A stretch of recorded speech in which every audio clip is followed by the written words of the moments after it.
It seems it works, yeah. Very good. Well, hello and welcome to this solution session on high well-being with low energy demand towards modern net zero cities. What a title. I'm Irene Gina Reichle. I'm the president of the Global Forum on Sustainable Energy. And I'm very delighted that we can have this event here. It is going to be live streamed. The proceedings will also be available on YouTube for you to watch or for your colleagues to watch if they are busy at the other sessions. We have prepared four very good experts for you to come and do short presentations, after which we will engage in a panel discussion and involve the public, you, our audience, the participants, as much as possible. We all know that the building sector is very crucial to all the efforts to move forward with the energy transition and to address climate change more effectively.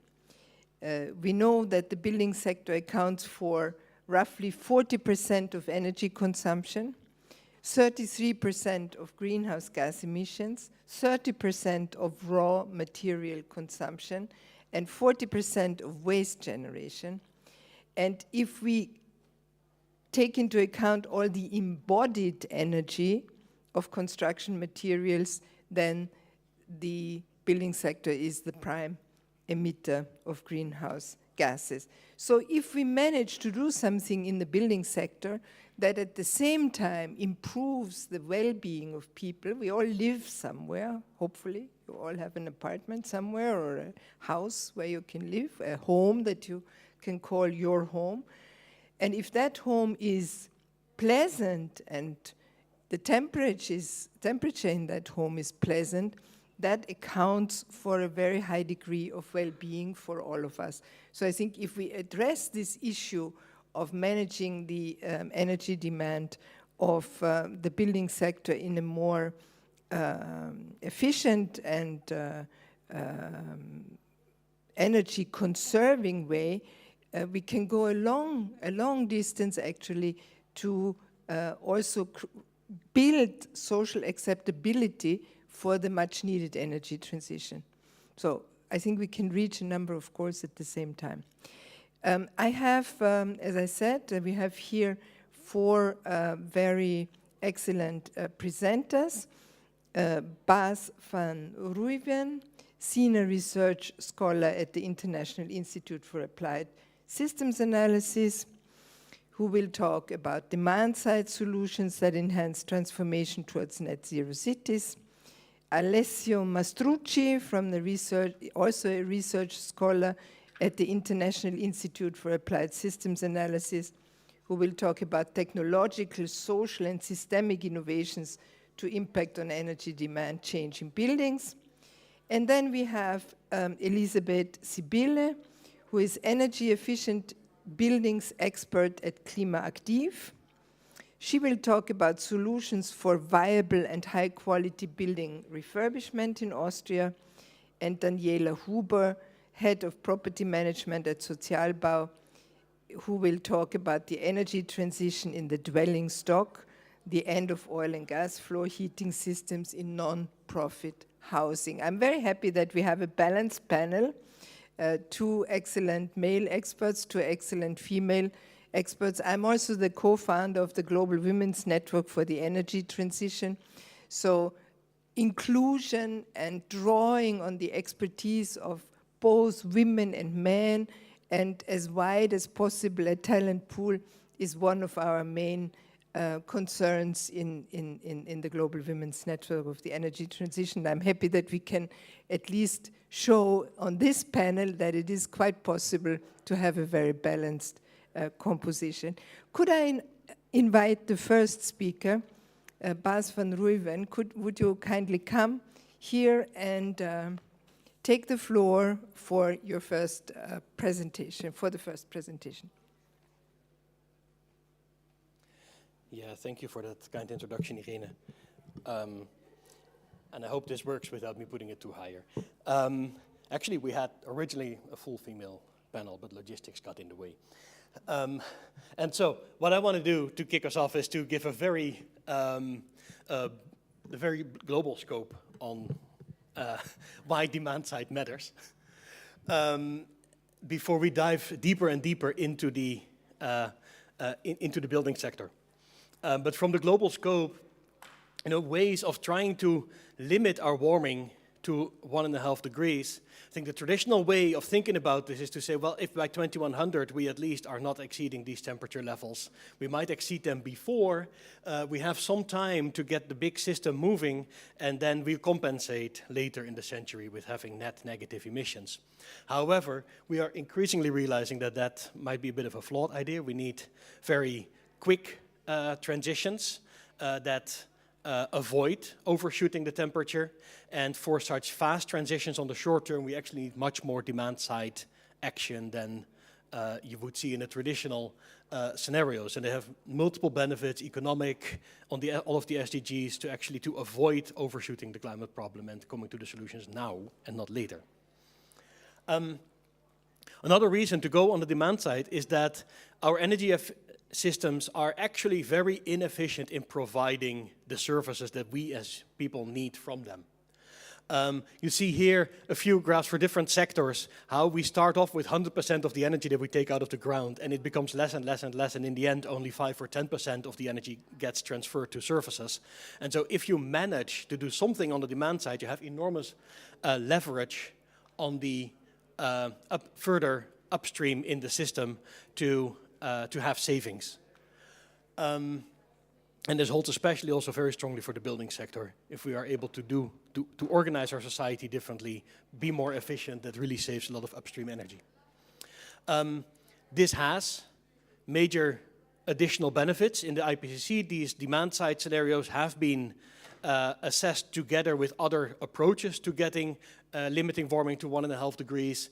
You see here in the middle bar basically is the low energy demand scenario among others of the IPCC, and what's most striking if you look to the two left bars, this very low below zero net negative emissions that you would need in order to compensate for remaining emissions if you have high demand. And low demand does not have this and has much more benefits also for other SDGs, and it's much closer to human well-being, because it's how humans behave and how they actually use their energy. And so if you want to improve human well-being, also going on the demand side is the entry point. These scenarios and the demand side approach really, I think, builds upon trends that we see in society that could be reinforced if they come together in the right way. On the one hand, we see big changes in consumer preferences. We see strong dietary change, much stronger than before, but also in the transport sector, different behaviors around people, actually many fewer people getting driver's licenses, a change in the approach towards materialism, rather actually use the services rather than own equipment and appliances, new business models that would help to provide actually the service of a heated home or a well-tempered home, rather than the consumer having to take care of all of it by themselves. And then combined with ICT and digitalization, really can help to provide basically better services for people than in the traditional system. And so some examples of, especially how digitalization can enter here with load shifting, but integrating the buildings, much more of how much energy is produced in a building and when you use it, how you shift your loads of energy to the times that it is cheaper to use it, how you can have some demand response, and how, and definitely digitalization definitely would help to take that off the minds of people. So you can have all of these benefits without needing to set all of these manually to run your dishwasher, your washing machine at the time that energy is cheap, but actually have digital equipment take care of that for you. So with that, just my very broad scope into why this matters, I want to hand over to Alessio Mastrucci to go deeper into the building sector.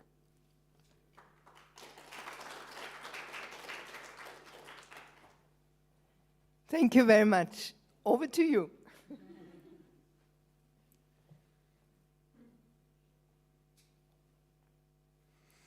Okay, so thank you very much for the opportunity to present here. My name is Alessio Mastrucci. I'm a research scholar at IASA.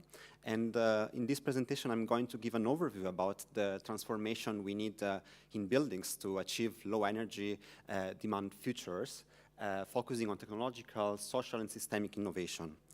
So we already heard in the introduction, buildings is a very important sector when it comes to low energy demand and decarbonization, mitigation efforts. And at the same time, while buildings drive also important energy and material resources demand, they also provide crucial services and also support to human activities and well-being.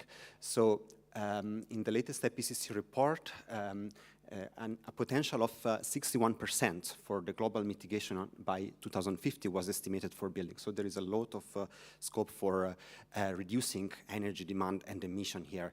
And I'm going to focus now on the building sector. It's a complex sector because it's very fragmented, heterogeneous. There are many different actors involved in operating buildings or investing in buildings. And it's very linked to the local context. So we need solutions that also take into account all of these heterogeneities and local specificity. So when we look into the global north, of course, we have the challenge of dealing with still old and inefficient building stocks that need renovation. In the global south, we have very different types of challenges where we have unprecedented growth in the building stock expected in the future, and therefore we need to plan in advance for energy efficient buildings that can also support decent living standards while requiring low demand for energy. In our recent work, so we have been reviewing in literature the transformations that are needed to achieve low energy demand futures in buildings, and in alignment with the latest IPCC report, we also identified three key dimensions for buildings that are the social behavioral, the infrastructural, and technological dimensions.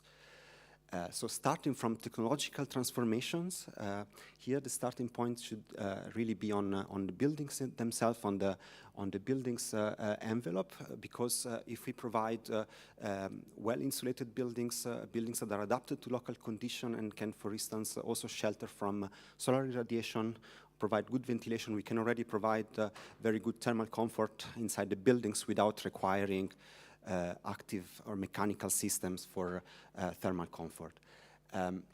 Of course, it's also very important to improve the energy efficiency of appliances, heating and cooling systems, and finally also to think about the buildings as a wall system where we can also then integrate renewable energy sources to supply for the remaining energy demand. And here there are a lot of options on the demand side. So we have passive solutions for buildings. We have also the option to switch to electricity and heat pumps, which can very much improve the energy efficiency of buildings. But there are also other important dimensions that are sometimes overlooked. So infrastructural transformation is a key one, starting from the building infrastructure, from the building design and materials. So as we heard, it's not just the operation of buildings which requires energy, but also the construction and the production of materials to build the buildings, which also drives important energy and emissions, and therefore switching to a low carbon design and materials for buildings is very important. And there are many different solutions. I would like to cite here also the nature-based solutions and, for instance, use of bio-based materials such as timber, which not only provide the opportunity for more low carbon material compared to the very energy and carbon intensive materials in current construction practice, cement, steel, but also provide the opportunity to store carbon over the lifetime of buildings, which is quite long. Then when we think about the buildings inside the city, we also need to think about urban form and how this can play a role also in for instance, providing buildings with lower floor space and therefore also lower demand for materials and energy. And we need to think about buildings together with urban planning, but also with other sectors such as transport, where, for instance, compact cities can provide the opportunity for more energy efficient buildings, low material demand, but also lower distances for mobility and transport. And here comes also the concept of sufficiency, where we need to think about also what is the amount of floor space in buildings that we required for providing well-being. And solutions like switching from single-family house to multi-family house helps here also in reducing demand. And therefore also community center approaches where we can think about sharing facilities, common sharing facilities, centralized systems can also provide important energy efficiency and demand reductions. And the third key dimension is the socio-behavioral dimension. And here we already heard in the introduction, of course, the behavior of people and building occupants is very important here. And there are some actions that the individuals can undertake to reduce the energy demand, starting from applying more conservative temperature set point to their heating and cooling devices. But also the interaction between peers, between people, and also the social interaction can provide also further drivers for behavioral change and lifestyle change, as well as participatory governance and also collective approaches and engagement of citizens can therefore be very critical to promote switch to low carbon solutions and behaviors. And finally, we identified a set of 3 megatrends that are transversal to these different transformations. And the first one was already mentioned by Bas in the previous presentation, so definitely digitalization is going to play a very important role as enablers of these transformations. Sharing economy as well and circular economy also can be important enablers of the transformations. And last but not least, but there is also the part on decent living standards, so the buildings also need to provide well-being and thermal comfort and security, and also access to clean and affordable energy. And this is a very important aspect also to keep in mind when thinking about transformation that can at the same time provide low energy demand, but also higher level of well-being for all. So to conclude here, so buildings really are a key player in the decarbonization of cities, and also their role in supporting well-being and human activities, it's also very, very crucial here. And there is a set of technological infrastructure and socio-economical transformation and innovation that are really crucial to bring down the energy demand and the emissions of buildings in our cities. And I think it's important to stress here that it's really important to promote holistic strategies that address the whole life cycle of buildings and not only one stage of them. And also promoting systemic approaches that don't just look into buildings themselves, but also their relationship with the cities and interlinkages with the energy sector, industry, and other sectors. And with this, I'd like to conclude. Thank you.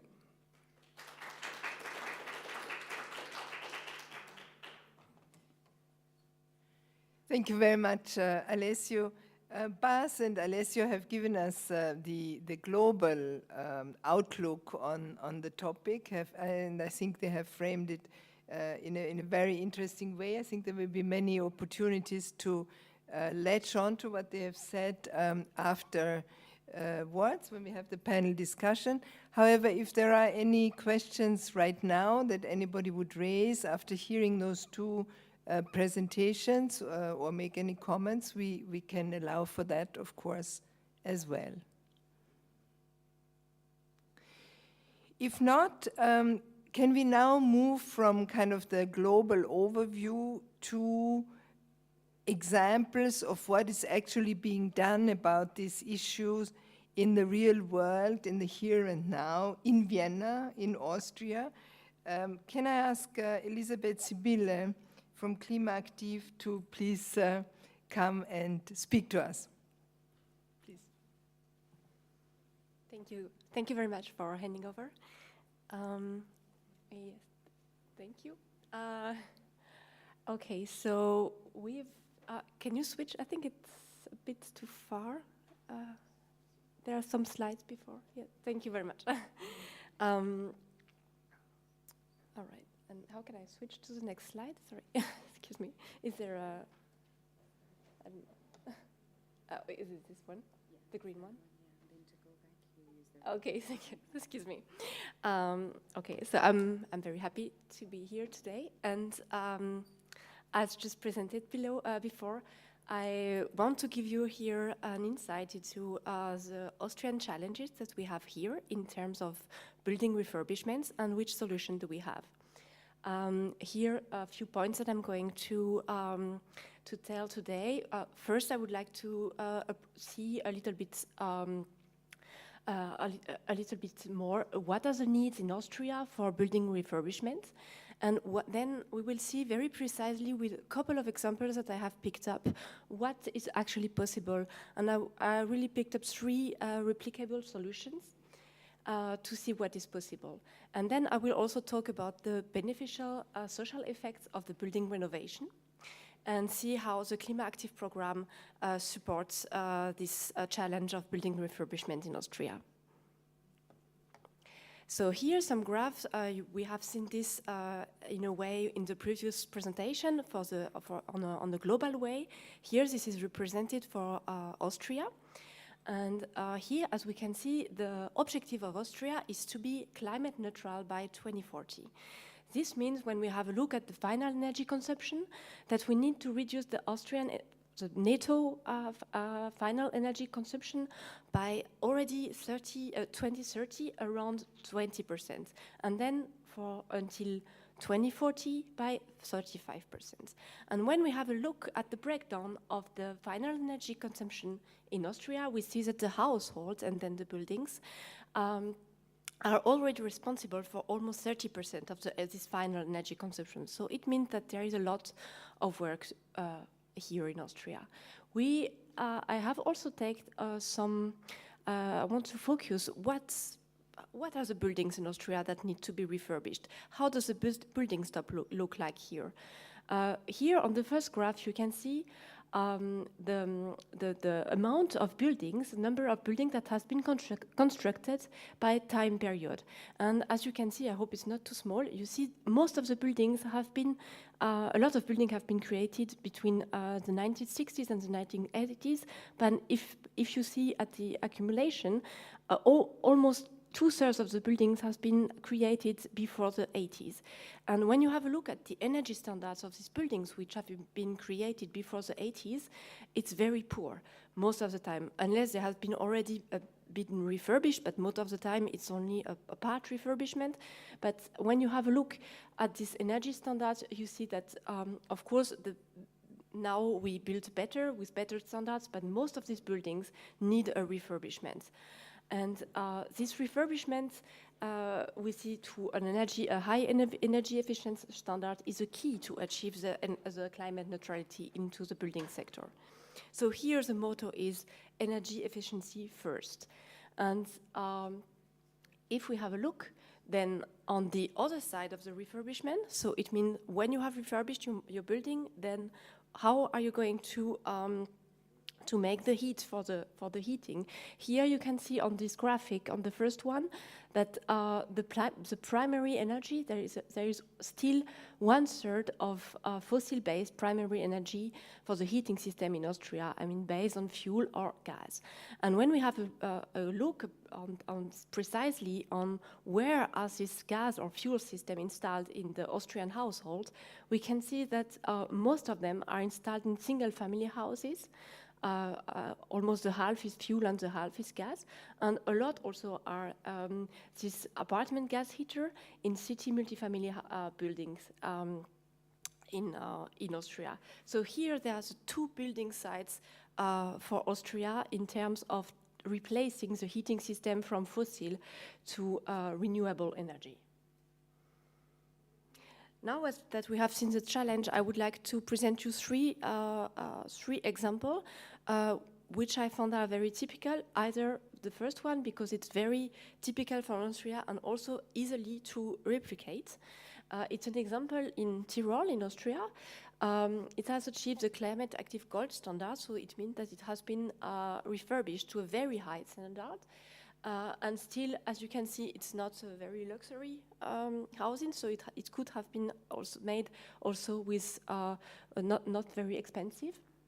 It's a typical house from the 70s, and through the energy refurbishment, the energy consumption could be lowered from 75%. So it needs 75% less energy for heating after refurbishment. Also, ventilation unit has been installed into the apartment in order to prevent from moisture after refurbishment, and this led to better air quality, also in combination with the use of low-emission building materials for the refurbishment. So, and finally, also for all the windows, there have been summer shade, external summer shade, which have been installed in order to improve summer comfort.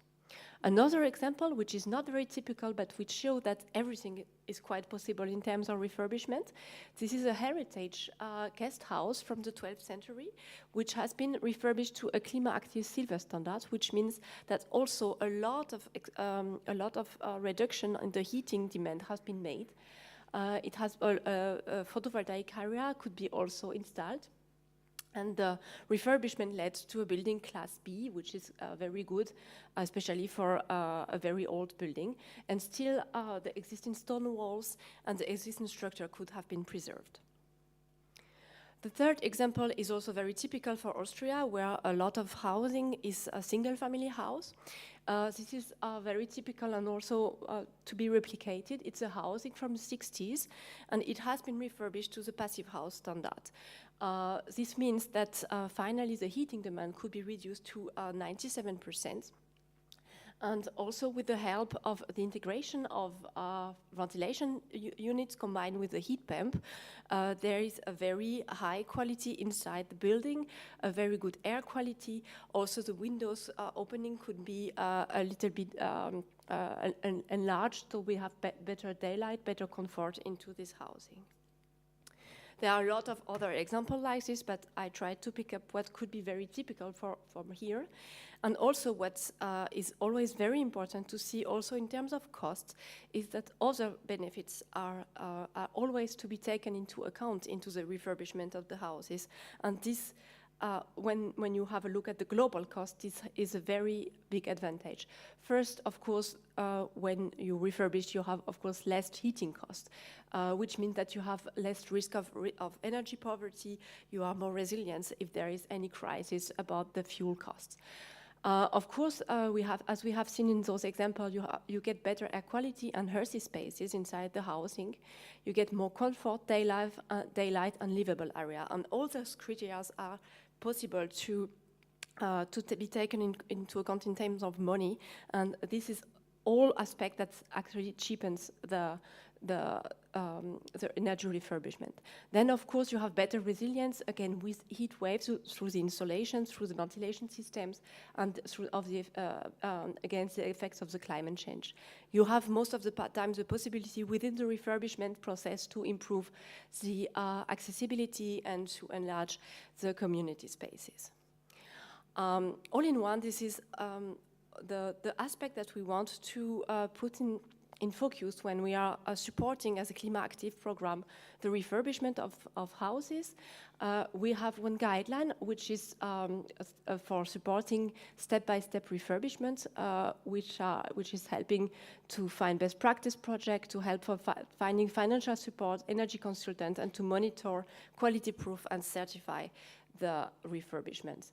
We also have numerous of guidelines, either for professionals but also for private household, to get the right information to the right time into the refurbishment process. So thank you very much. I hope I kept the time. And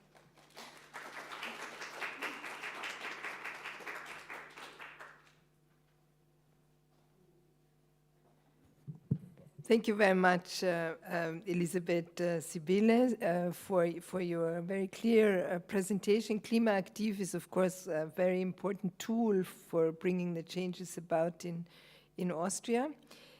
Shall we hear now from Sozialbau, from the speaker for Sozialbau, Daniela Huber? I think you will address something quite complementary to what Sibylle said, you know, what to do about the gas and the district heating problem in social housing. Thank you very much. you have the floor. Good morning. This swipes the green one. Thank you.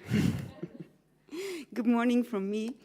I'm pleased to be able to give you a short overview about our experiences in our dwelling stock to handle the energy transition getting out of oil and gas. Please, yeah, myself.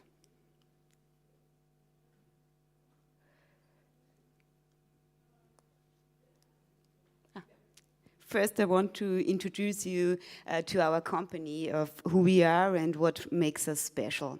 We are one of the largest non-for-profit housing companies in Vienna. We have 110,000 inhabitants that living in 53,000 flats in 840 housing complexes. With a total amount of 70 hectares green space and 3,800 communal facilities such as children playrooms or laundry rooms or anything else.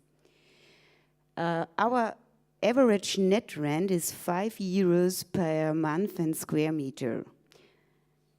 And this all is managed by around 200 employees. And our most important challenge at the moment is that from these 53,000 flats, there are 13,000 heated with gas and 5,000 are heated with individual gas heaters. And so we start our journey in 2017 with our first pilot project to centralize all these individual gas floor heaters. We think the first step consider in centralize these individual heaters. A little bit more facts. The building was built in 1966. There are 21 flats. We installed a full thermal insulation facade of 12 centimeters. The windows were renewed in 2012, and the basement ceilings and attic insulation were installed. Oh, can I go back? Yes. What you see on the photo is the individual gas floor heaters. This is the situation in the flats. The individual gas floor heaters are connected directly to the chimneys, and they are well hidden behind furniture in the flats. So our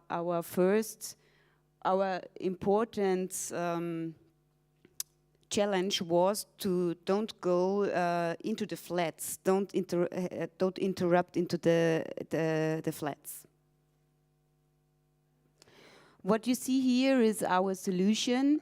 We installed, we called it Community Thermal Hub, in German Gemeinschaftstherme. What is it? It is a normal central heating gas hub built in the attic, and the gas supply line adding to the horizontal distribution lines, as you see in the left photo. In the background, the heating room with the gas heater is presented to the horizontal distribution lines going directly to the chimneys.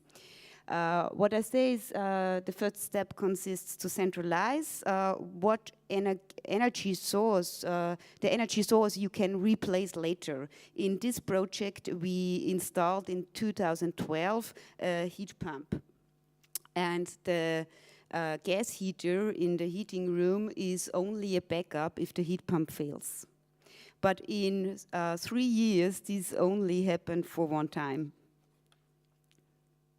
The chimneys are not necessary for the original purpose. As you see on the right photo, we use the empty conduits for the gas connection pipes, and on the left side, the horizontal distribution lines going directly to the chimney. The situation in the flats, you see on the left side the old situation, and on the right side the new situation. What we are doing, the communal thermal hub is only for space heating, so we need a decentralized warm water supply. The the individual gas heater is only for space heating, and so we put there in the new situation electric hot water boilers with 80 liters each. That's in the most situations are enough for 2 people. Yes, and you see here we are going directly to the chimneys. Before it was all separated. Based on our experience, we have centralized 60 objects and planned 100 objects in the total amount. The costs for the construction of the boiler house, the horizontal distribution lines, the flat connection lines, and the dismantling of the gas boiler in the flats, there are 3,000 to 4,900, also around 5,000 per flat, depending on the situation of the chimney. Our community boiler is being built as a community facility. The construction costs from around 5,000 euro will be financed from the reserves of the building, and the heating costs, means the energy costs, are going directly to our tenants. As a bulk energy buyer, we can charge our purchase prices for energy directly to our customers.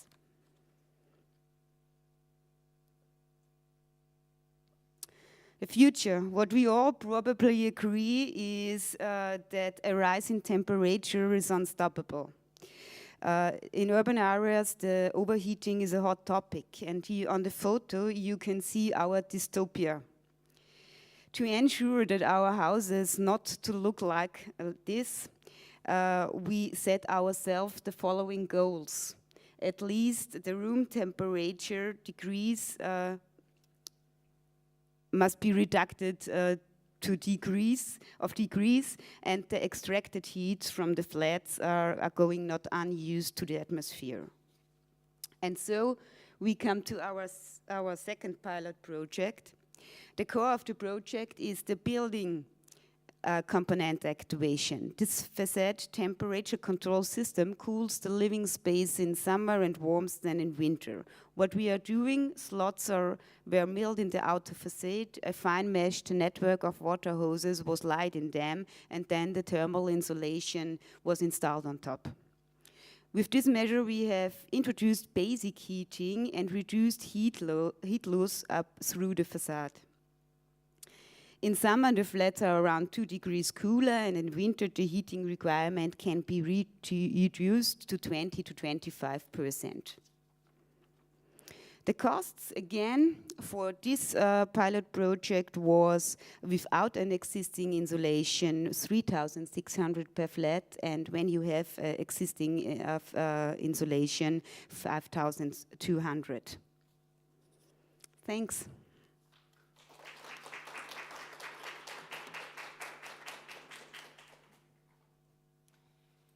Thank you very much for this presentation as well. Could I invite all the panelists now to come up and share the space here with me? We have these modern seats here.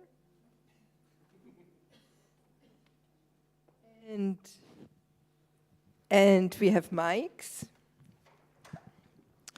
And we can start a little conversation among ourselves, and I would suggest that we start perhaps by asking you whether you have any reactions towards each other's presentations, whether you wish to ask for any follow-up information or comment on something, because it was very interesting from different perspectives. No? Go ahead, please. Yeah, thanks for that opportunity, and thanks for the very interesting talks. And when I was watching at the presentation, indeed, after sort of, this session where we zoom in from the global picture towards individual buildings, I was especially wondering with your presentation how much of a role the non-energy arguments play in people taking on these renovations, because I think the well-being, the health arguments, the arguments about the house just being a better place to be in, might become more important to convince people than actually just the financial side of it. Yes, thank you. Sure, you're right. I think my colleague from Sozialbau will even better be able to answer this question. But from my side, yes, you always have to highlight the other beneficial aspects. But on the other hand, now we have a crisis, an energy crisis, so the people see the cost of the energy on their bill every month or every year, and this is very shocking. So I think now, since 2 years approximately, we are really coming in this people are becoming really conscious about the effect of possible effect of refurbishment. But if you don't have this aspect, of course, other aspects like it really depends on the people who are talking about the social level of the people. Some people are more interested about having more community spaces. Some people are more interested about having very high building standards, inclusive summer comfort and better healthy spaces. So it really depends on your target group, on the people you are talking to, and there is really a big panel of beneficial aspect that brings a refurbishment with itself. So depending on this, you can always argumentate with a different topic. But yes, I think you would be more able to answer this question even more. Thank you. I think the hardly fact is it's all about the financial. In the end, you must keep the operation costs low. And our experience is don't go into the flat. Keep the operation costs low. The invest costs must be described over years and years and years. And hold it minimal as invasive. The better way I think is to do it, and our slogan is better done than perfect. And of course your perspective is the perspective from a large landlord. I mean, we are a subsidized housing institution. Exactly. Yes. But you are the landlords for many people. You are the yes. Exactly. Yes. And you have social and environmental standards in mind. You are not just quote unquote going after the profit. True. I think subsidized housing, like we have it in Austria, is there important to promote. For the other countries, I've seen there is not everywhere like this, and it's good for the social balance. You keep you can do good things to keep them. Yeah. Exactly. It's you provide living space, and you have social and environmental concerns in mind. But of course, you also have to recover your costs Of course, yes, it must be. Yeah. Because this issue of how to cover the upfront investment costs, I mean, it's something that always haunts us in these conversations. Yes, the energy bill is reduced significantly if the insulation is done well, if the windows are changed to highest standard, etc. But still, it takes a while before that investment is coming back to you in the form of decreased energy costs. So how to bridge that time span? I think there are, in Austria we give quite a bit of subsidies now also to renovating buildings, but still, I recently just changed the windows in our house in Kitzbühel, and it's an upfront cost of 30,000 euros, something like that. I get back a third, hopefully, at some point. But still, people have to put out that money. And any reactions to this? Yeah, please. If I may, yeah. solution to this is, of course, a stepwise renovation, means step-by-step renovation. In most of the buildings, this is something which is possible to do, but there is one rule that should always be taken into account when you are doing this. It's like, if you do it, then you do it right. It means that to prevent any lock-in effect, when you are changing the window, then you should take the best technology which is available at this moment, and to also integrate the window on the right way into the wall, so that you are able, for example, to do the insulation a couple of years later. And also, and in this aspect, you also always have to keep in mind this energy efficiency first. So it doesn't make sense to change right now your gas boiler to a heat pump if you haven't renovated your. This is quite common sense, but it's still happening. But I think the most important by stepwise renovation is to have a goal. What is your retrofit goal? What do you want to reach in how many years? What are the steps? What are your strategy? And each step you should have the highest quality that you can afford and that is available on the market. Yeah, yeah. I see a lot of nodding. Let me turn to the audience also and see whether the audience wishes to react to the presentations. Any?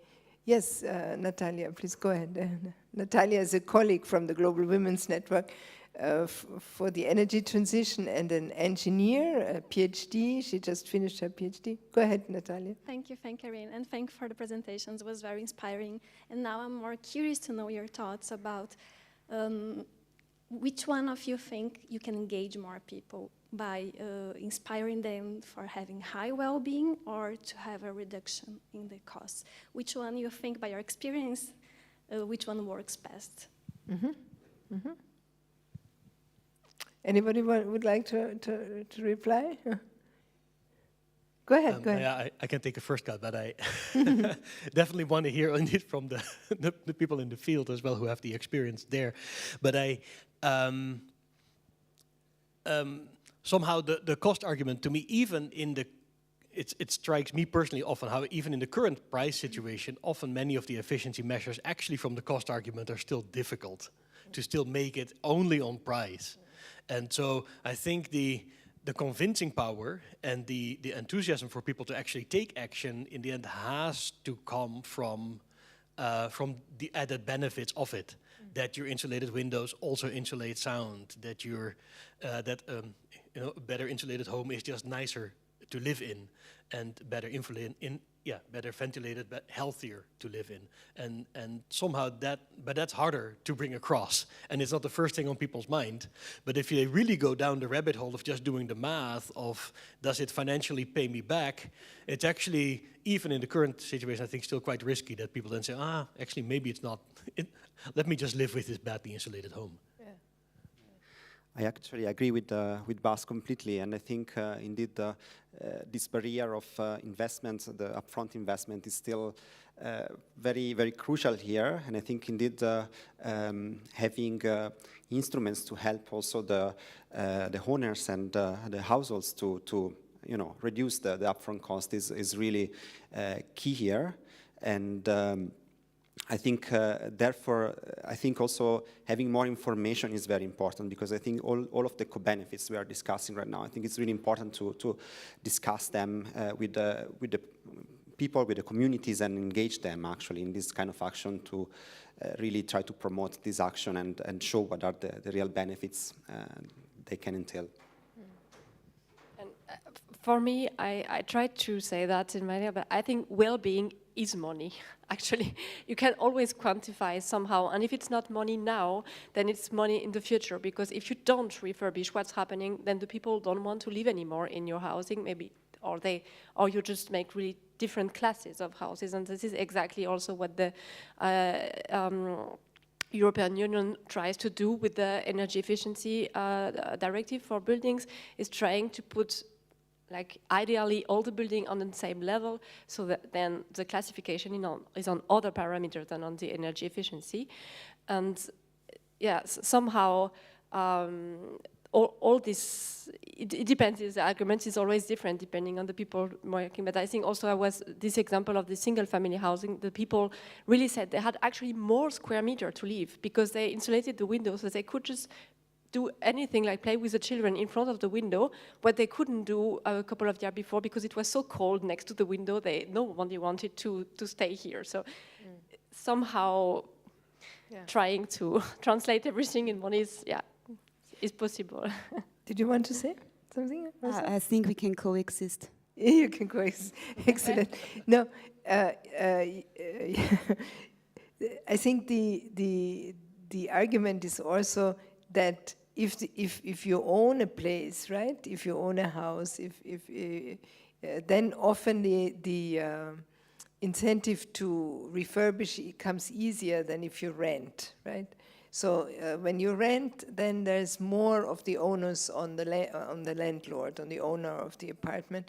And there we've heard from you very good examples for social housing in Vienna, but then we also have the situation where many buildings are owned by persons who just want to make a profit out of renting.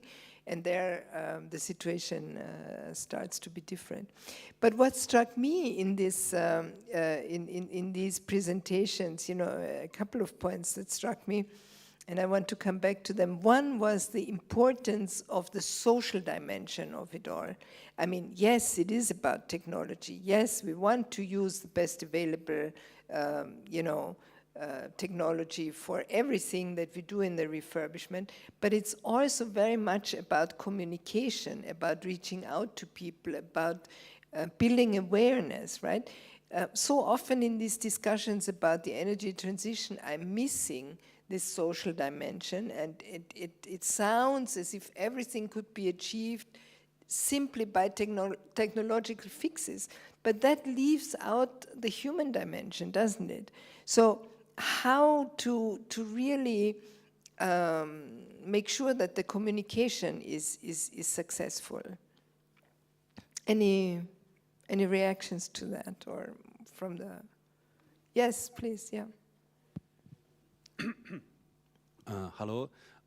Could you shortly just say who you are, just your name? My name is Robert. I work in the last years exactly as an energy consultant here in Vienna.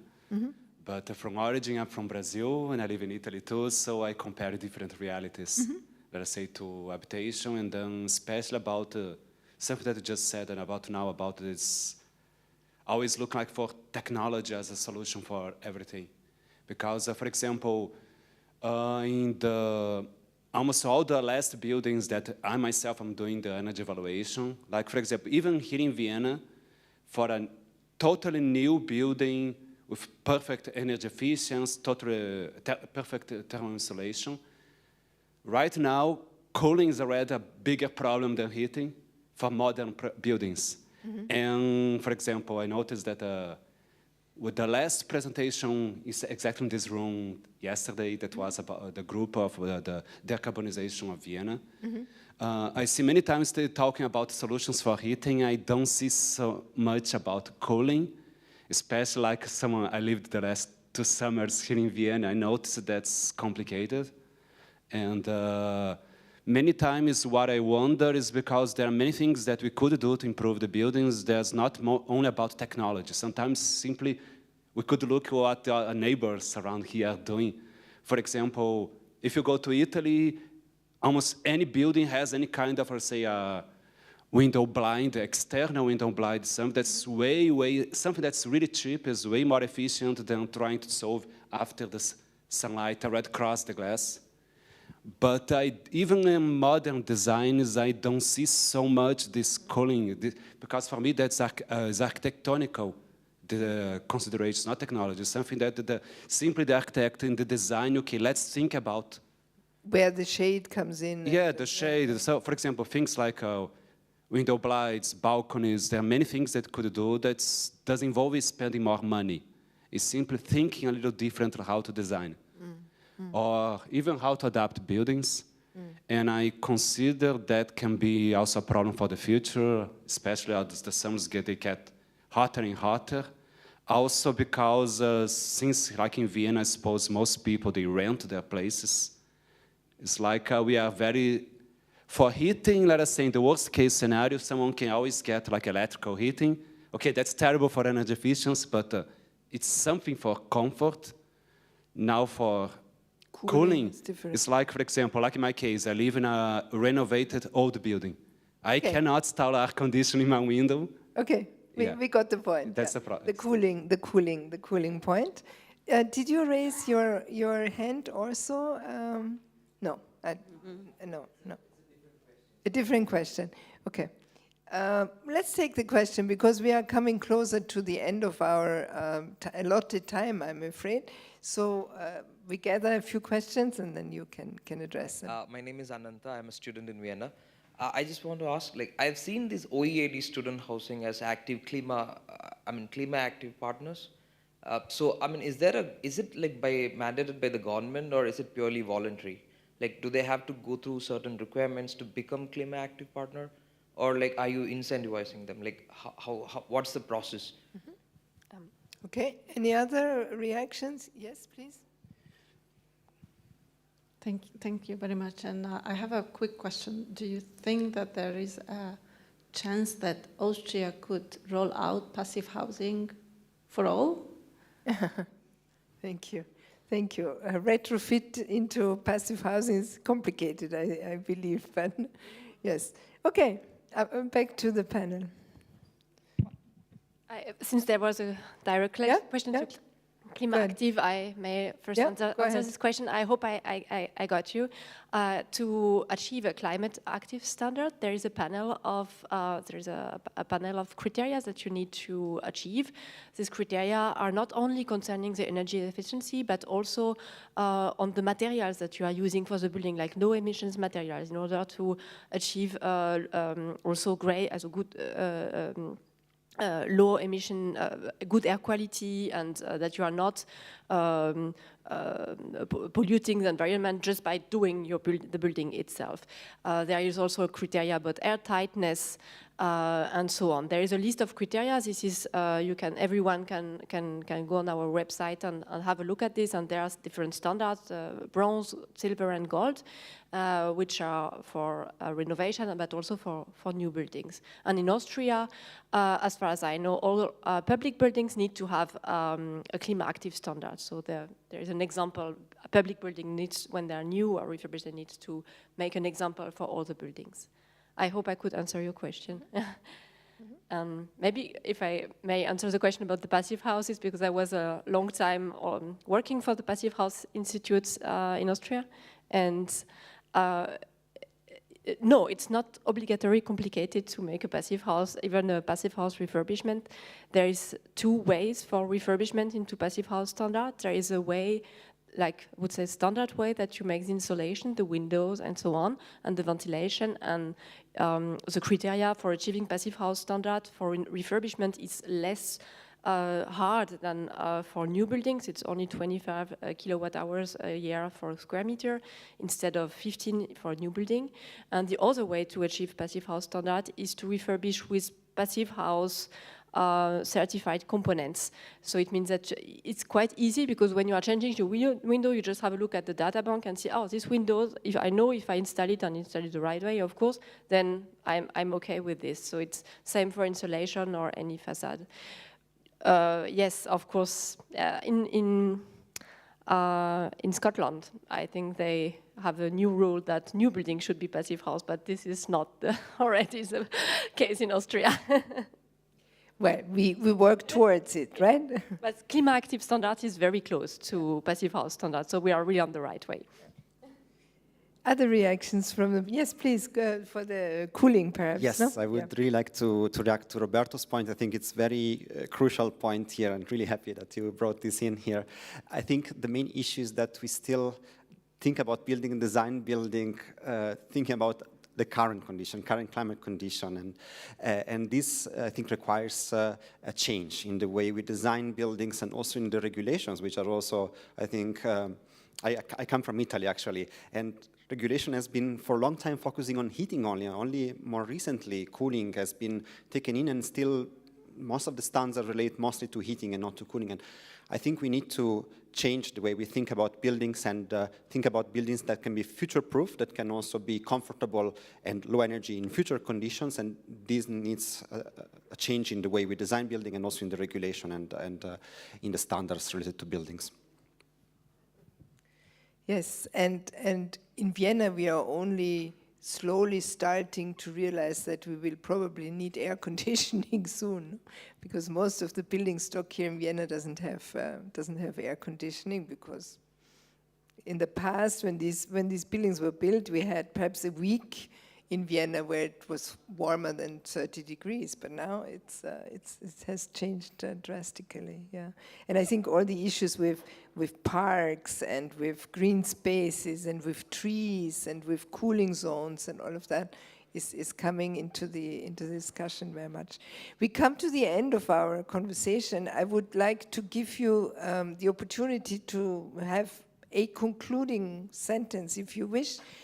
I have one question in my mind that we will not be able to address today, but that I still want to put out, and that is the possibility for international cooperation on building cities, really, because it came out in the opening presentations very much how much city building, how much city construction is happening in developing countries these days. When I think of African cities, I mean, they grow like mushrooms almost, you know, I mean, very, very rapidly. And unfortunately, in a very kind of how shall we say, in a very spontaneous way, right? There's not much planning behind it, which I think is very unfortunate, because it locks in structures that could have been done better, perhaps. Yeah. So perhaps another session around this topic at the future Vienna Energy and Climate Forum.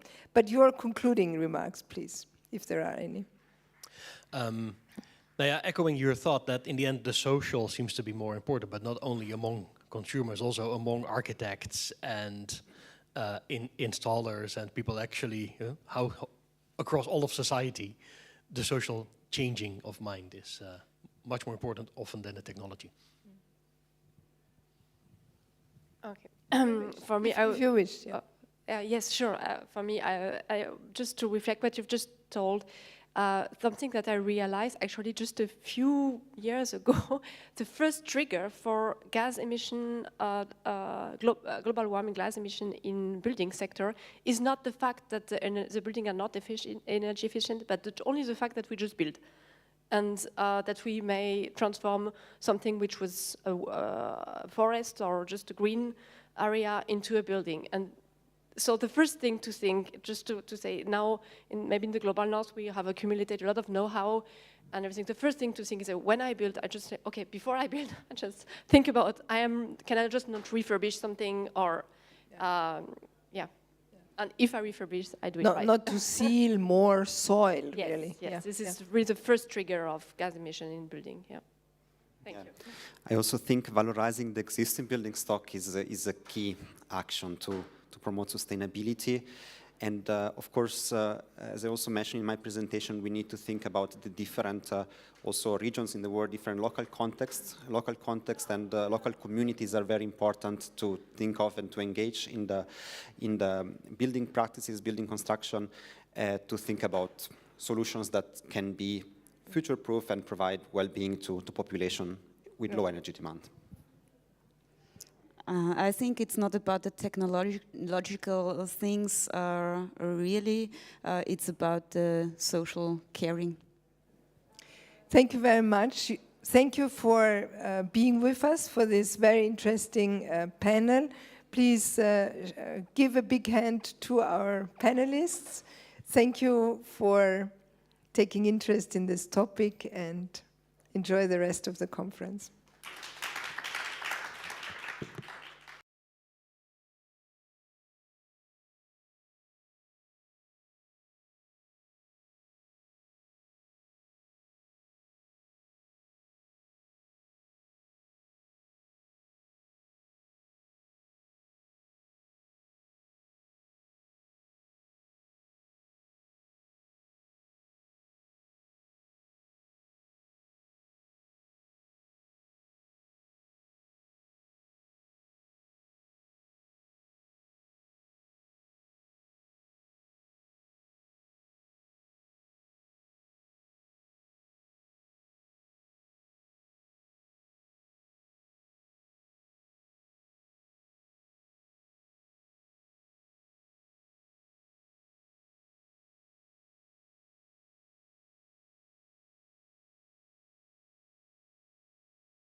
Session is going to be started very soon. Please be seated. Thank you so much.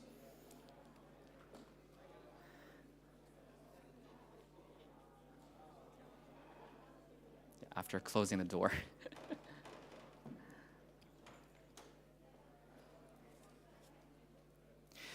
So, ladies and gentlemen, distinguished guests, good morning.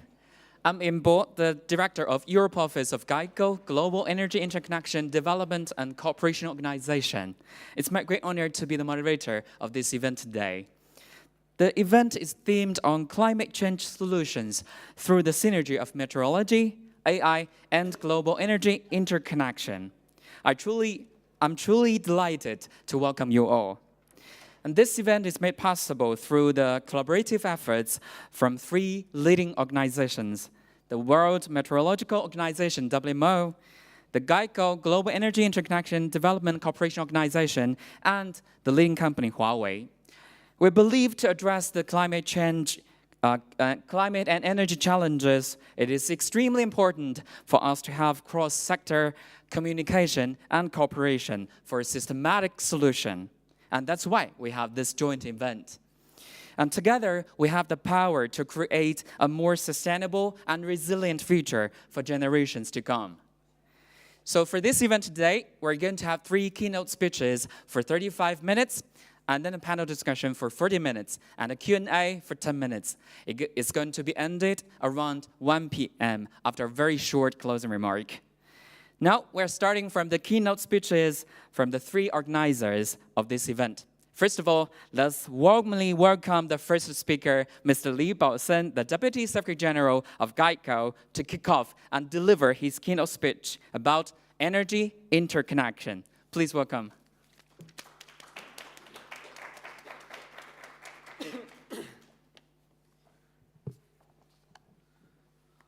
Distinguished guests, ladies and gentlemen, warm greetings. On behalf of GEICO, I would like to express our sincere thanks to WMO for kindly inviting us to co-host this event and extend a big warm welcome to all guests and friends here.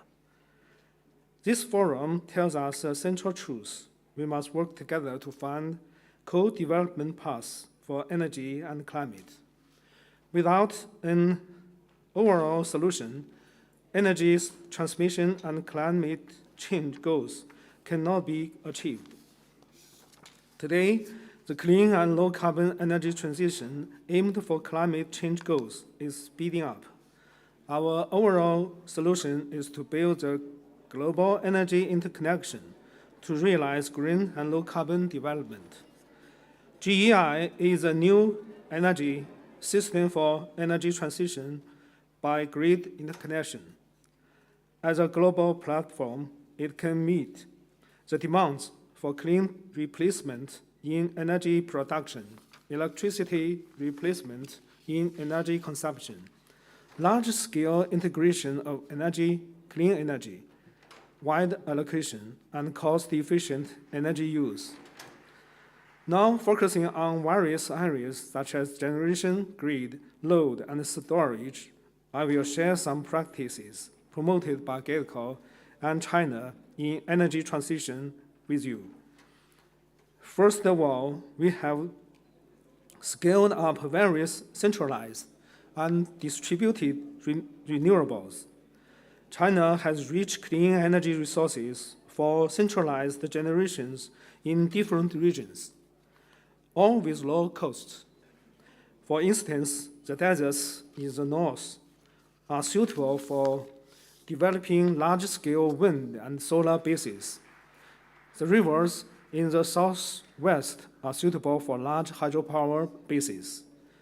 We have introduced the desert PV farms, not only generating solar power, but also providing home to plants. This is the model, what we call green energy plus eco-protection. GEICO introduced the model of power for mining, metallurgy, manufacturing, and market to create co-development industry chains. This will help developing countries ease their financial, technology, and market issues. In addition to the massive development of clean energy, China is also advancing the distributed generation of clean energy according to local conditions for better energy supply. Now, over 700 counties in China are promoting rooftop PV, a total of 160 gigawatts. In remote areas, GETCO is the first to propose a plan for new grid-high renewable system. We aim to meet all local power demands with clean energy and protect the environment. This program is under progress. The second is to build a strong power grid that is interconnected and efficient. This can be achieved by enhancing power grids across regions, building a strong and smart grid with ultra-high voltage grids as the main grids to achieve optimized large-scale allocation of resources. Now, 37 UHV projects have been deployed in China, adding the interregional transmission capacity to 300 gigawatts. I want to highlight the plus and minus 1,100 UHV Zhendong Wannan project from West China to East China.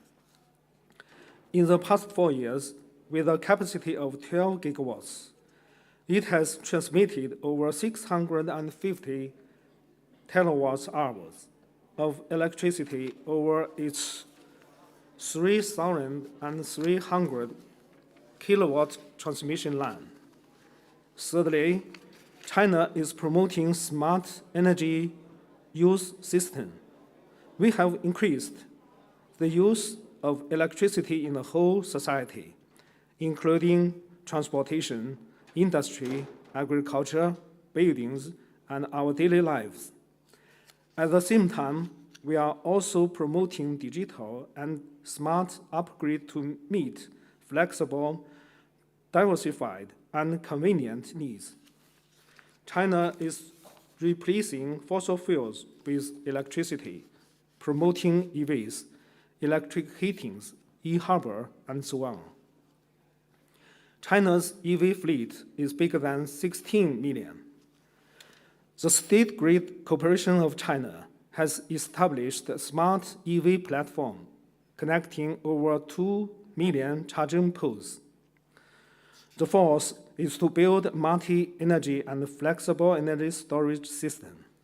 Non-stable generation of renewables power poses higher requirements for power system adjustment when grid is connected at a large scale. Thus, energy storage is a necessary choice. Right now, China is planning to construct a number of pumped storage power plants with a total capacity of 120 gigawatts.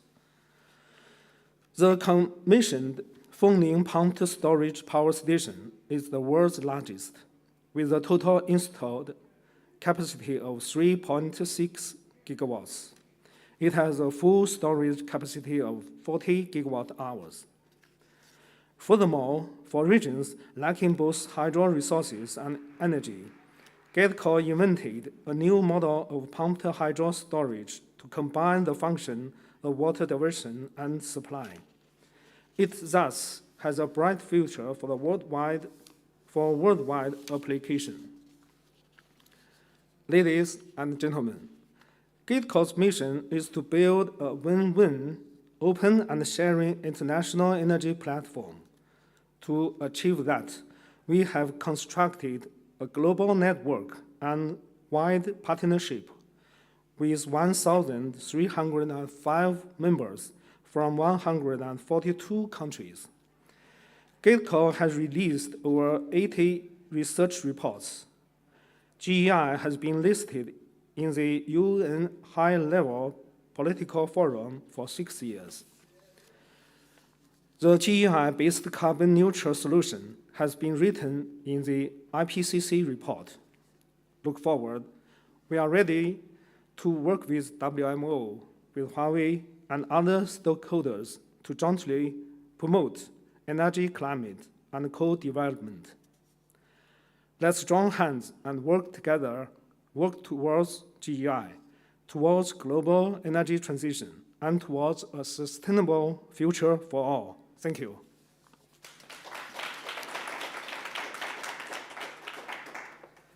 Thank you so much for your enlightening ideas, dear Mr. Lee. Thank you so much. It is true that GEI is a worldwide solution for a sustainable energy and climate future. Next, please put your hands together to welcome Ms. Roberta Boscolo, the Climate and Energy Lead of WMO, who is leading the work in WMO, advancing the climate resilience and sustainable energy practices. Ms. Roberta, the floor is yours, please.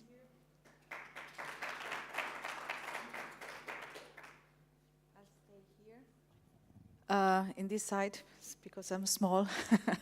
And thank you very much, and very difficult actually to follow the good ideas and the practical solutions that the GEICO is putting together for the world.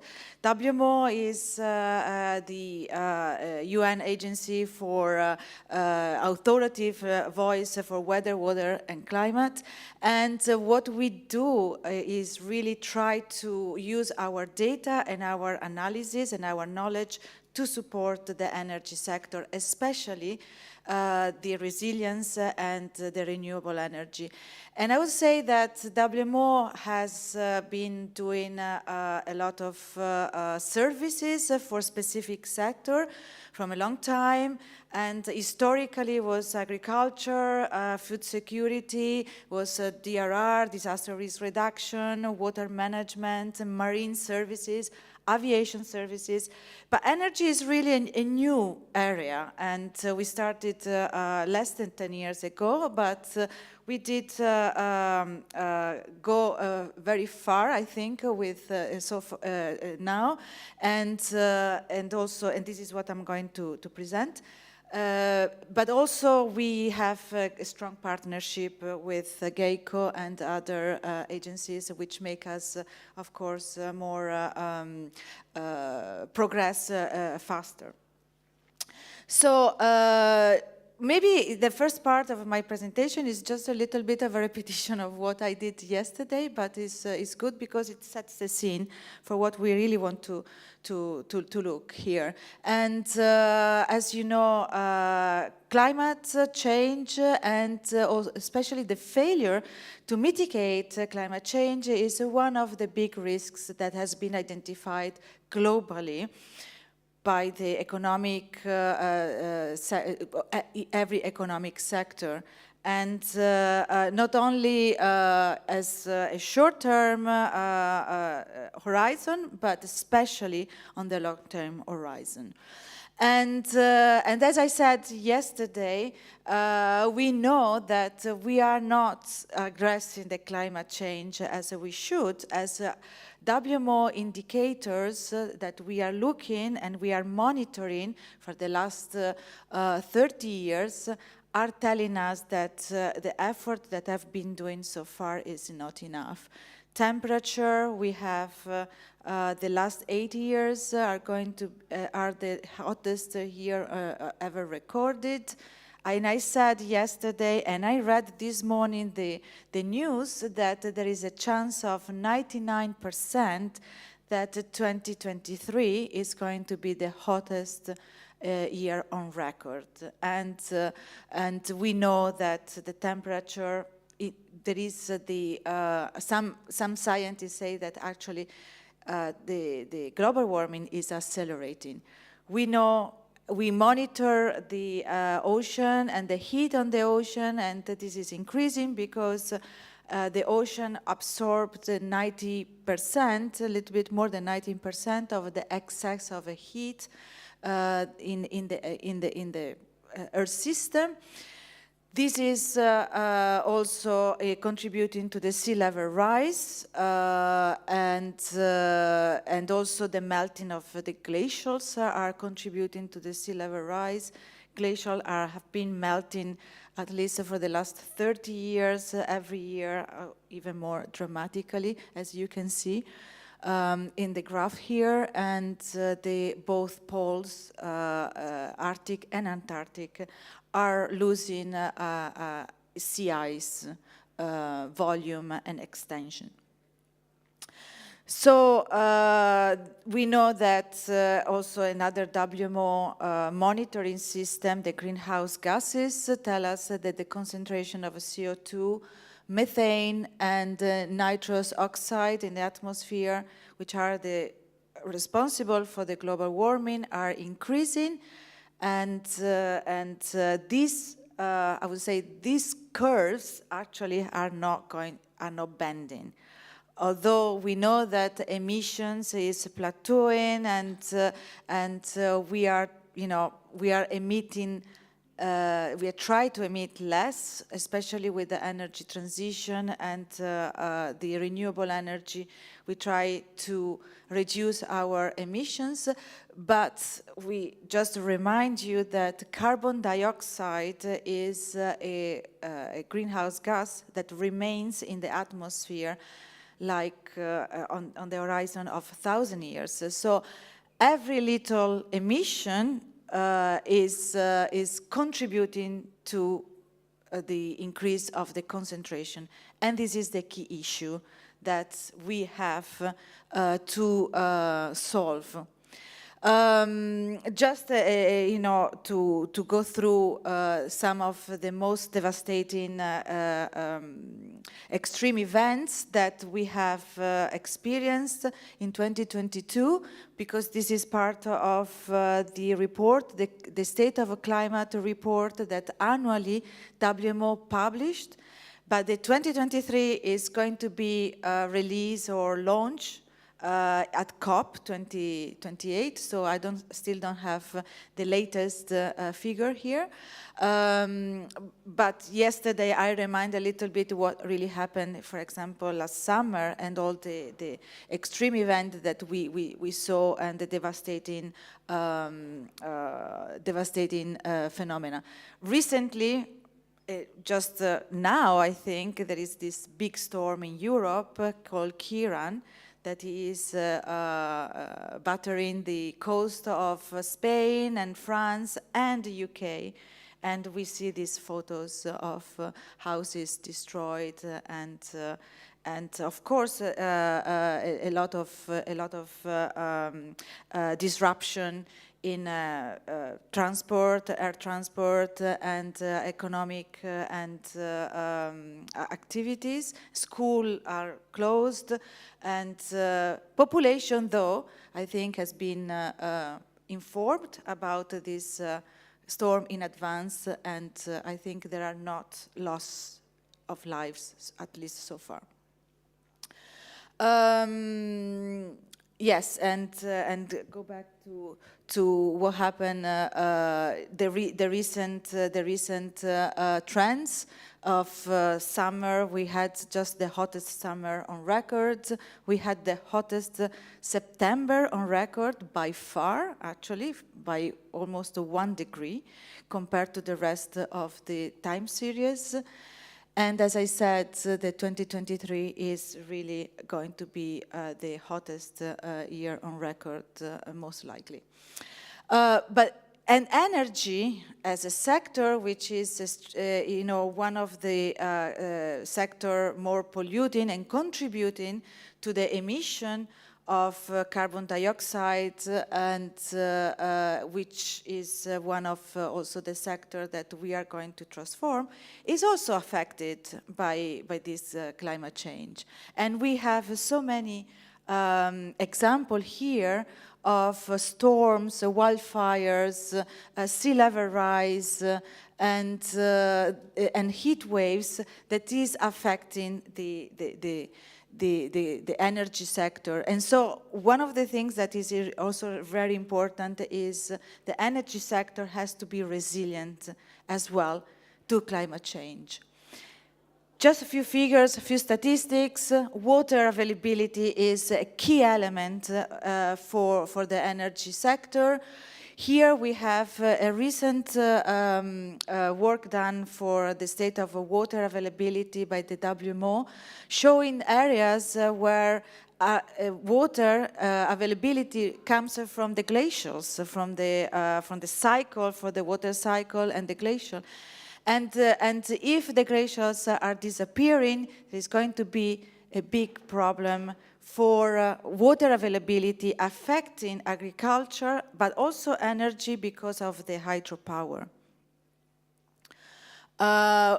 As I said, water availability is a key element, and a lot of electricity and plants that are geographically also based where there are a lot of heat stress and water stress. So this is a key element that is going to be, that we need to address for energy, for making our energy more resilient. And if we want to go to a renewable energy system, as was mentioned before about GEICO, and as also will be one of the main targets of COP28, the presidency is going to push for tripling renewable energy deployment by 2030, so just in 7 years, and doubling energy efficiency. This kind of energy will be weather and climate dependent even more than our current energy system. And so we will need more and more data for climate monitoring, climate data, water data, and weather data as well. So this is the work that we have been doing in WMO, and this is a little bit of my last slides. Showing that we had a report looking at what are the climate services, what is the data and the climate information that we produce going to support the net zero energy transition. We are looking at working together with the energy industry to really co-design this information, because I think we need to bridge the users and providers of information. We need to understand better what the industry needs, and we need to provide to do a better service for this energy industry.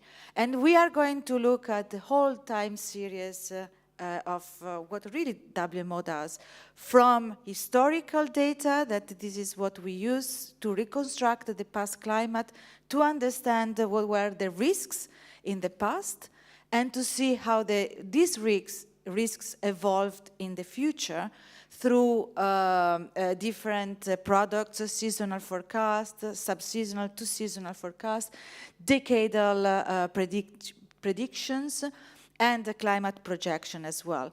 We need to understand that looking at the past is not enough anymore.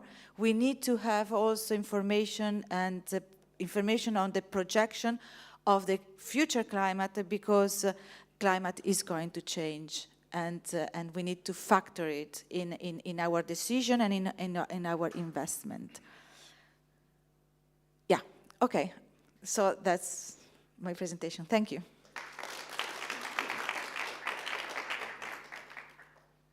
Thank you, Roberta. Thank you. We can see from the data that the bell is ringing, calling for joint efforts.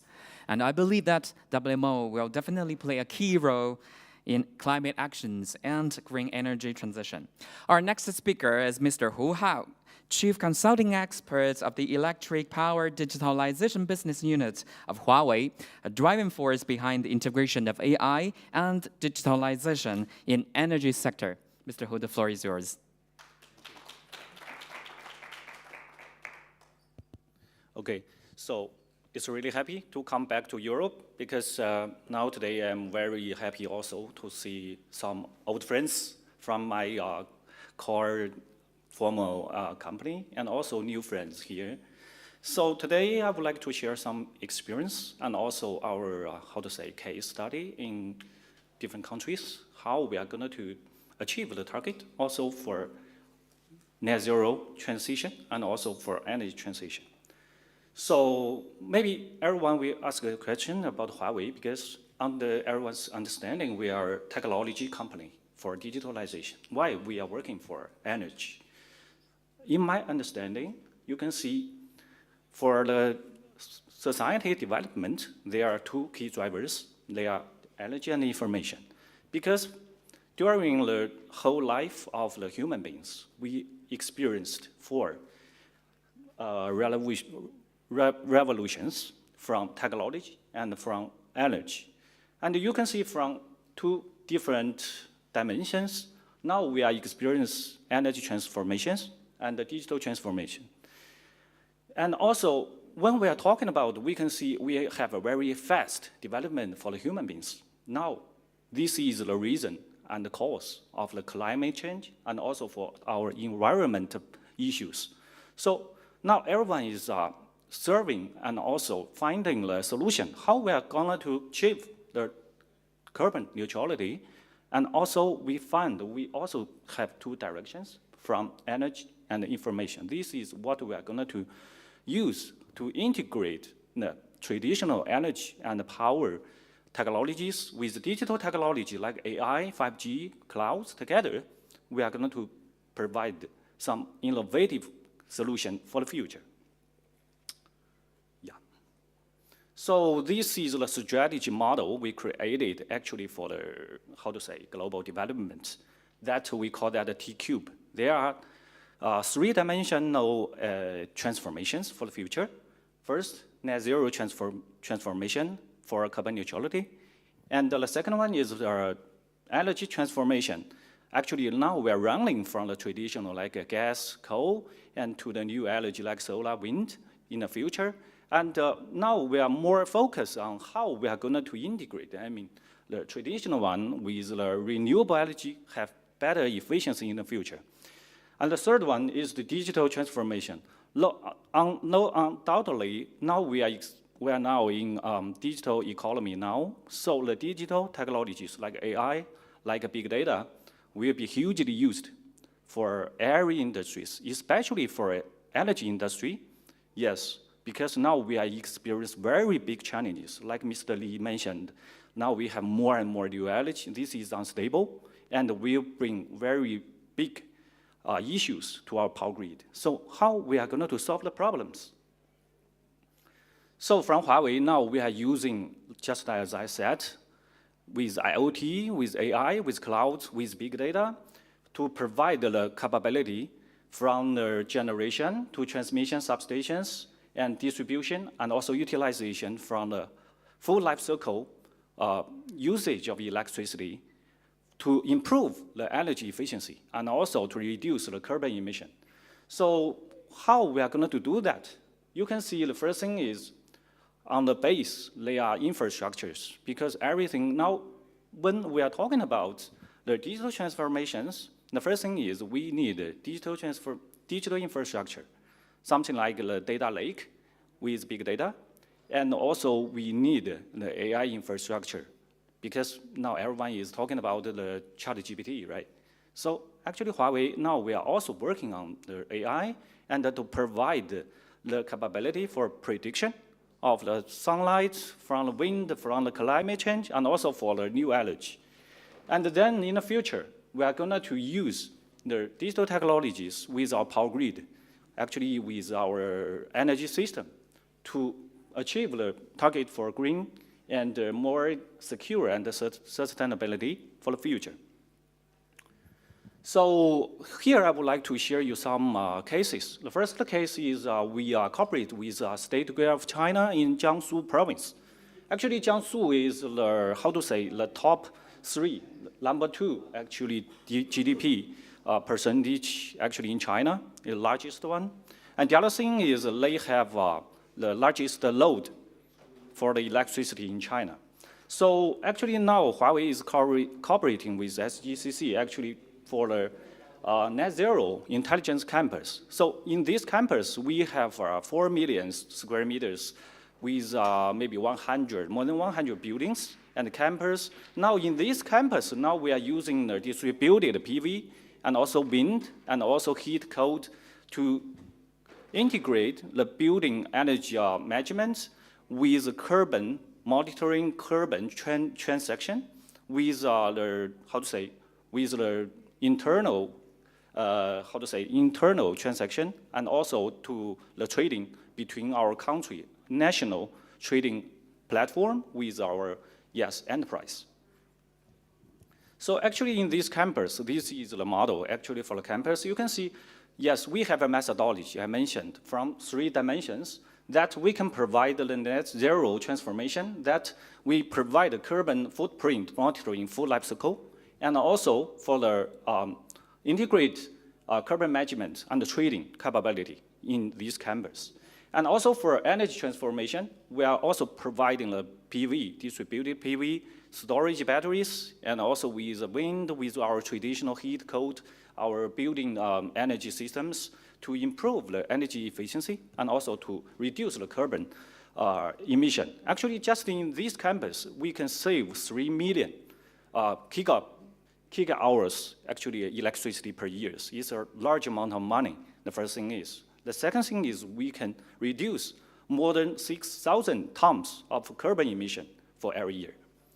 And for digital transformation, as I mentioned, for this campus solution, we have a complete digital platform with IoT capability to connect the data from different sensors, devices, and smart meters for electricity, for gas, for cold waters, for heat, for different kinds of energy sources.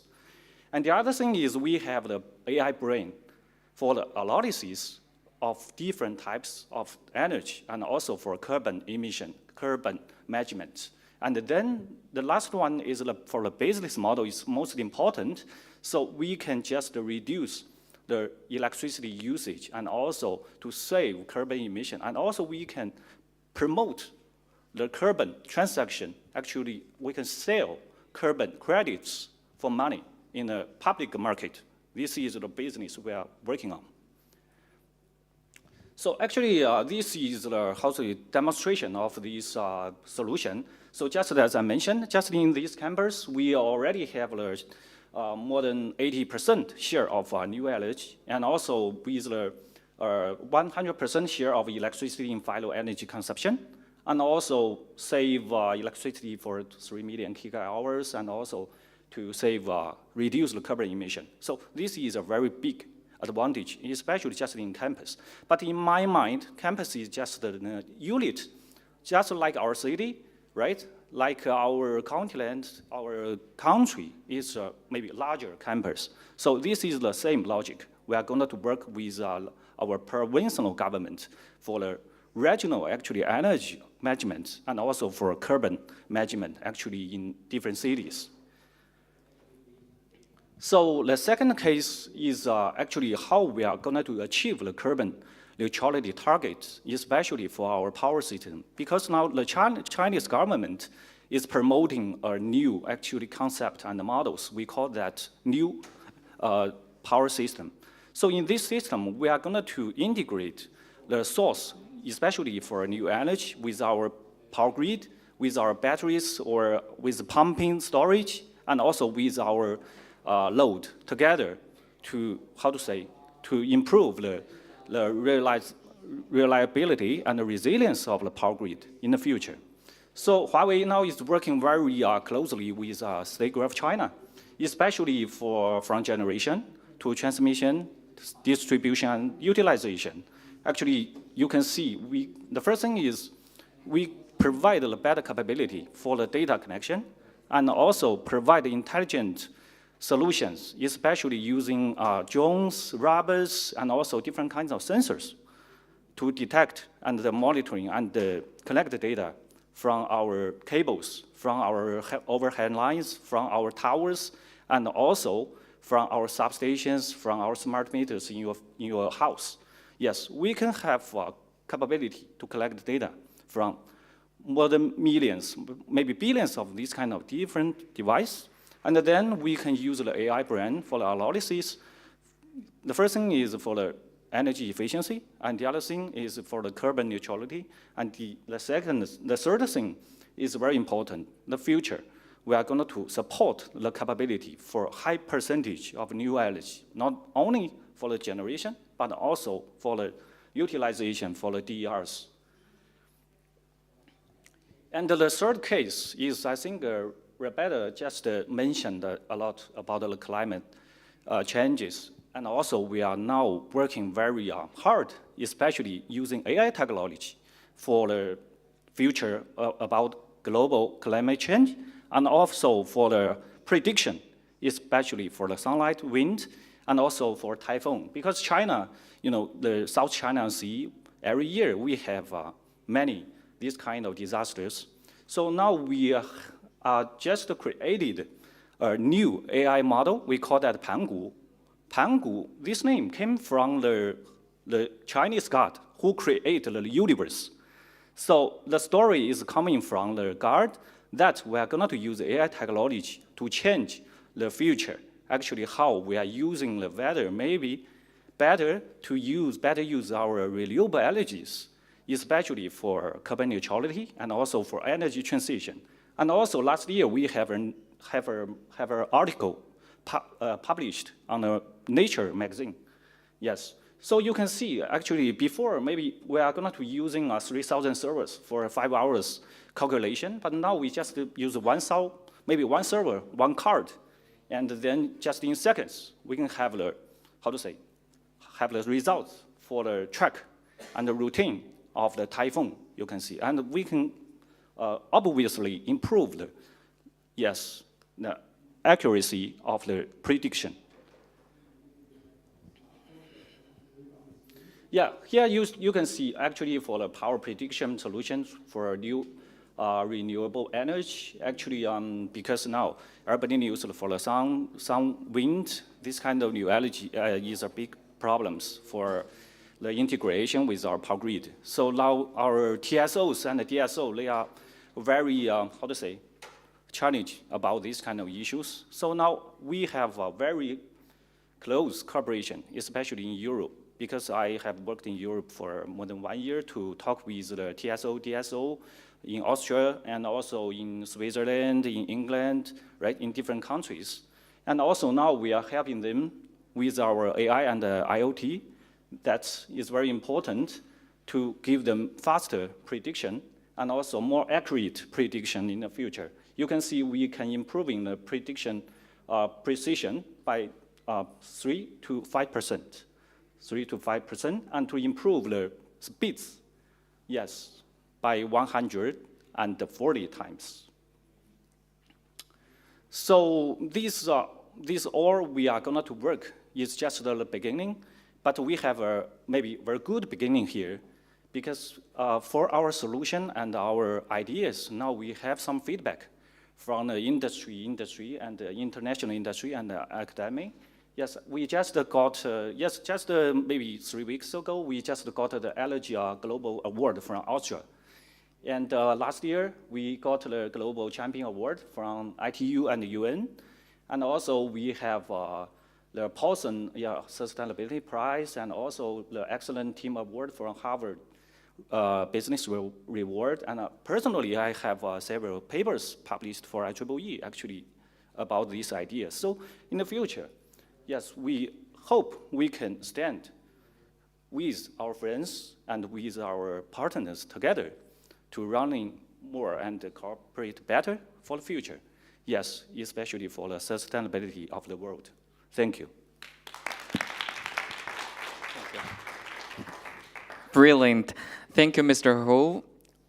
Indeed, the ICT and AI technologies are crucial for the sustainable development goals in this digital era. And actually, GEICO has similar vision, which is called Energy, Transportation, Information Integration. And this report is actually available at our official website. And we're looking forward to a smarter energy system supported by Huawei. Next, I think it's time for the engaging panel discussion moderated by Ms. Laura Rinker, a PhD candidate from the University of Hohenheim.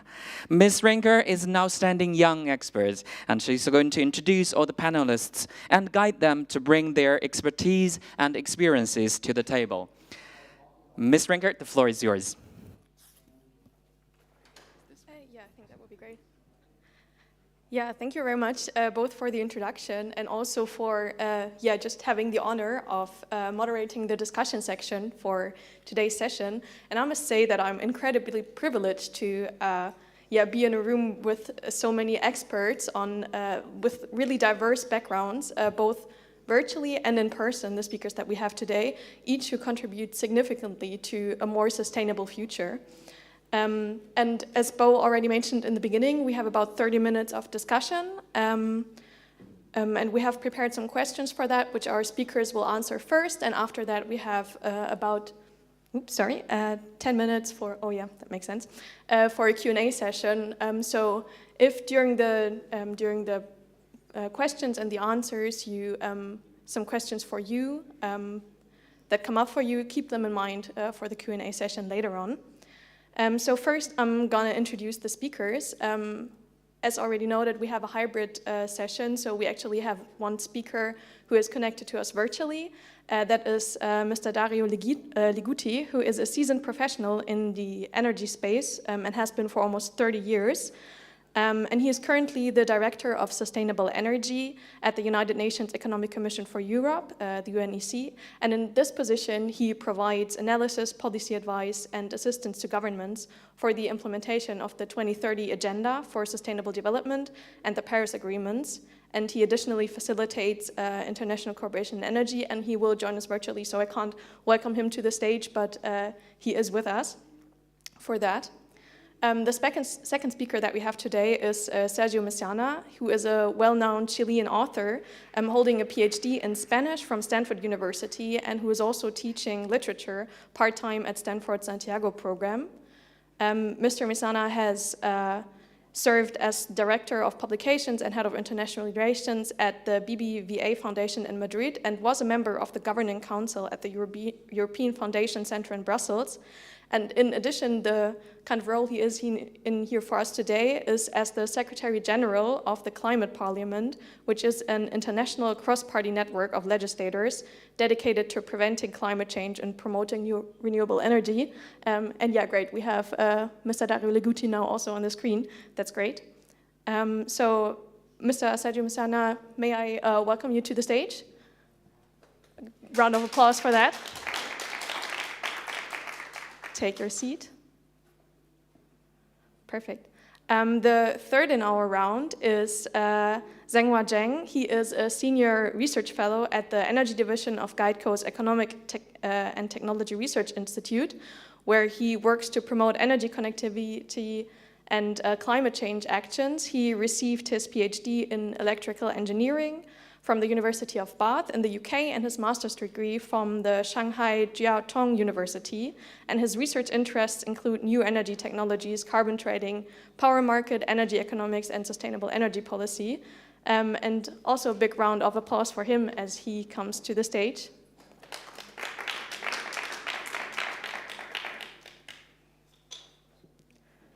Perfect, thank you.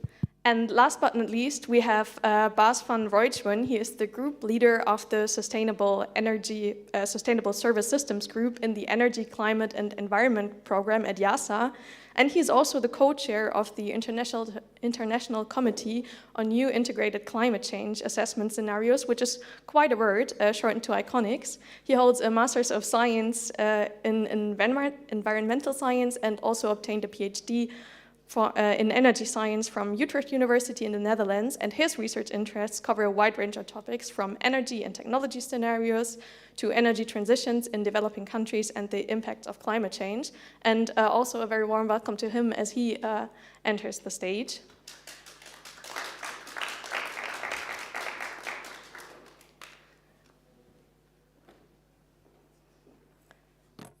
Perfect. And I think, as you can already guess from these introductions and the bios, we have really a broad range of expertise here on this stage.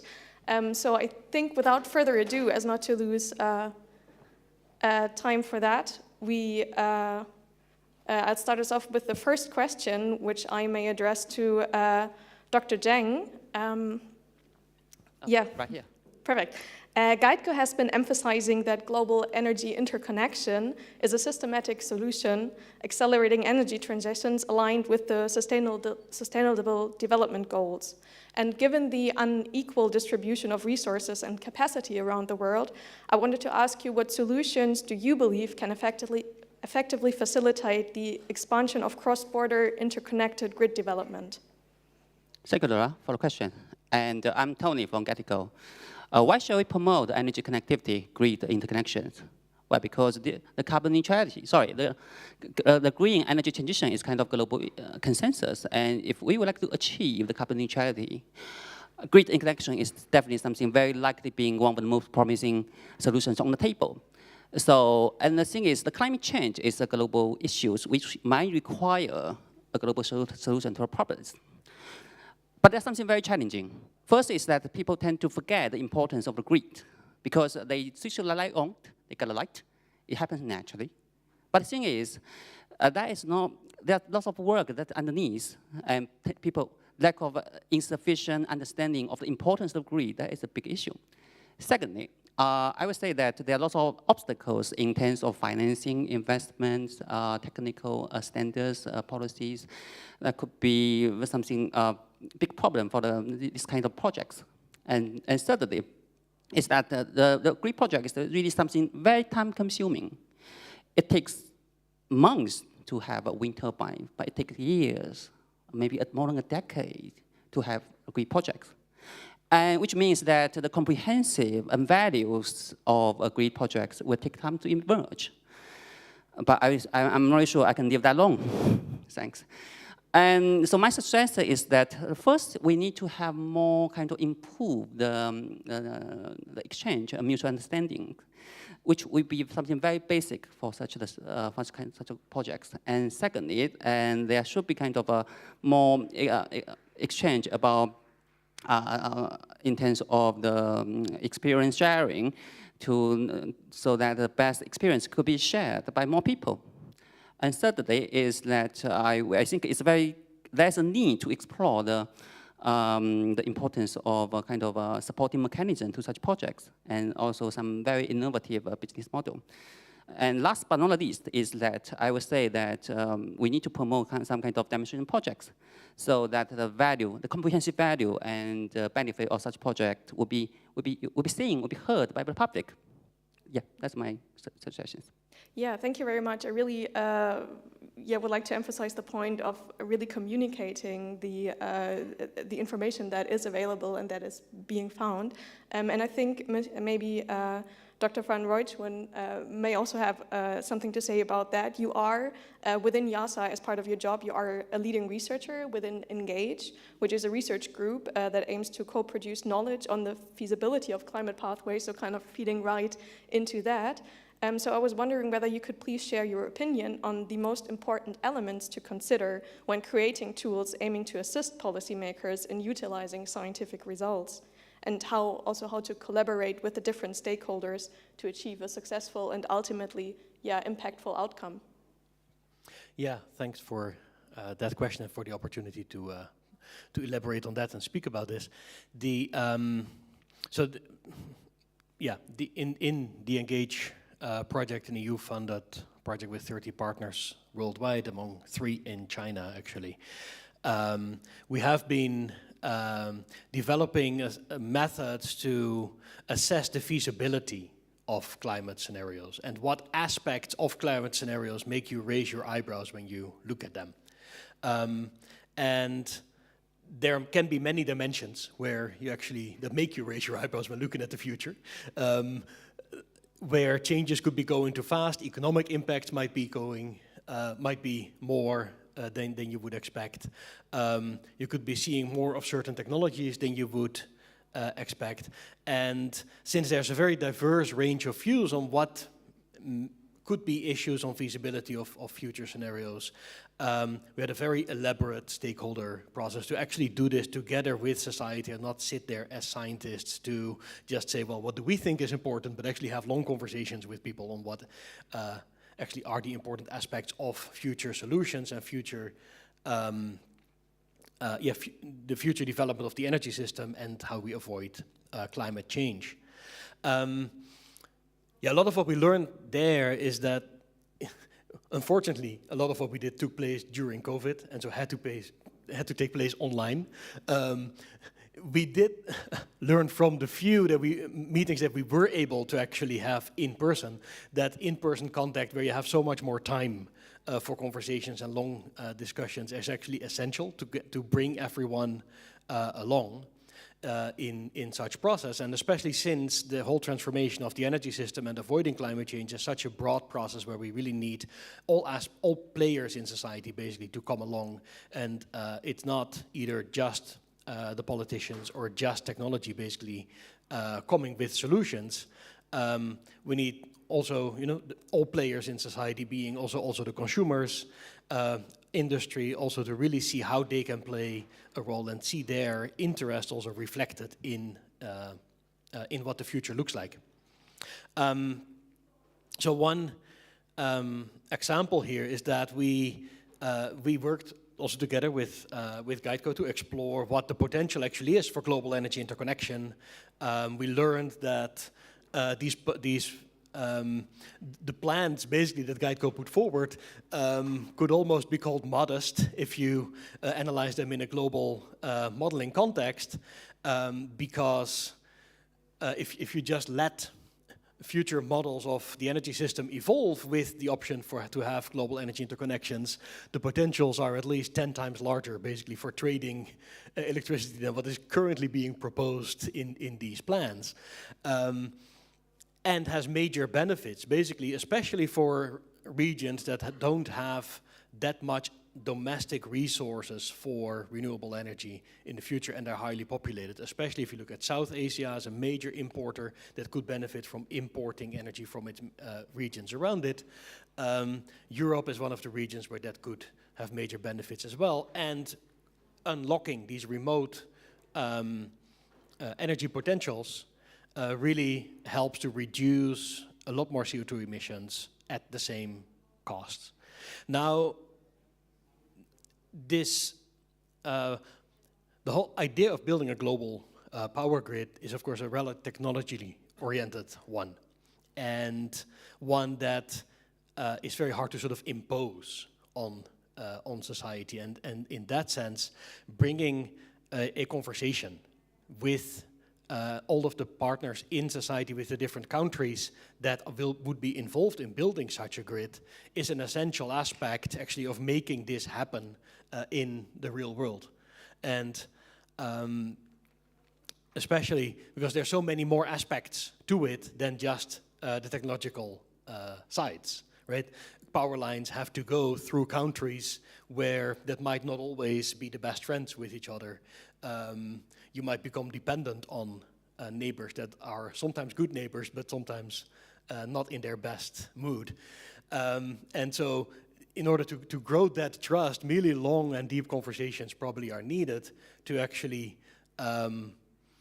make such a vision of the future where we can connect countries much closer to each other in joint solutions, much more a reality than to make it actually come to fruition. Yeah, thank you. I think that's really insightful, looking at the broader picture here, really zooming out and seeing how cross-national efforts really need to be made to achieve that. And I think what would be interesting if Mr. Liguti may have a point on that, because recently UNEC and partners announced that they will develop an AI-powered platform to help build resilient energy systems. And this is really amazing and extremely innovative, I must say. And I think could also help to inform people and make these connections. And I was wondering, Mr. Liguti, if you could provide further details about this platform and also about how this has the potential to advance us towards a more sustainable future by providing information to policymakers and investors and really making those connections. Sure, thank you. And thank you for inviting me to speak, and apologies for not being able to be with you in presence today. I think let me explain you why it came this idea about developing this platform about energy resilience systems. And the issue, obviously, you know, resilience is based on the energy trilemma, which is around sustainability, affordability, and security. And that has become particularly topical over the last 24 months, I would say, when you have these three dimensions of energy clashing with each other, and bringing the necessity for policymakers to make decisions, to make trade-offs when regarding one of these issues. And so we said, so how is best from a policymaking decision-making process the most optimal contribution that we can do to that process and make sure that the decisions that policymakers take are take into consideration all the different aspects and that actually contribute to the resilience of those energy systems, as opposed to taking decisions which could be actually detrimental to the resilience of those energy systems, especially when you're looking at the energy transition. And so we thought, well, there is a lot of information out there. I mean, we produce information, the IEA, a number of international organizations, think tanks, national organizations, many of them. With many of them, we do work, but not with all of them. And then sometimes that information is conflicting within each other. And sometimes it's asymmetrical, it's partial, it brings certain perspectives, it doesn't bring other perspectives. And so we said, for somebody who's there, who needs to take a decision, shall I invest in solar or wind, or shall I invest in grid transmission has been highlighted that as very important for the energy transition. All of these issues which pertain to a very complex system like the energy system, how can you get a grip on it in a simple way that supports your policy making? And so we are launching this project about building the platform for energy resilient systems, which is built around the two major components. The first one is a knowledge library. Why are we doing a knowledge library? Well, we know, if you use ChatGPT today and you go on the internet and you ask any questions around that, you can get, depending on the question that you ask, first and foremost, but as well, you can get any sort of answers, really, which you don't have the capacity to know, is this for real? Is this, the famous information hallucination systems that this kind of large language model suffer from? And then you have in the internet, you have all kind of information. You have information which is biased, you have fake news, you have absolutely legitimate and transparent information, but you cannot distinguish one from the other. And so we said, well, let's create a library, knowledge library on the energy transition, by first contributing all the international organizations that are working on it. And so in this endeavor, we're not alone. We're working with the World Meteorological Organization, with the International Energy Agency, with the International Atomic Energy Agency, the World Bank, the EIB, ITU, and a number of other organizations we're bringing on board, and they will be contributing with their knowledge to create this knowledge library. But once you have that, what do you do with that library? Well, we are developing, with the support of our International Computing Center at the UN and with the team from the University of Zurich, we are developing a sort of ChatGPT-based large language model, although it's not exactly a ChatGPT technology, that will use this knowledge library to extract information that the query that the user has prompted to do that. This, we believe, will help in supporting policymakers, and we'll be providing as well the references to underlying documents, because we want to be extremely transparent about that process and how it takes place, and make sure that that algorithm doesn't suffer from some of, as I said, or some of the weaknesses that some of the existing AI algorithms have. And that we believe will support in taking decisions with a broader set of information, hopefully as complete as possible, given the state of course of the knowledge and the research that the world is doing on this, and they keep changing. And I think Roberta mentioned before, what we know from the past is not necessarily what will happen in the future, because climate change will change. Take just think about the impact of climate change on wind power generation, on hydropower generation. Now, we don't know exactly what will happen. We can only have scenarios.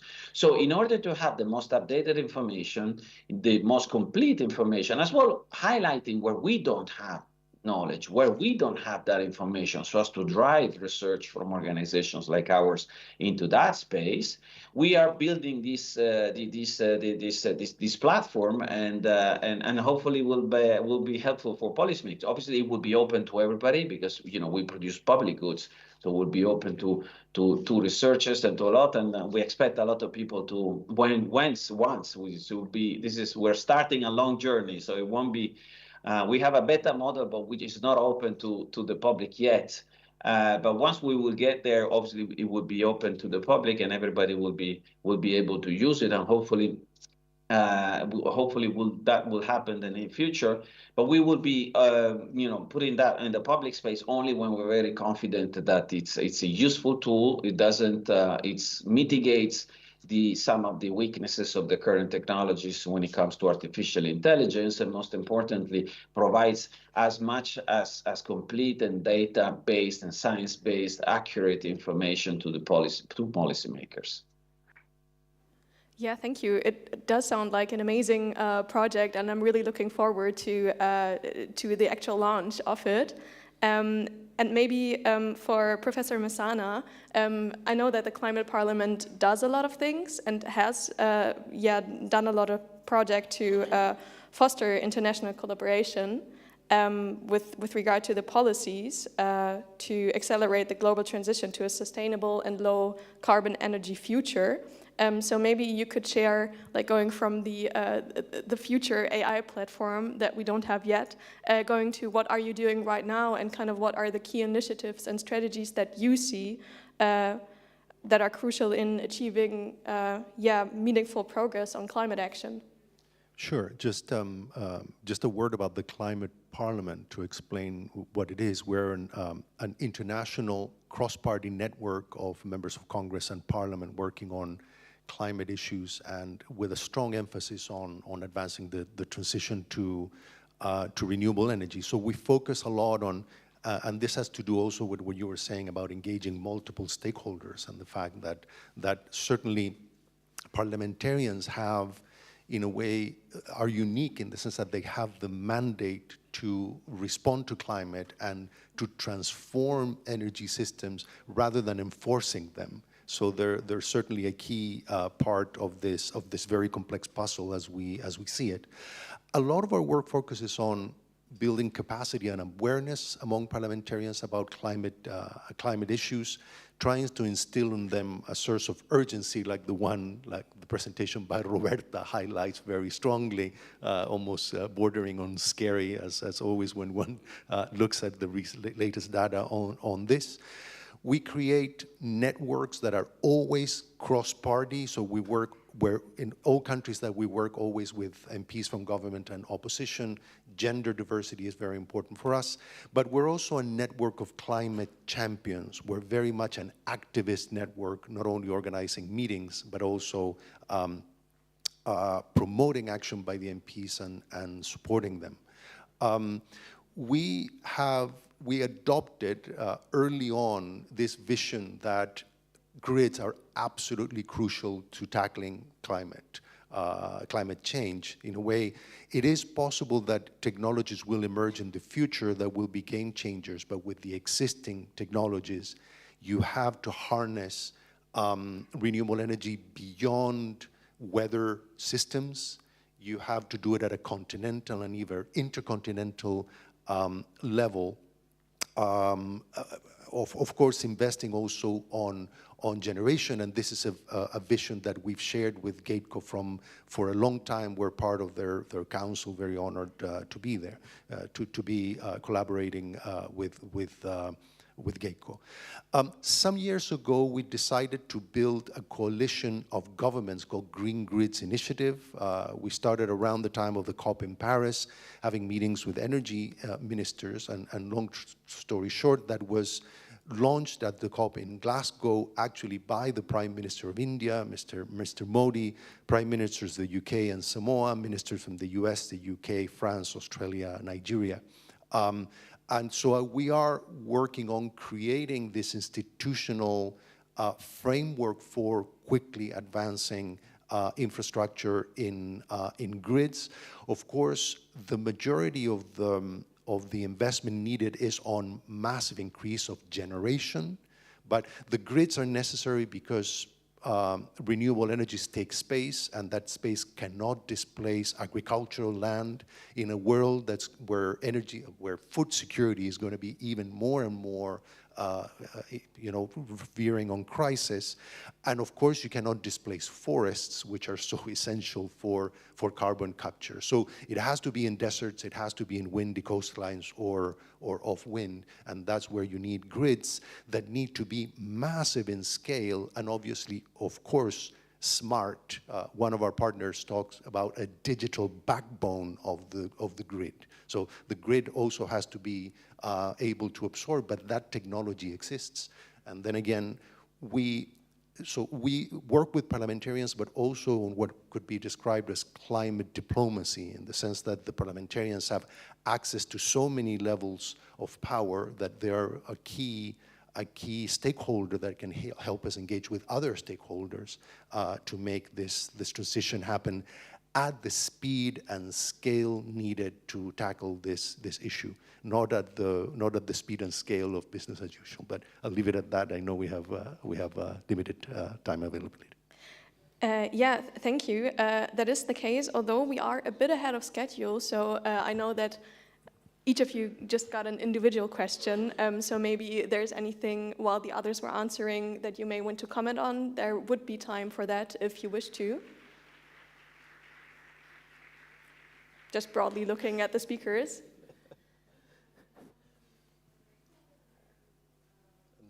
If that's not the case right now, that's perfectly fine as well. I think then we have some more time for the Q&A section, which is also great. So first of all, a big thank you for providing these really diverse insights that are still interconnected. I think that was quite visible here in your answers, so thank you for that. And now moving on to the Q&A section, I would like to invite you, our audience, for any queries related to the issues discussed right now, maybe also for the points related to the keynotes. Maybe there's something in there. And I think our speakers are happy to answer your questions. So if you have one, feel free to raise your hand. And I was told a microphone would find you. Laura, in the meantime, I might want to I wanted to, it has been highlighted several times that the grids are crucial for the energy transition, and I'm absolutely correct. So I would like to as well to bring another perspective on why a grid system in the, as global as possible is very important, is because it increases the resilience of the country energy systems overall, because it provides options. It provides it avoids the issues, around one of the issues that you have is you have certain countries which have different natural endowments, different climate scenarios, and therefore their technology mix, looking at the carbon neutrality, is somehow as well limited to a certain extent, but by the geographical situation, by their positioning in the world, by the natural endowment, by their industrial footprint, at least as you build as well that industrial footprint. Having been connected, I think one of the speakers mentioned before, but I think is a very important point that needs to be highlighted even further, is one of the important points is being connected to your neighbors, but your neighbors being connected to their neighbors as well, is that you're providing, that country is actually strengthening its resilience to climate shocks, its resilience to other type of shocks. It actually increases by being connected. And there is a tendency today in the political, because of the geopolitical crisis that we're living, that everybody, when look at resilience, they look at autonomy. They understood resilience equals autonomy. So I need to be autonomous in my own energy needs. But that is not possible, first of all. And secondly, it's actually a very expensive way of looking at your energy resilience. By instead yourself collaborating, being open and having options through a grid connection to your neighbors and the other neighbors, you're actually increasing your resilience at a much lower price. And I think that is a very important message, because it means that countries should collaborate. Countries should sit around the table and create those opportunities to establish those grids, as opposed to countries not sitting at the table and looking only inwards and what they can do to support the resilience of their energy systems. I just wanted to highlight that because I think it's an important point. Thank you. Is the microphone? Yeah, just very quickly responding to that, I absolutely agree. There tends to be an emphasis on thinking of energy sovereignty as trying to be self-sufficient, but it is possible to see continental grids as an opportunity for cooperation, and the more interconnected the countries are, the lower the risk of one country affecting the supply of the other. And you put it in very simple terms. If one neighbor doesn't want to sell you, you're connected to other neighbors that will, and there's enormous amounts of money to be made if we're thinking of the interconnection, for instance, in the north around the North Sea. So I absolutely agree with that point. Yeah, thank you. Yeah. So, as you mentioned, the importance of the grids right now. Yesterday was a panel on youth where people mentioned on the panel that there is a demand for infrastructure to be built, and on the other hand, at least in some European countries and somewhere in the US as well, there is like active work against these infrastructure projects, like because people don't like power lines. They're not in my backyard problem. And so I would like to know how this is going to be addressed, because right now there's like politicians appealing to their voter base, and their voter base is getting older. And if they don't like these infrastructure projects, then they will work against those projects with all their time and resources they have at hand. And I mean, in the long run, we will probably get the infrastructure in place, but this will definitely hinder like our efforts in some places. And if it's in crucial places where there's, for example, an interconnect or something, then how would you address this project, these topics? Because my only idea is that you should throw like money onto NGOs who are then talking to those people in person to convince them that we have to do something. But yeah, what is your take? Thank you. Who wants to start us off?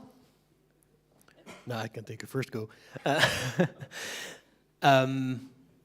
Yeah, no, that's a good point. I mean, you see basically this dynamic that there is always a majority against any of the options, basically, right? In many of the Western countries at the moment, and maybe in other countries as well, which indeed blocks every individual option, whereas what we need is basically all of the different options, and not, there's no silver bullet basically to solve the whole problem in the first place. So we need everything on the table.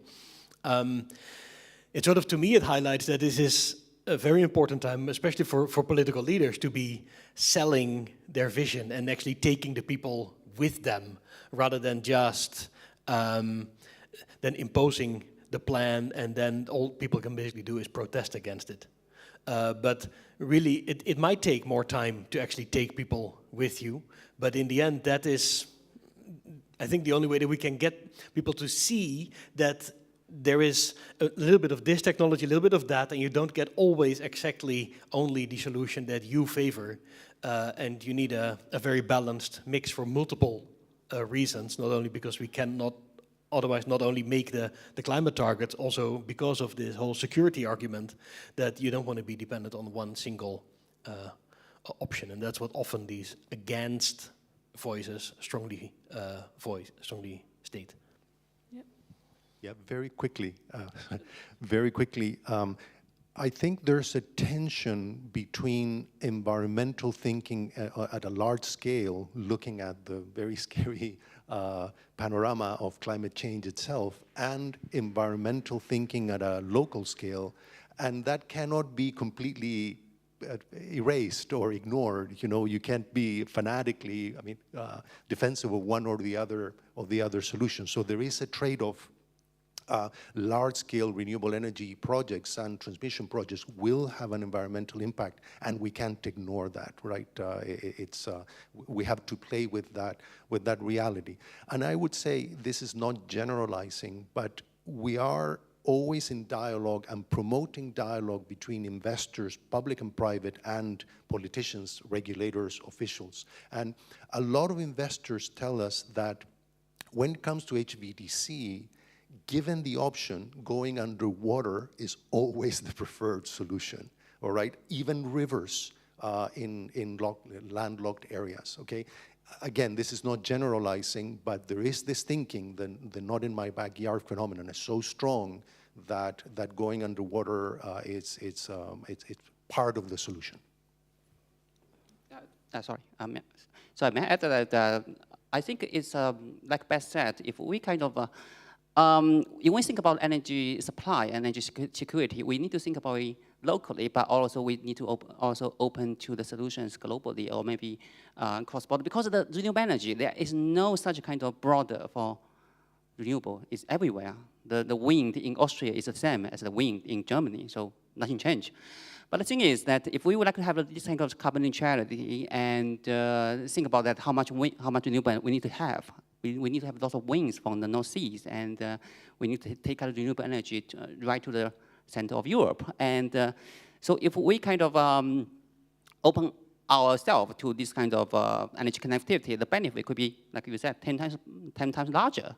And the thing is, some people will argue, probably say that, oh, we can have renewable and battery at the same time, then we will be able to power ourselves. Well, I think that is a solution, but the thing is, my point is always like we also need to open to other solutions. Once upon a time, not very far away, that we made some an estimation that if we kind of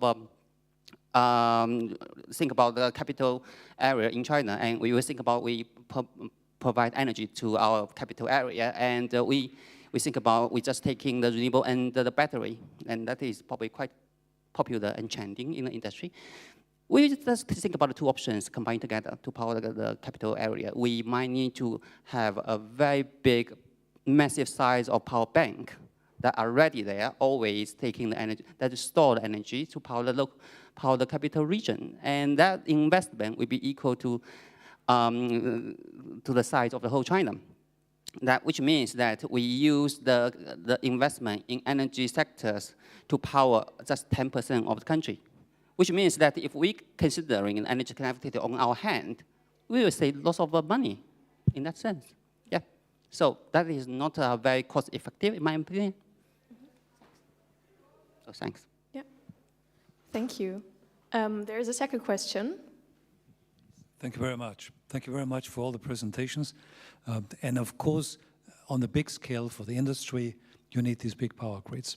But I was just wondering about the portfolio of solutions, as you just mentioned, for the individual household.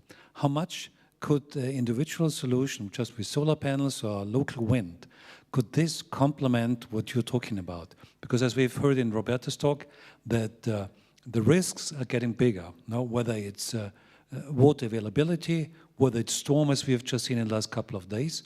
And I think a sort of resilience could be, and also a sort of bringing in private capital, having a decentralized parallel system, as some countries are already building up, with the right incentives for private capital to be invested, but also with the incentive to save energy. Because once you get the energy for a cheap price from the plug, you think different about it than if you create it yourself on your own roof. So how much does this, is this considered in your concepts?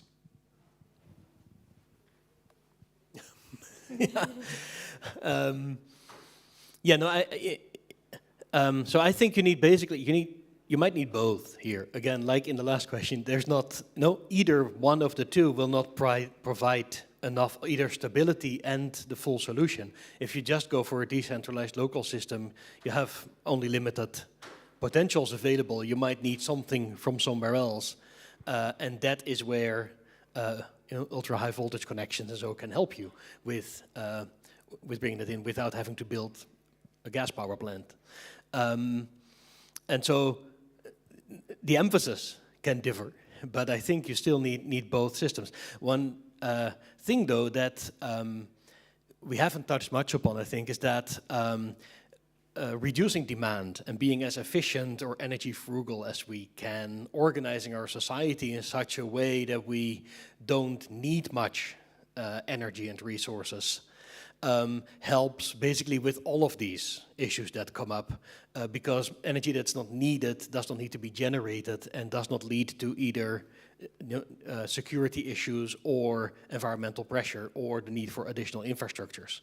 And so if you bring it to the individual household and the individual choice, I think just investing in efficiency and changing your behaviors in such a way that you use as little energy as needed, basically is the first step to go before objecting too highly against all of the other technological options.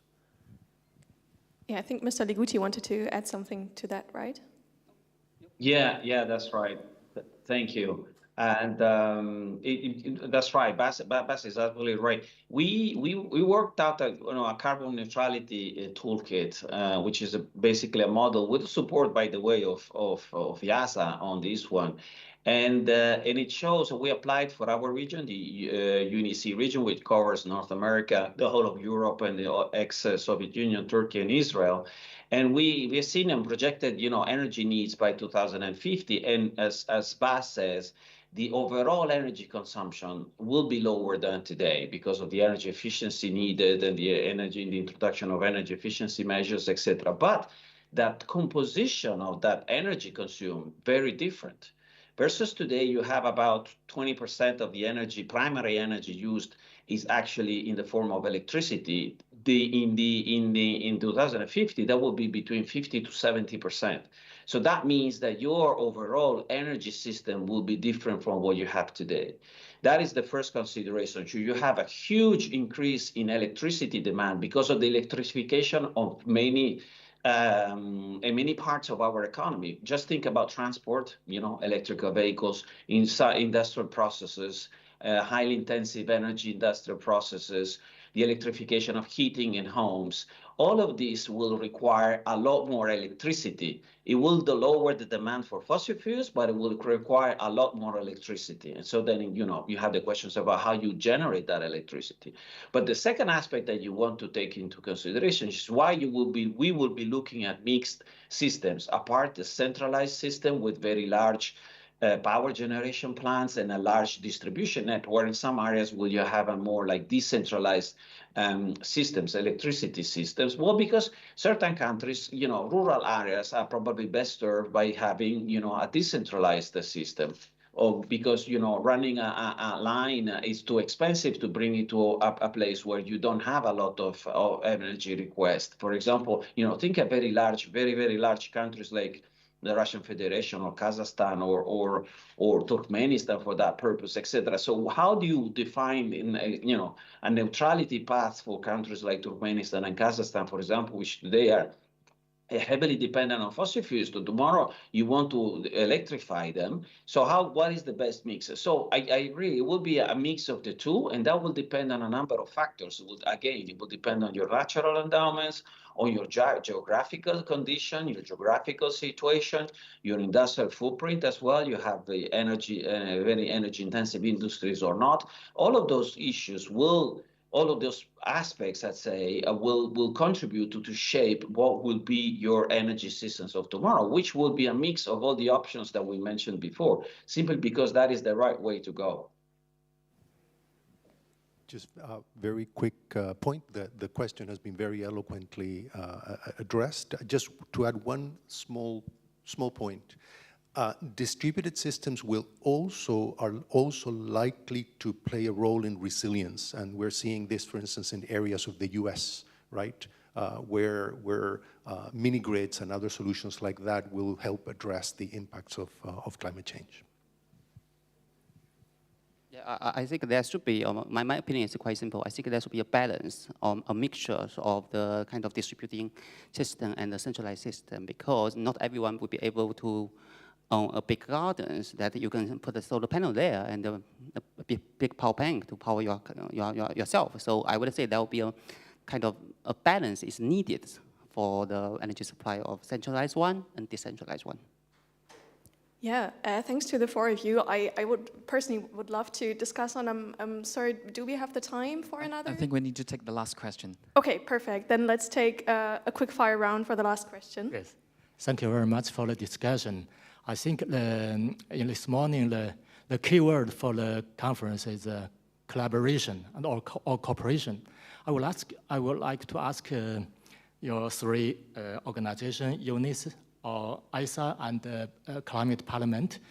Do you have some kind of cooperation with the Chinese partners currently?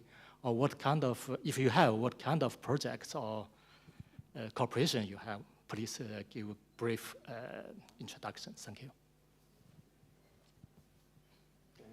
Well, with GuideCo, mostly as members of the Council of GuideCo, is our main, cooperation with Chinese partners. But we are beginning a dialogue, as I was saying, between legislators, investors, private and public, and regulators, and we very much want to bring Chinese companies into that process. But I'm talking aspirationally at this point. Yeah, I can, speaking for IASA, China is one of our national member organizations. IASA basically has 25 countries as member organizations to be a global research institution. We have done a lot of work with GuideCo over the past few years, but in many projects collaborate with Chinese academics in joint research projects. And actually increasingly are hosting students who come as part of their PhD, basically visit IASA for a year by now, basically. Yeah, I think we have 5, 6 people at the moment actually who are just working with us at the moment. For us, although China is not a member of our commission, they are a member of our sister commission based in Bangkok, the Economic and Social Commission for Asia and Pacific.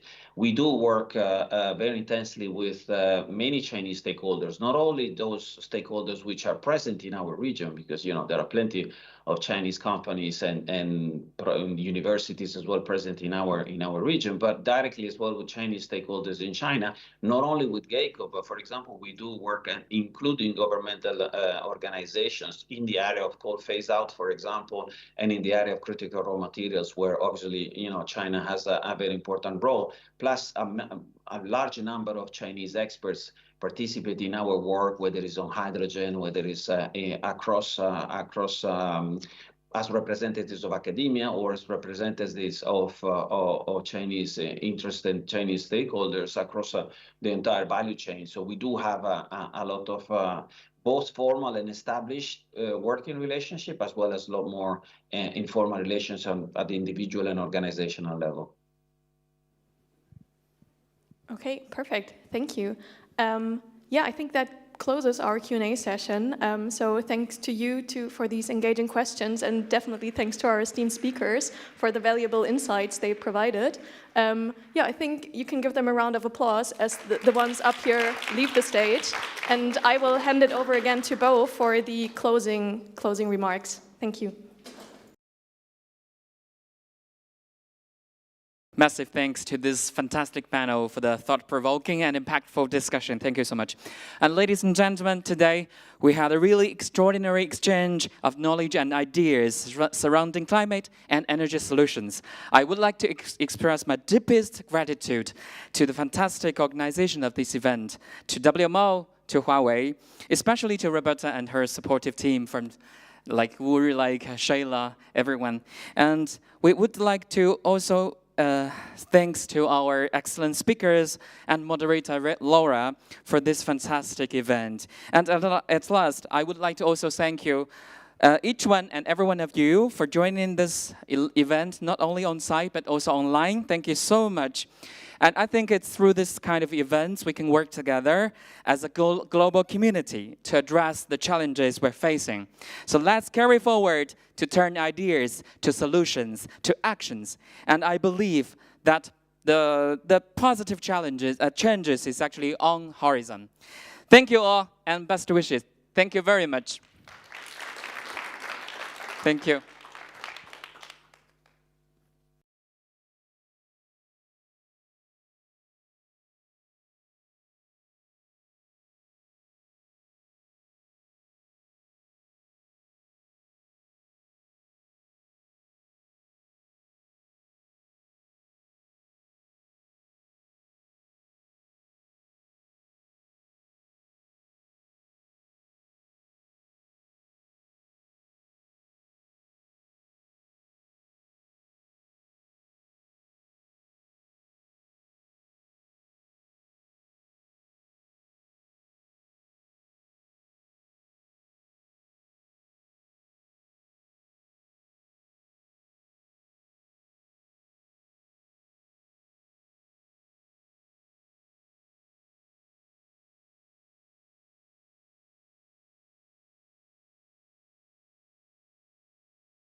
here to this session on how renewables can contribute to green industrialization. Thank you for taking the time. We'll start out by welcome remarks from our co-organizer of the session, the UNIDO Investment and Technology Promotion Center Germany. And then we'll have a discussion with various developers and investors in the field. So let's get right into it. We'll start with Vanessa Völkel, from that is the deputy head of UNIDO ITPO Germany. So over to you, Vanessa. Thank you. So thank you, Jens. Thank you. So good afternoon, esteemed guests and colleagues also. It's a pleasure to welcome you today to UNIDO ITPO Germany's joint side event together with our partner ARE, Alliance for Rural Electrification. My name is Vanessa Völkel and I'm the deputy head of the UNIDO Investment and Technology Promotion Office Germany. During today's session, we will not only talk about the energy sector, we will rather focus on 3 different sectors where energy generation and its associated costs play a crucial role. And together with our esteemed panelists, who will soon come to the panel, we will discuss the implementation of renewable energy in agribusiness, mobility and mining. Not only for the sake of sustainable production, but also because renewable energy provides a suitable alternative to fossil fuels and also to save costs. Each of these sectors has its own challenges when it comes to energy generation, but they all have one thing in common, and that is the need to shift to a more sustainable way of doing business. Before giving the floor to our panelists, I would like to take the opportunity to quickly introduce you to the work of ITPO Germany and also how we could cooperate in the future. As part of UNIDO, the Investment and Technology Promotion Office Germany supports investors and technology providers by facilitating technology transfer towards emerging markets. Here on the picture, you can see our office in Bonn, while the ITPO Germany also has a presence in Berlin and in Africa, in Ivory Coast, Nigeria, and Sudan. How do we facilitate technology transfer and investment promotion? Firstly, we organize delegate trips for company representatives from Africa and other emerging economies, and we take them on a visit to sector-specific trade shows. Secondly, we organize trips on the other way around, meaning to bring German and European companies to developing countries at so-called private sector missions. For example, this November, we will go to Nigeria, Togo, and Benin with around 30 companies with a focus on energy and the agribusiness sector. And thirdly, we have 3 advisors on the ground in Côte d'Ivoire, Nigeria, and Sudan, who support companies with expertise and their local network. And last but not least, we developed a platform to showcase technologies and projects where we create matchmaking through a digitalized tool, and that platform you can find on itpp-germany.org. We also have a flyer over there, so you don't have to remember that website. And this picture, there you see a private sector mission to refugee camps in Uganda and Kenya with UNHCR, where we are having companies which had innovative solutions for the humanitarian sector. ITPO Germany and ARE, we have a long-lasting partnership and together conducted 3 publications which showcase decentralized renewable energy projects in the agribusiness, mining and mobility sectors. And each of these publications highlights and analyzes case studies to draw policy recommendations and lessons learned for future projects. We already launched these publications at the annual exhibition for the decentralized energy sector, which is called Off-Grid Expo and Conference in Augsburg. This is really an excellent conference, which I also would like to mention takes place this year again from 6 to 8 of December. You can also participate virtually in that if you don't have the time to travel to Germany for it. And there we provided visibility to the case study contributors from which we also have as virtual panelists today Dr. Axel Friedrich from the European Institute for Sustainable Transport and Ms. Tolu Diso from Cross Boundary from the mining sector. These studies, we have some of them here, but we find them on the website on itpo-germany.org. Yeah, with that being said, I'm more than happy to give the floor to our moderator for today's session on greener and more inclusive mining, mobility, and agriculture sector, Mr. Jens Jäger. Jens, the floor is yours. Vanessa, I can actually almost speak like this. Thank you so much, Vanessa. Let's get right into the discussion. So I'll invite Faith Chege, Portfolio Manager at EEP Africa, Camille André Bataille, CEO at Anka Madagascar, as well as Nora Maggiero, CEO of Drop Access to the stage. We also have the pleasure of having two virtual panelists with us today that you can see on the screen. So it's Dr. Axel Friedrich, German expert on environmentally friendly transport and former head of the transport department in the German Environmental Federal Office, as well as Tolu Diso, Business Development Director at Cross Boundary Energy. So we'll start by going a bit sector by sector. And by the way, since it's late afternoon and so on, we want an engaged audience. Feel free to raise your hand at any time. You can mix in audience questions and contributions to the discussions. And same goes for the panelists. If you have something to contribute to what other people are saying, just flag it and I'll pass you the word. So we'll start with the mobility and renewables link and jump to you, Faith. So what are some of the key trends you've seen from the EEP Africa portfolio? And maybe just for those that don't know EEP Africa, you say a few words about the initiative first. Yeah, thanks, Jens. Glad to be here. I'm with EEP Africa. EEP Africa is a short for Energy and Environment Partnerships Trust, and we're a clean energy financing facility hosted by the Nordic Development Fund with funding from the governments of Austria, Denmark, Finland, Iceland, NDF, Switzerland, and Norway just joined. And to date, we have commitments of about 88 million euros. We provide financing to early-stage companies through two instruments, grants and repairable grants. So that's 0% interest rate for companies that are larger, and that would go up to 1 million euros. And then for pure grants, 200,000 euros to 500,000 euros.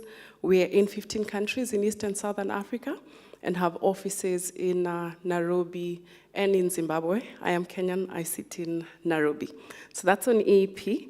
So to the question on some trends in mobility, I think, especially being Kenyan and seeing the way the mobility space is really thriving and taking off, the first trend we're seeing is more support from the government, and especially because mobility presents an opportunity for two things: job creation, with most of these countries having very high percentages of unemployment, and also demand stimulation for our utilities that are often greener than especially for East Africa, and also with very high generation and very little utilization of energy. So from that end, what we've seen happen in Kenya is the government really rallying behind e-mobility, and now we have better policies in terms of reduction in taxes and duty, import duties, and I think the most interesting one recently is actually discounted electricity tariffs. So we have most of the companies, because we are really solving for mass transportation with two-wheelers and three-wheelers, most of these companies are using electricity for the grid, which is green, but then that has really enabled the sector to really grow, and as of today, we have about 30 mobility startups only in Kenya. And I think what we're seeing as innovative, just in terms of the sector taking off, is now asset financing partnerships, and that has taken two shapes. One is with having more MFIs, focusing on the financing of the vehicles, and then on the other end, what has been exciting is actually seeing the likes of B-Box and M-Copper, so solar home system companies that have done a really good job with PayGo and creating a credit scoring and really understanding the bottom of the pyramid customers, now upselling electric vehicles and especially two-wheelers to their customer base. And from that, they're then able to offer financing to this clientele And as a result of that, the e-mobility companies are able to just not be vertically integrated to scale at a much faster rate. And then still on strategic partnerships on the charging station side, because they're very CapEx intensive. I think what we're seeing now is a lot of these companies now, and I think a great example is Ampersand in Rwanda. So started off in Rwanda, now moving to Kenya, but instead of having to set up the charging stations themselves, they're partnering with the Totals. And so we've seen like Total Energies solarize most of their charging stations. And so companies are now able to scale to other countries and also within the country to rural parts of the country with less CapEx costs, and also being able to navigate, which is one of the main challenges of e-mobility, which is the behavior change around, if I'm used to fueling at a certain petrol station and the charging station is at a different direction, it just gets a little tricky to get the adoption. And so by seeing a lot of these companies partner now with the Total Energies, with the Shells, and also really diversify on their thinking around easier and simpler ways of setting up charging stations, there's just been a higher uptake of electric mobility solutions in Kenya and in East Africa. Wow, 30 companies on e-mobility in Kenya alone, that's very impressive. And thank you for sharing some of the insights from your East African and Southern African portfolio as well. Also great to see that there's interest from both large corporates, Total and so on, and smaller companies as well, and MFIs. That's very encouraging. So I'll turn it to Dr. Friedrich, and let's test the technology right away. Do you agree with some of the trends that have been brought forward by Faith, or do you see other developments? Yes, we see a development of a high motorization, which of course gives a big problem for all the cities by congestion and of course by air pollution and by noise. And the question is, what can be solutions? And we see, of course, in Europe, in all the United States, more and more electrified vehicles. The problem is you need space. And the only solution, what we see, is to have two-wheelers which have less space for transport of people and goods. Unluckily, we have lost in Europe this business. Now we try to get it back by support of some big companies like the DHL. But in the meantime, the growth of the other sector is even bigger. So I see the same problem in Africa. We take note of this high pollution level, which is unbelievably high. And therefore, it's urgent action. And that's the reason I was involved in the foundation of a company, African Goose, which tries to bring e-bicycles to Africa, which are able to transport goods and also built in Africa. So it's not from Europe, it's from in Africa. So we create a company probably in January in Uganda, and we try to cover all these three countries, Uganda, Kenya, and Tanzania. So this is the idea behind, to get really a progress before all the space is really disappeared for this use. I have big doubts if it's possible to replace all the cars and trucks by electric vehicles, because the space is not available. So we have to think about how we can really use the space. And transport is a key factor for development. If you have not a good transport system, you will not be able to develop. This, I think, people have to understand. The good thing is that in all three countries, the share of renewable is quite high. The question how we can use it in the transport sector. And in my belief, it's really a need for two-wheelers, also not only for person transport, but mainly also for good transport. Thank you so much. Could you perhaps also highlight maybe a success example of a project or portfolio of projects that you've seen? We have seen in Europe quite a number of startups which have entered the market of this good transport by e-bikes. And really we see normally, as I said, the Deutsche Post, DHL, is supplying the parcels and all the others by e-bikes. So really this is a big development and also save cost, because the cost of this transport is lower and air pollution is virtually zero. And therefore noise is also zero. So I think what we have to do, we have transport our bad examples to Africa and other parts of the world. We have also to export our good examples to Africa and other parts of the world. I hope we will be successful. Yeah, thank you. And Faith, from your portfolio of more than 30 companies in Kenya. Is there something specific you would like to highlight as a particular success example? Yeah, so I think just to mention, we have a large portfolio of companies. I think we're at about 7 now at EEP, and they vary from 2-wheelers, 3-wheelers for mass transportation, so for people transportation and for goods. And then we also have electric boats, and we're beginning to see 4-wheelers across the agri-value chain. I will mention an example in Uganda. The company is called Zembo. You might have heard about them. And we financed them, I think, in about 2018. And our grant financing went to mainly the procurement of 200 motorcycles, setting up about 20 charging stations and batteries. And at the time, the sector was just picking up, so a lot of lessons from that. And the model they are using is a battery as a service model, so mimicking how long it would take to fuel at a fuel station. And so the swapping takes less than 2 minutes, which is really good for the customer, but also makes it really affordable because then they take on the battery cost, and then the customers, basically their payback is about 3 years, but the customers would pay less than what they would for fuel. The battery has about 60 kilometers range, so they can swap 2 or 3 times a day.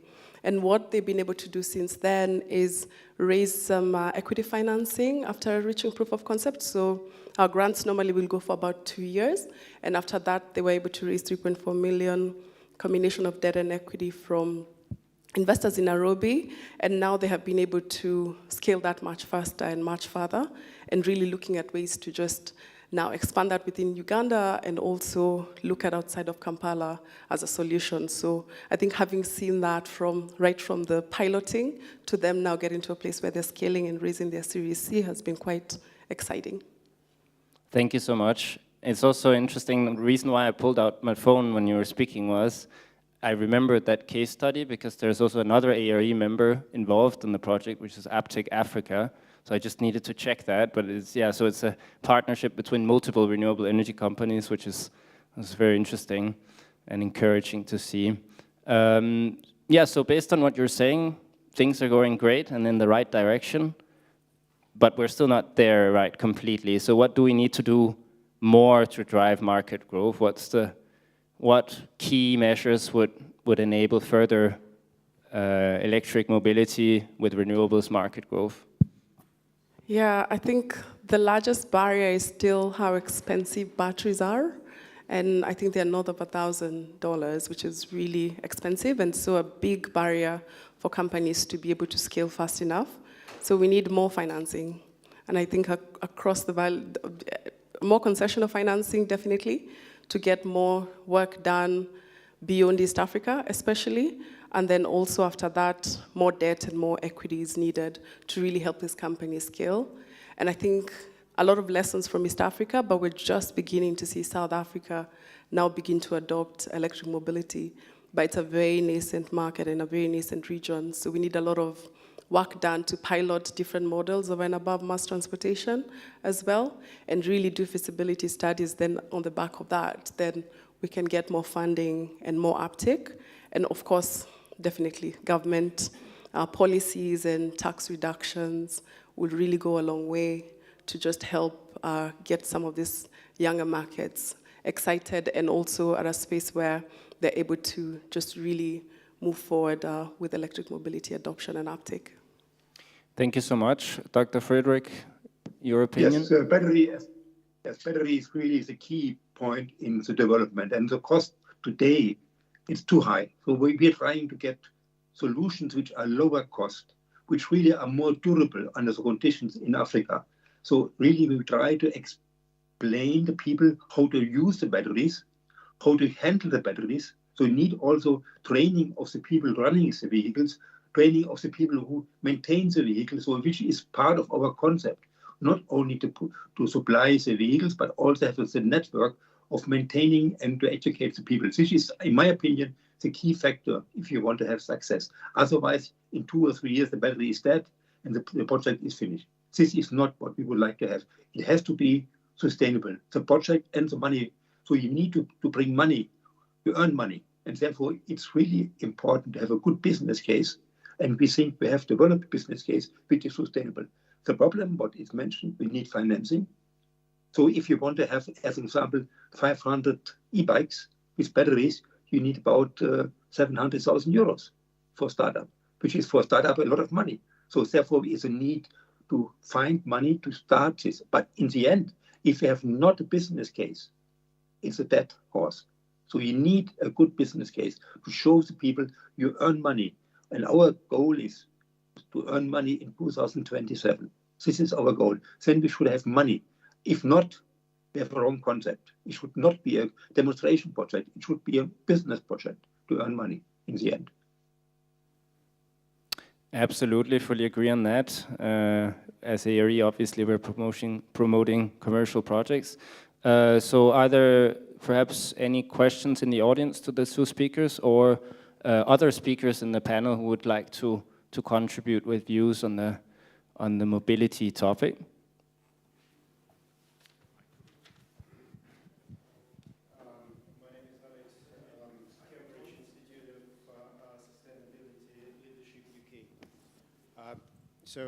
Thank you. I've got the question to all the panelists.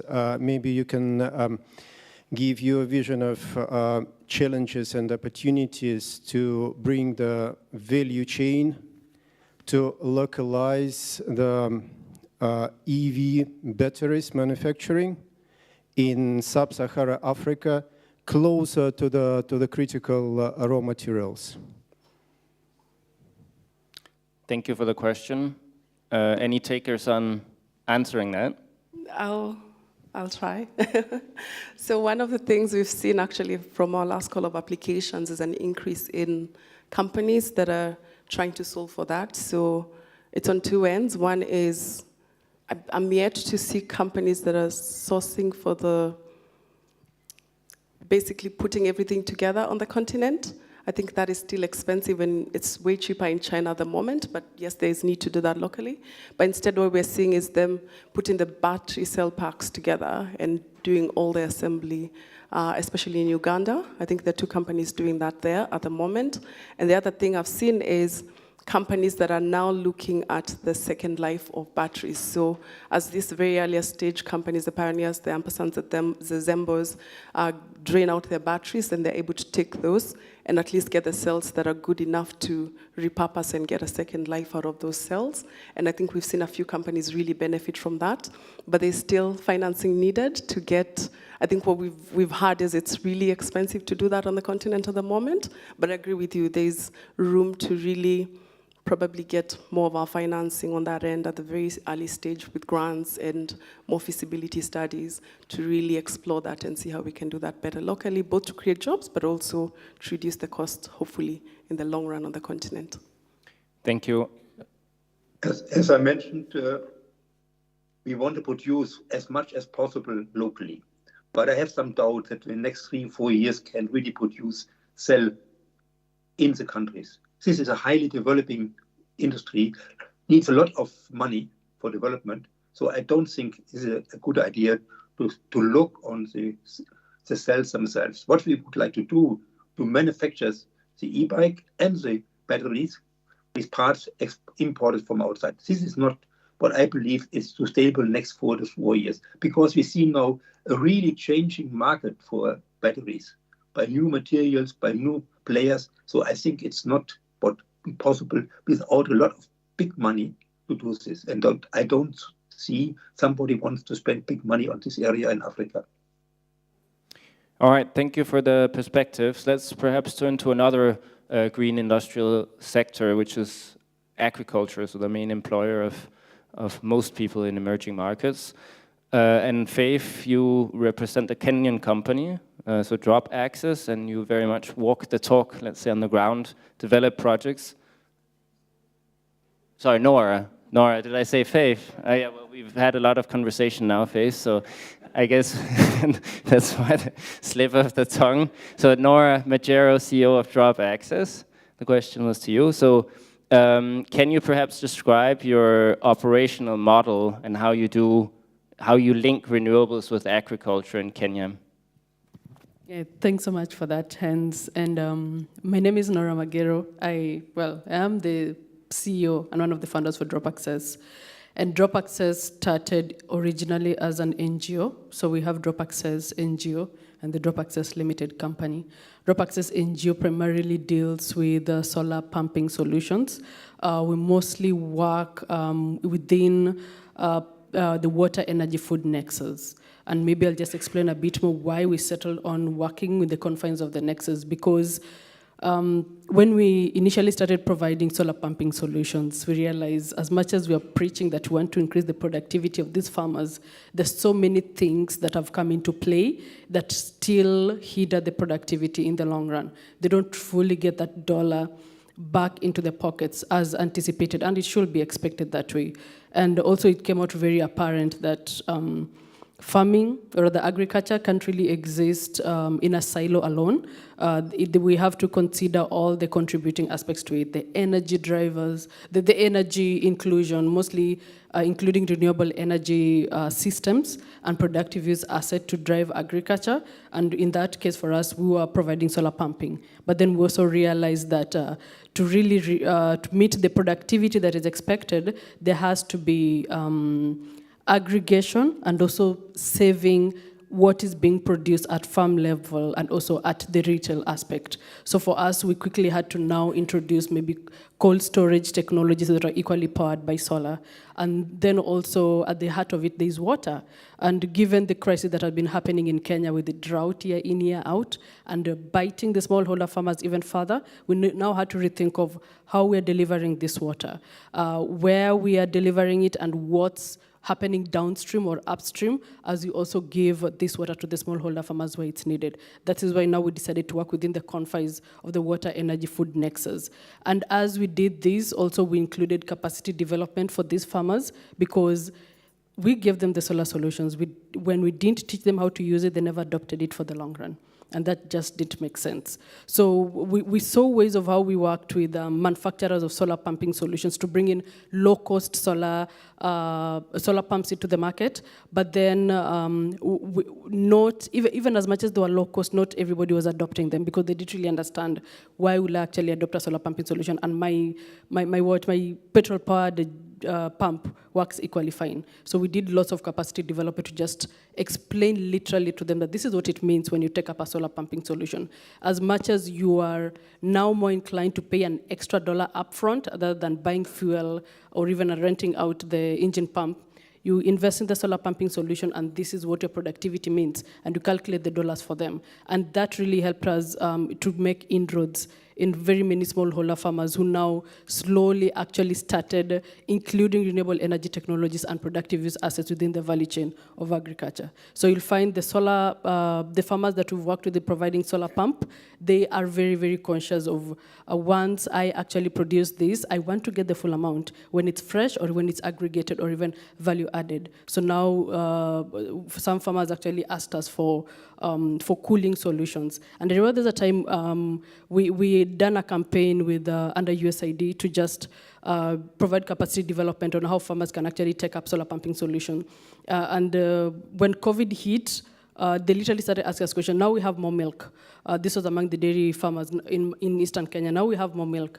What does it mean? Am I going to throw the extra milk away? What do I do with it? Because I have more milk, but I have nowhere to take it. And now slowly we started introducing solar refrigerators into the market, and also trying to figure out like how do we actually still equally finance for these solar refrigerators. So the confines of the nexus have really just helped us to redefine how we approach agriculture within the Kenyan sector, and also try to see how we can scale that up in the whole African ecosystem. It's not so easy to just finance the nexus and say, oh, we're going to support farmers to get into the water energy food nexus. So we've seen ourselves specifically lobbying for funds to just fund for solar pumping solutions.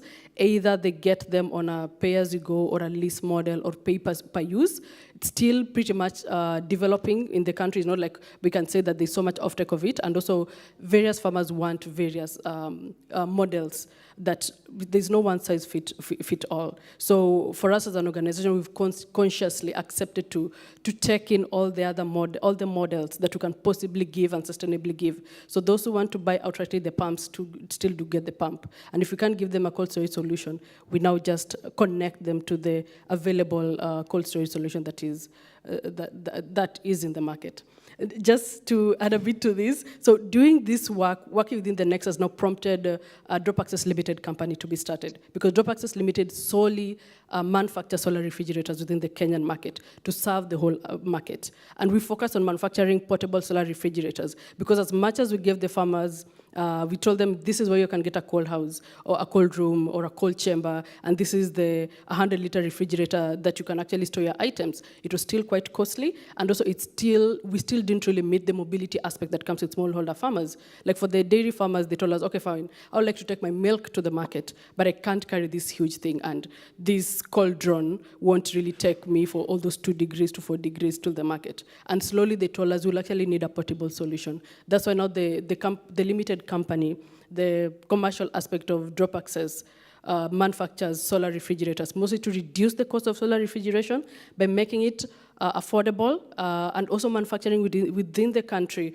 to explore tax subsidies, to just get rid of all those importations and freight costs and make this asset as affordable as much as possible. But then also for us as engineers and developers, we want to do maintenance that lasts, like provide a very solid after-sale support for these farmers. Thank you so much, Nora, for that comprehensive answer.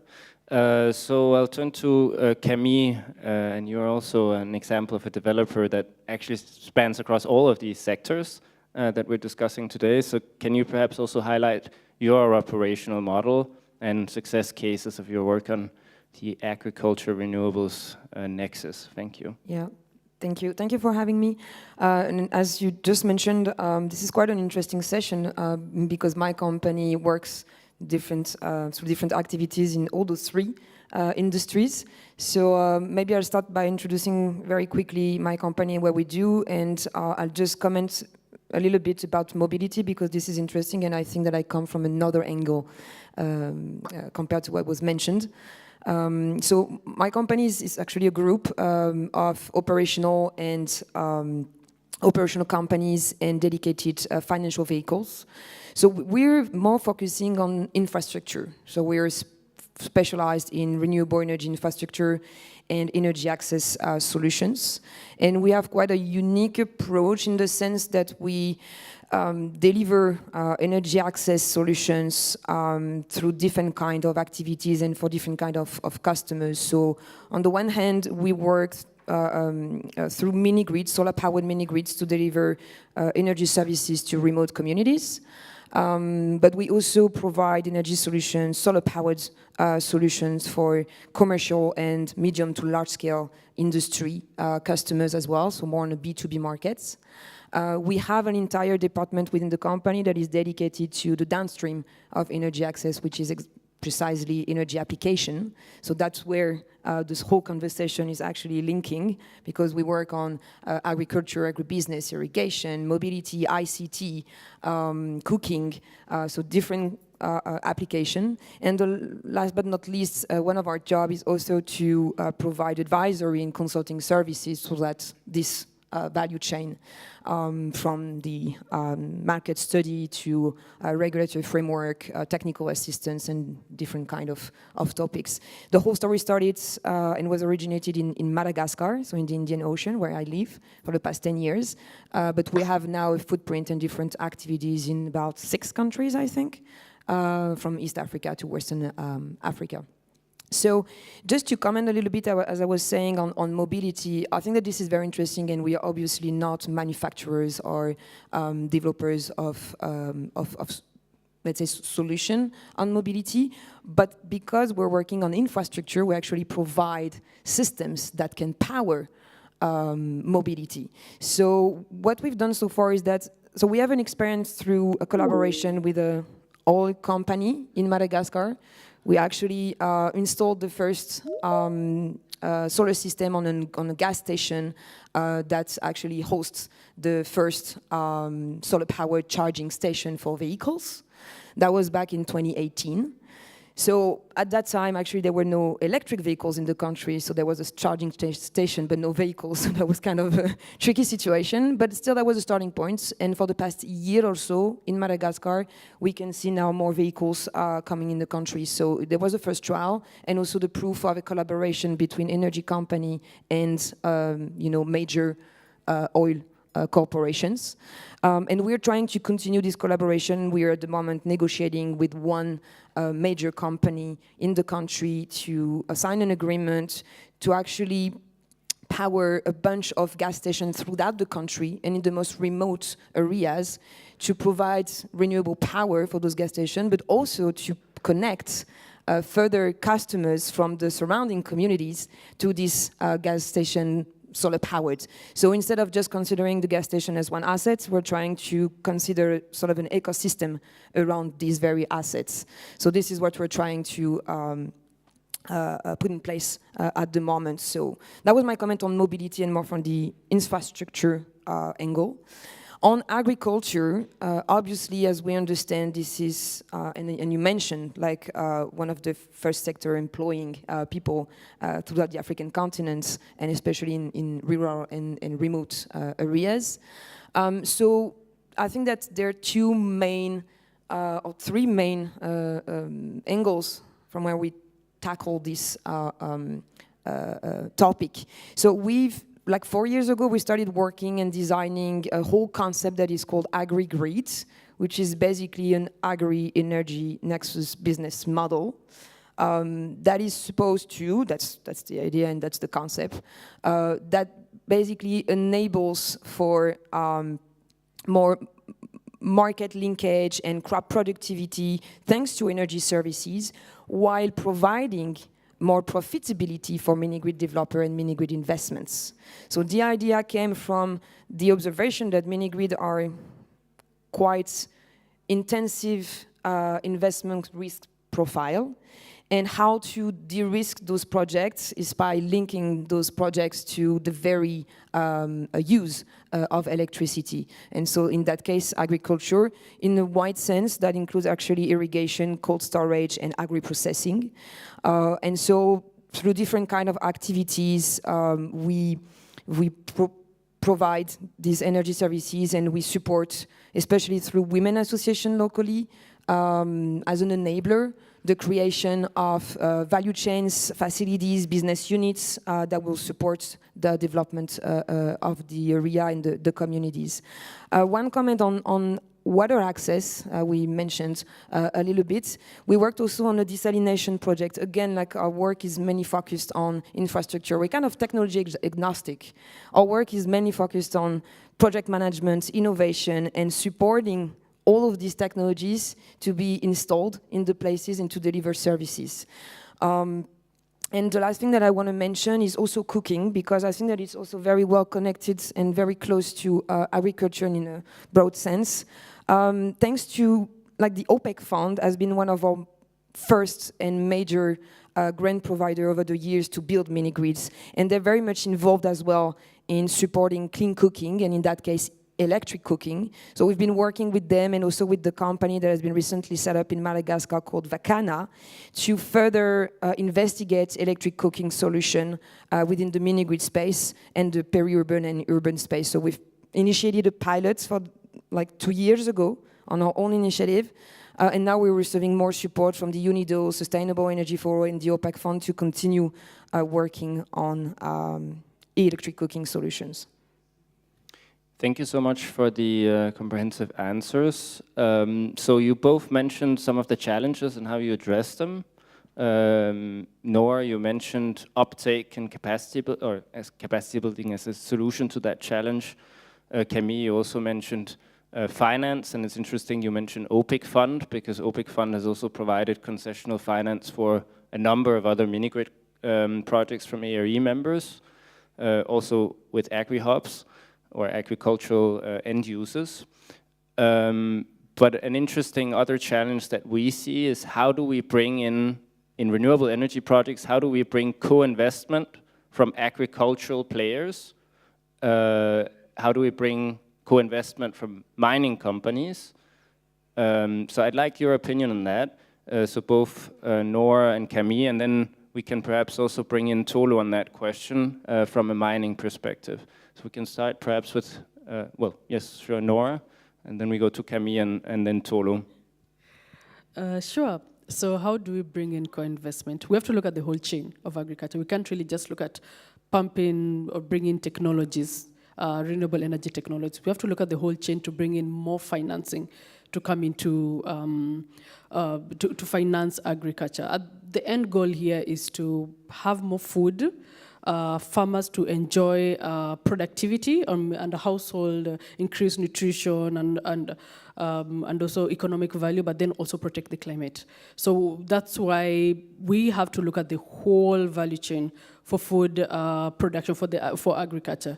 The technologies that are being introduced into the market, there has to be technology players coming in to finance directly just technologies, financing R&D further to just make these technologies as much as affordable, as much as possible, but then also to bring them to maturity so that commercial funders can come in and just ensure that they scale and uptake of these technologies. But then also we have to ensure that we still develop the infrastructure that allow these technologies to slowly be translated from being decentralized possibly to being centralized, or even just to benefiting from already installed capacity, from now the microgrids and the mini-grids, that eventually those who do the microgrids now, we have to think of how to include all these productive use assets into the system and also build these grids to be able to include all the other aspects that are coming in. And I know there'll also be finance that will be flowing in development of this capacity for generation, but then also in increasing uptake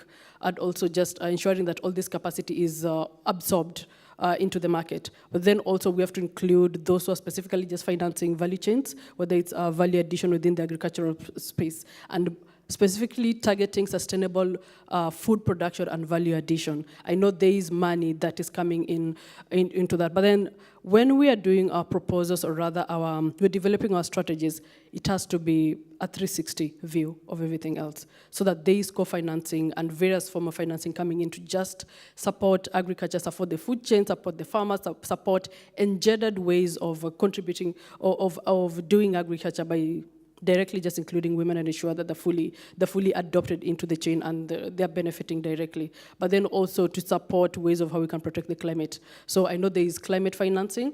I have seen funds that support agriculture, but they'll only support aggregation, or maybe they'll only support sustainable agriculture, or just rethinking of how to grow crops, whether it's large scale or even just doing value addition. So all that still contribute into co-financing all these. So it has to be a 360 view of how we deliver business within the agri sector. Yeah, I agree with what Nora just said, and I think that there's, from my perspective, something very interesting in what she mentioned around the mini-grid is that we can allow all the uses, and I think that having this view and trying to have to come from a holistic approach and trying to bring electricity for what it is, which is actually just a mean and not an end point, and to connect it with all the potential applications that are available. But that brings one complication that, at least from my side, I've seen for the past years, is this, cross-sector approach, which is sometimes very difficult. Like this whole story of breaking down silos that we're having for like the past, decade that I've been in the industry, still goes on. And this is still an issue because we're talking about sometimes massive capex need to bring this to scale. This is what we will need. I mean, in the end, I agree with Damilola from Civil. It's all about financing. But here we are talking about financing for different kind of assets or different kind of equipment or commodities and so on. And most of the financing parties actually have specific mandates, and they want to focus either on energy, either on WASH, or on agriculture, or on mobility. But when you ask them to fund combined solution, this becomes much more complicated. So one comment on this is to reinforce and keep on insisting towards those financing parties to open up their mind and try to think a little bit outside of the silos, to really think from an ecosystem perspective. The other thing that I want to mention is that I think that, as I was talking about the involvement on the infrastructure side, those conversations we have with those large corporations and those large companies, I think that this is also an interesting point of view. I think that, as we also discussed earlier today, we are all seeking money from the usual suspect on the financing space. But we should be able to attract more money from large corporations, from other sectors, other industries, mines, oil and gas, agricultural, food systems, and so on. There is money to be injected, and this can be a win-win collaboration. They can also find benefits for themselves by injecting money and by collaborating more with companies like ours. So I think that this is something to push for, whether it is on the CSR, accountability, impact, labor force or workforce, incentivizing locally when it's needed and so on.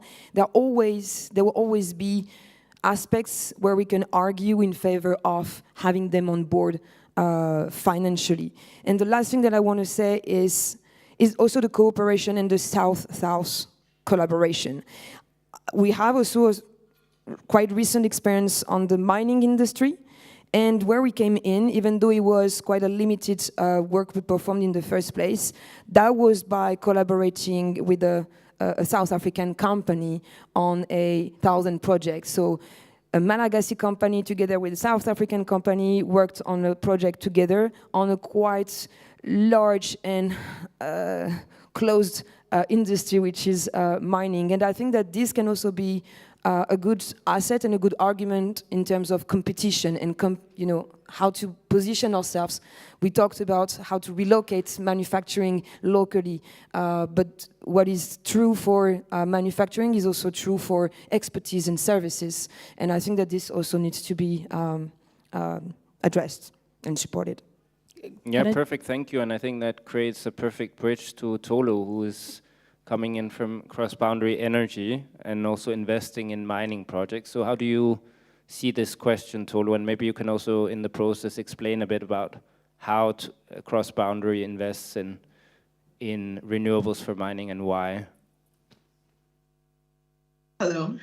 So Cross-Boundary Energy is an investment firm that offers full financed, customized hybrid energy solutions for businesses. And particularly, I'm in the mining sector, and we've been able to develop a whole portfolio for the company as a whole of $300 million. And this also sort of overlaps with what Camille was talking about with ANCA working with commercial and industrial companies. Answering the question that we just addressed, you find that mining companies are now actually trying to see how they can develop the communities that they're working in. So not only are they getting power solutions for their mines, they're also making sure that they're developing solutions that power the community. And at the end of the day, if you're able to give power to the community, that means that they're also able to use this power to feed into the systems that they're working into. So their agriculture, and even, for example, in one of the projects that we're working on, we're trying to see how we can even get EV bicycles into the community in order for them to actually be able to move around and everything. So it sort of just comes 360 with all the topics that we're trying to discuss here today, because renewables is really the future, and emerging markets also need to start getting into it as well. Now, Cross-Boundary definitely has invested successfully in renewable energy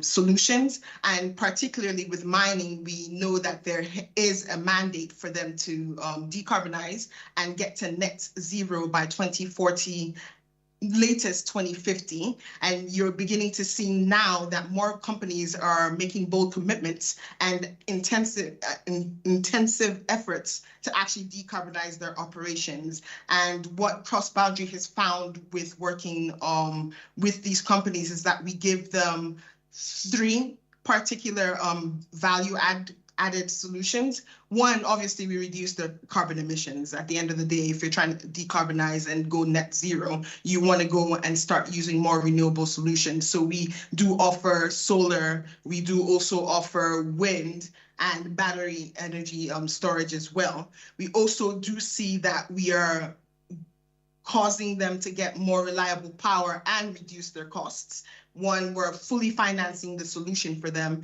And you also do see that a lot of these mines are in locations where they're not connected to the grid at all, or the grid is unreliable, as it tends to be on the continent, unfortunately.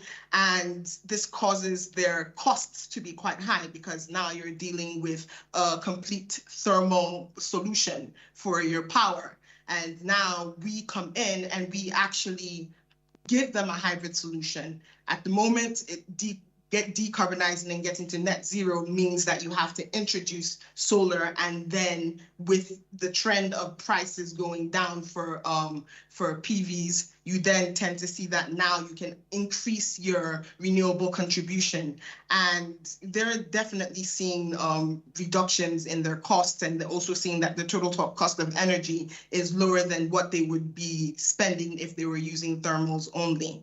Now, another solution that we give them is that now they can focus on their core mining activities. They don't have to actually deal with the risks and the volatility that comes with paying for changing diesel prices. And also now they can put the capex that they've put into the thermal solution into other projects within their mine and get higher returns from that. And we take on the risk and make sure that they get a properly functioning mine with power.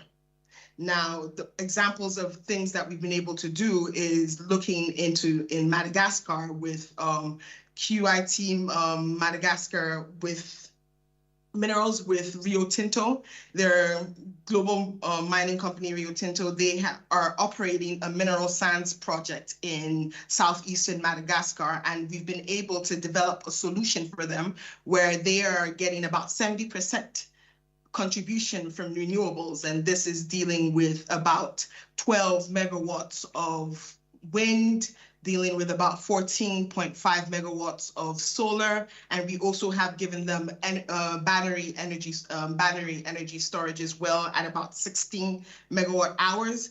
And right now we have most of our systems set up, and it's operating for them at the moment. Perfect, thank you so much. And also very nice to hear this specific example from Madagascar. And so I guess that begs the question, what's next? Why are Rio Tinto not doing this for all their mining operations, for example, in Chile as well, and so on? So what do you see as the next frontier for renewables in mining? How do we make it happen at scale? Actually, Rio Tinto is one of the forefronts of trying to get renewable into as many mines as possible. I think it's something that we all know it's a journey. I think that's one thing you're probably going to hear me repeat. Getting to net zero is a journey. It's going to take a couple of decades. I think we all need to hold each other's hands through this and know that no matter what, we can't give up. But the future is really for mines and for everyone as a whole is looking for innovative ways to get to net zero. And some examples of that I can give is battery energy storage. You see that a lot of mines are now looking for larger batteries to be able to store their energy for longer periods of time, because obviously they need to make sure that their expensive equipment is not being tampered with unreliable grids and whatnot. You also see that there is green hydrogen. It's being tested and trialed at the moment to be able to potentially run the base load power for a mine. That is still very early on. It's still very early stage, but I think that is something that we could see coming in the future. We don't know. I think everyone is entitled to their opinions on this as well. Another one that we're beginning to see is industrial process heating. People are using fossil fuels to boil for their boilers in the mining industry and other manufacturing industries, in fact. And now if we can use steam or if we can use electric boilers in place of that, that's also another way to decarbonize. Also, lastly, I think the mining industry in particular, and this is something they're all beginning to look at, is how do you structure your activities so that you are getting access to the cheapest and cleanest form of energy. And for example, with solar, you know that you're going to get that during the day. So that means that maybe you should be prioritizing a lot of your activities to be during the day so that you reduce your costs further because you're dealing with the power then as well. Thank you so much.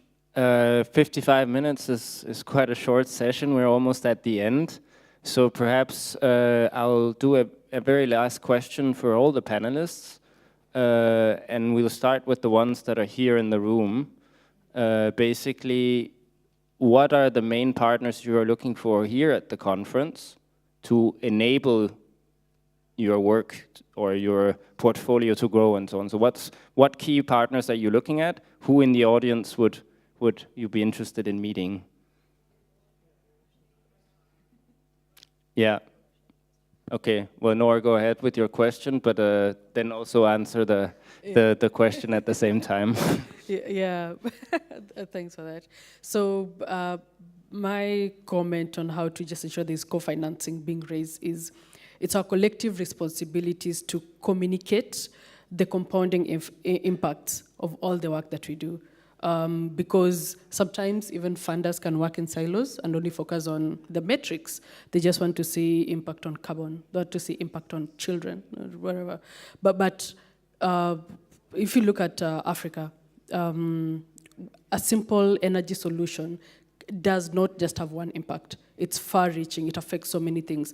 And it's our responsibility to communicate that intentionally, let it be loud and clear, so that also investors slowly start to think of being sector agnostic in the way they finance, so that there is more co-financing coming together to just support our work in various aspects. And personally, I've raised money as a woman founder, I've raised money for healthcare, I've raised money for animal health, I've raised money for just solar solutions, I've raised money for climate change. And I'd like to see possibly raising all those aspects from just one funder, if possible. Like, that will really be exciting. So now, what am I looking for here? As a technology manufacturer, I like to see more South-South collaboration. I've always imagined or even just dreamt of, ideally, the products that I'm bringing to the market, I want them to be guided by technology and knowledge transfer from any corner where it has been tried, tested, brought to maturity, and we bring it to Kenya to serve the whole African continent. Something like refrigeration that we're manufacturing, it's not something new. I like to see the Europe coming in to co-design, co-develop, co-roll them out. I like to see all the global South countries coming to bring in what they've tested, better technologies, so that we just build robustly and also build as fast as possible and bring to maturity as fast as possible.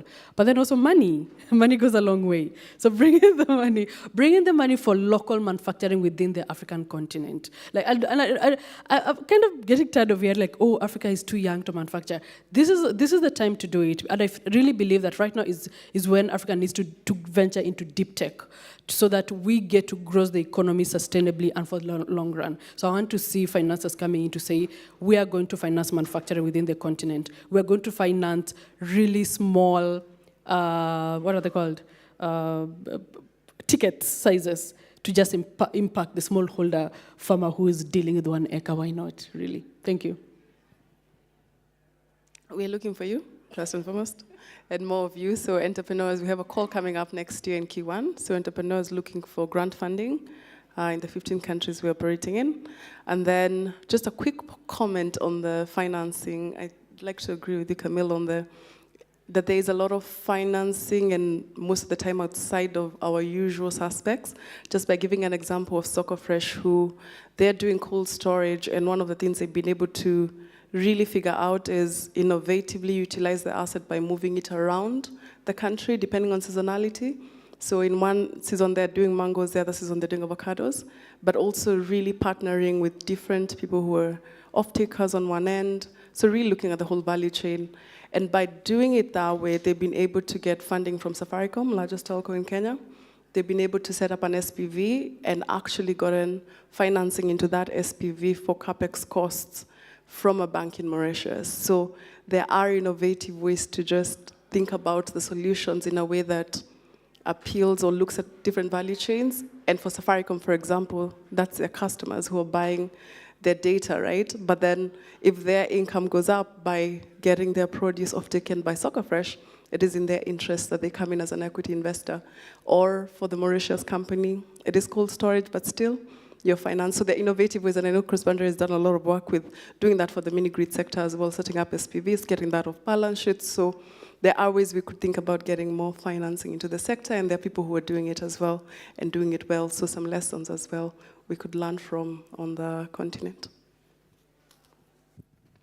Yeah, no, thank you, and thank you for these insights, and that's very interesting, and obviously they are innovative ways. In a nutshell, just to make very short, so what I'm looking for, obviously funding massively, because we need money to build and we need money to move forward. And second, I think that I'd like to see those corporation and industry representatives that we've been talking about invited to these kind of conferences, and so that we can also have matchmaking sessions, because I think that talks are nice, but I think that actions are much better. So if we can have meetings and sign deals at the same time, I think that would be great. Perfect, thank you, Camille. Let's also give the opportunity to our two virtual speakers, so maybe start with Tolu first. Unfortunately, I'm not there, but I think the opportunity that I would have loved, and hopefully next year would be able to have, is having mining companies there to be able to understand what challenges they're facing, because you only can find out what these challenges are by speaking to them. We're already doing the work to go out there, but at the end of the day, bringing these guys to these kind of conferences will allow them to see what other industries are working with and what they're dealing with as well. One thing I do want to emphasize, it was the last question that I wasn't able to address, is that working directly with us gives cross-boundary, that is, gives you the opportunity to build a solution that is practical, can be deployed quickly, and is repeatable. Because if we really want to get to net zero as quickly as possible, you need to be able to develop solutions that are repeatable. And that means that mining companies, and not even just mining companies, commercial and industrial companies, manufacturers, they need to partner with the right company that is ready to go through that journey with them. Because when you sign a PPA, it's probably the longest contract that you're ever going to sign. So I think it would be really good to be able to have different industries definitely interacting with one another. Thanks. Thank you. Yes, we have to involve also logistic big companies. Without them, we cannot solve the problem. And we, of course, we also have incentives to use renewable energy in the transport sector, which is today not enough in Eastern and other part of Africa, I know. So therefore, it's also business issue, but also government issues. How we push forward, that people understand it's a business case. It's a long-term business case. And I'm sure it's really a profitable business case, because the price for renewable energy is so low compared to fossil energy that it makes sense to use it and not to waste all your resources for this old-fashioned industry. Thank you.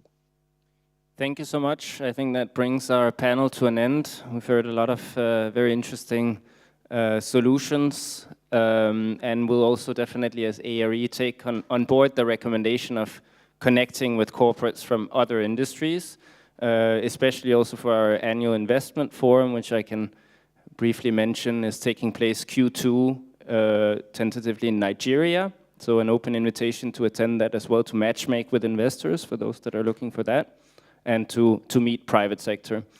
Also coming back to what Vanessa said at the beginning, we have the existing publications that we developed with UNIDO ITPO that are online and available for everyone. So for those that are interested in more case studies, you can find them on our website.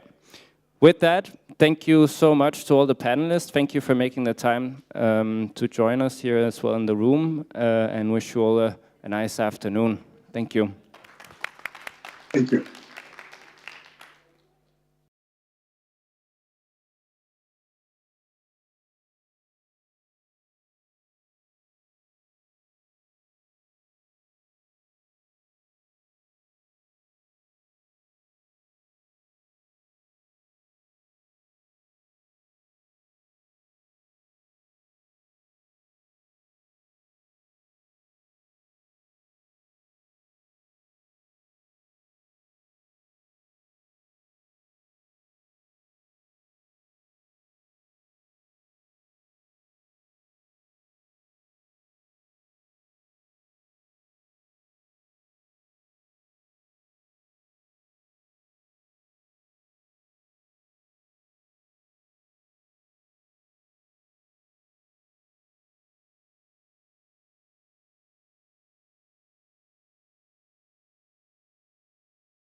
sustainability expert energy expert at UNIDO. I must apologize for the session commencing a bit late. We do have a colleague who's online and joining us as well. But very quickly, I'm just going to provide some opening remarks and then hand over to my co-host before we call the speakers over to join us in front.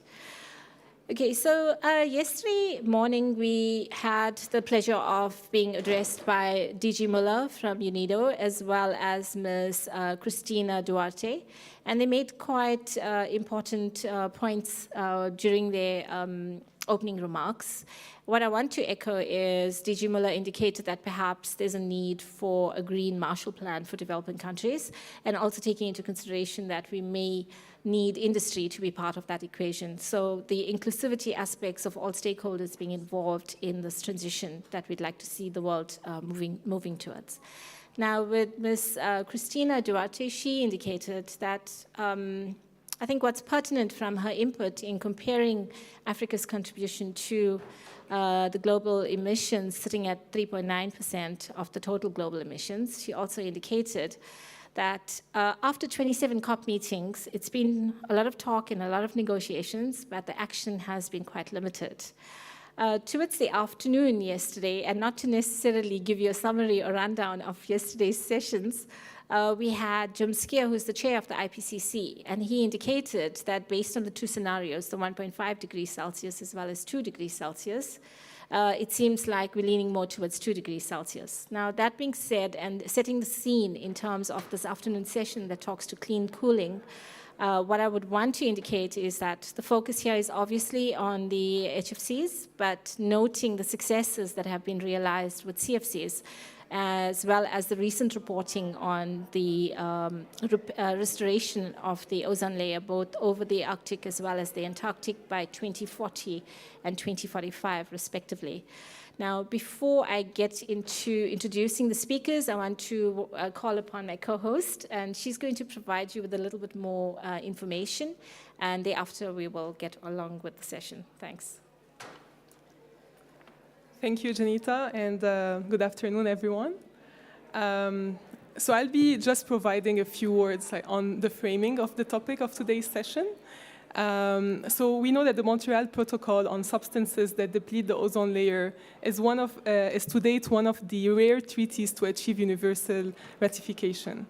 And the Kigali Amendment to the Montreal Protocol, which was agreed in 2016, adds hydrofluorocarbons, HFCs, to the list of substances that need to be phased out, while at the same time promoting energy efficiency in cooling technologies. This synergetic approach between promoting low global warming potential refrigerants and at the same time in energy efficiency significantly increases the climate mitigation co-benefits of transitioning to clean cooling technologies. So why is energy efficiency important in clean cooling? So energy efficiency, without action on energy efficiency, the IEA finds that demand for cooling, and this is looking only at demand for space cooling, would triple by 2050 and be equivalent to the demand today of India, the demand for electricity in India and China. So this is a huge. At the same time, energy efficiency represents 40% of the carbon emission abatement potential by 2040. So this shows that energy efficiency is very important, and it's particularly important in cooling. The Kigali Amendment to the Montreal Protocol kind of creates this framework of collaboration on the side of transitioning to low global warming potential refrigerants, at this end transitioning towards more energy efficient technologies. A collaboration is needed on these two aspects to transition towards clean cooling. And we will have a presentation from the Ministry of Energy in Chile, who will talk about this interministerial collaboration that's happening in the country on this topic. Such collaboration are also important within UNIDO, and they exist and they need to be continued between the UNIDO Montreal Protocol Division and the UNIDO Decarbonization and Sustainable Energy Division. So where does the collaboration start? The collaboration starts between policymakers, and we will be hearing from 2 examples of how minimum energy performance standards that include requirements on energy efficiency, but also on refrigerants, have been adopted at national and regional level. At the same time, collaboration needs to go beyond policymakers and include multi-stakeholders, such as financiers, technology providers, academia, and also youth in the energy transition. And we'll be hearing about global initiatives such as Power for All from C4All, as well as an intro from Andreas, who will be talking to us about how to kind of upskill youth to enable the transition. So, thank you.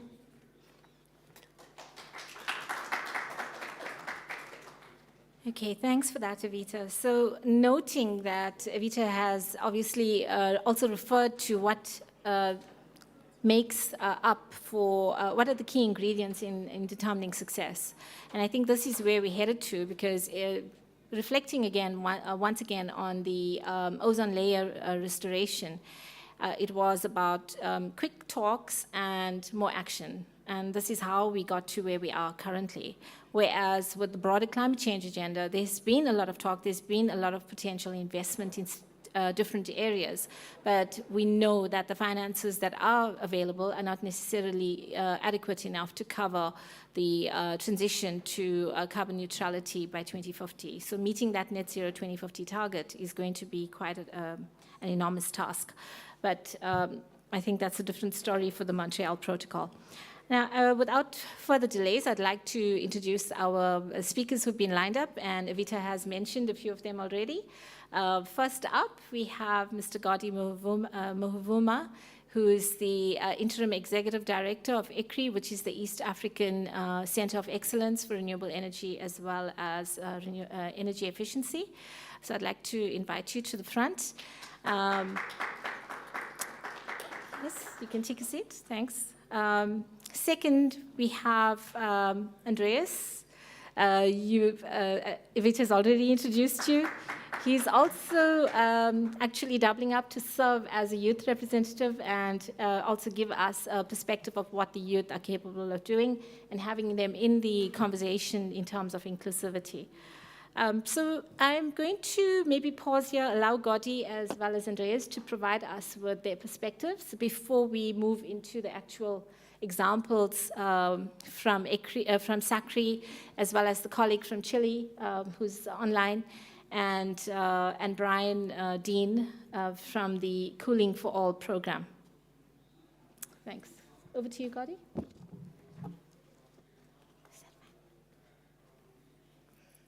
Thank you. Can I speak from there? Okay.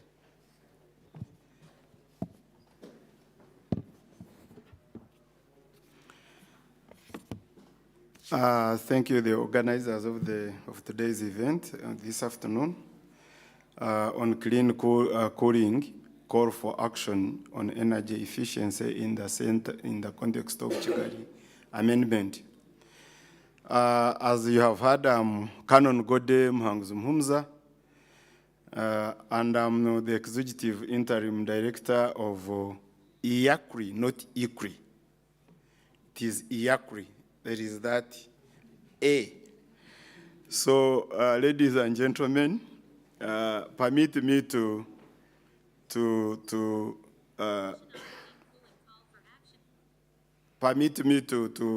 welcome you to this afternoon's session on clean cooling for action on energy efficiency in the context of the Kigali Amendment.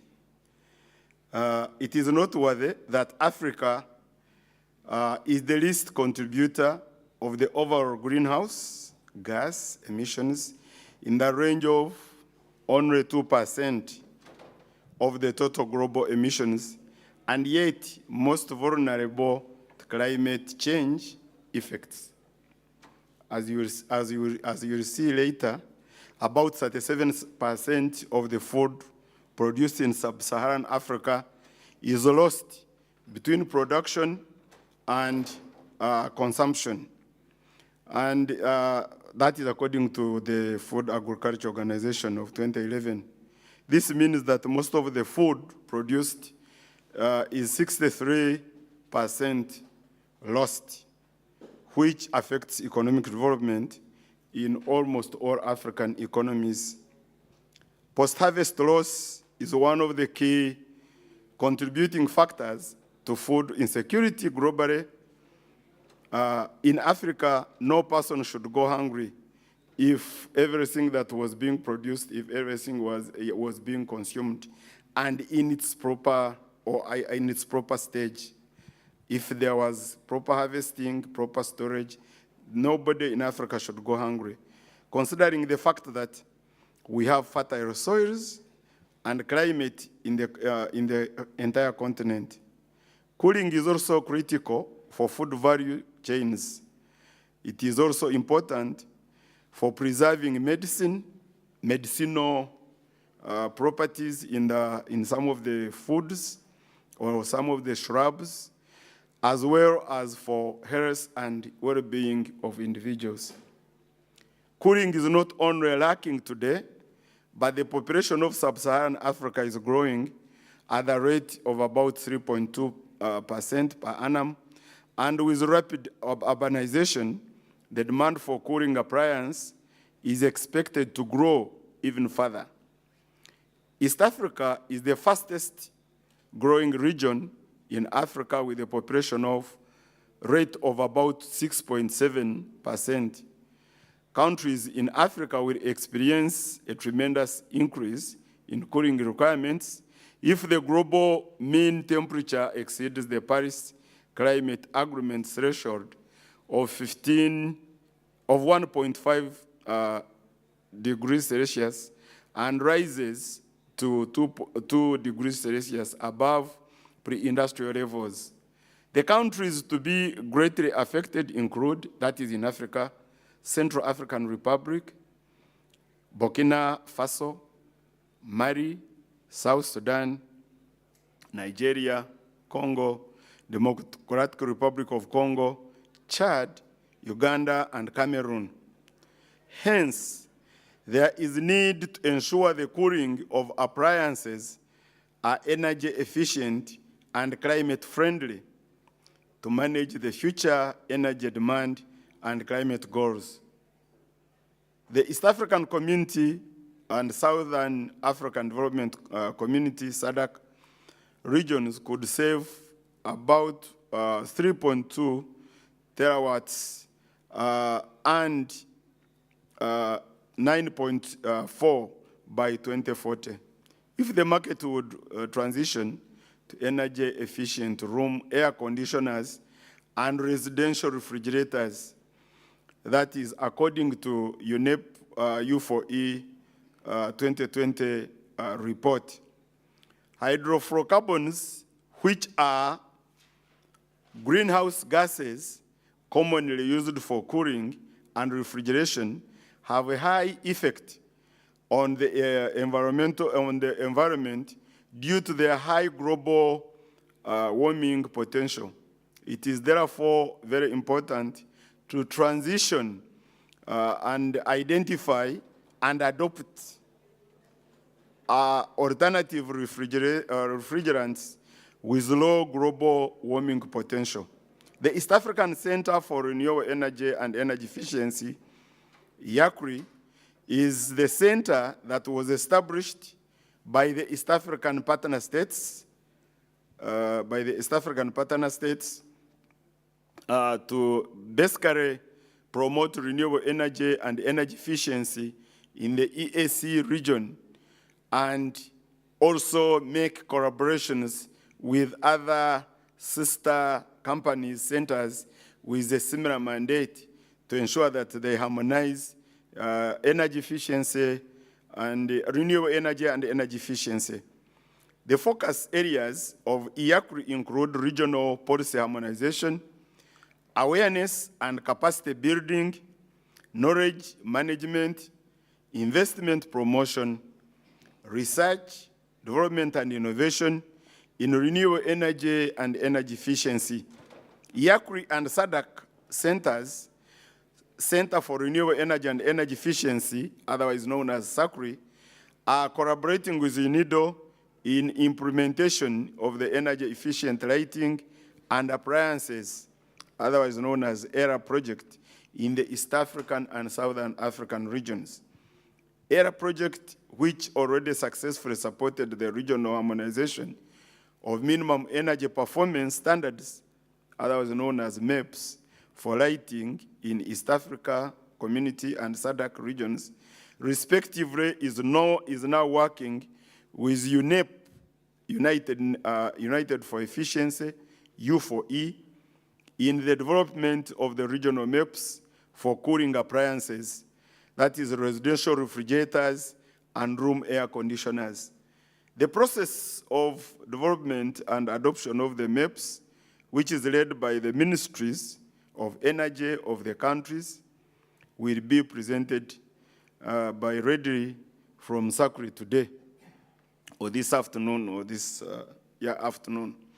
The ERA project also supported the development of and held consultations on a regional comprehensive framework to enable East African Community and SADC member states to effectively collaborate in the implementation of regional harmonization energy efficiency policy measures, including standards and labels, so as to protect the EAC and SADC markets from non-compliant and low-quality products. At times, the region is used as a dumping ground for various non-compliant, low-quality products because we do not have yet measures for standards and labels. And even those who may seem to claim to be having, they don't have concrete ones. There are some products which can pass off for others. So we do not have those ones. I wish you a very fruitful deliberation in this event. And thank you very much for lending, each one of you for lending me your ears. God bless you.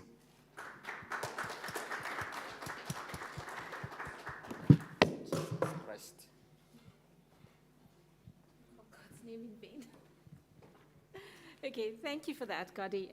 I'm going to now welcome Andreas, and he's going to provide us with his perspective with regard to training, as well as touch on some of the work that he's done around the standards as well.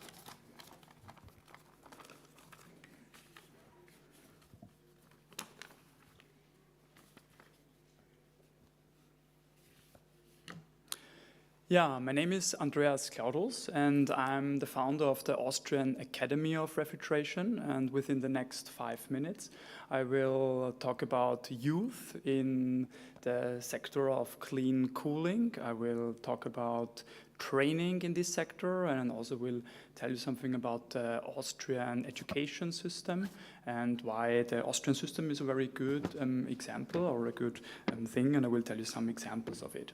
In Austria, as a 14-year-old teenager, you can decide between 2 paths. The first one is you can start an apprenticeship as a refrigeration engineer, for example, where you have 3.5 years of education in the company, but also within this 3.5 years you go to vocational school, where you get the theoretical training, and in the company you get the practical training. That's the one path. The other path is you can go to high school. It's a secondary school where you learn or study for 5 years, and after this 5 years you can become an electrical engineer or a mechanical engineer. Those are those 2 paths. And in Austria it's easy to choose one of those 2 paths, but it's not easy to choose choose the right path, the path to go into clean cooling, to go into the refrigeration industry.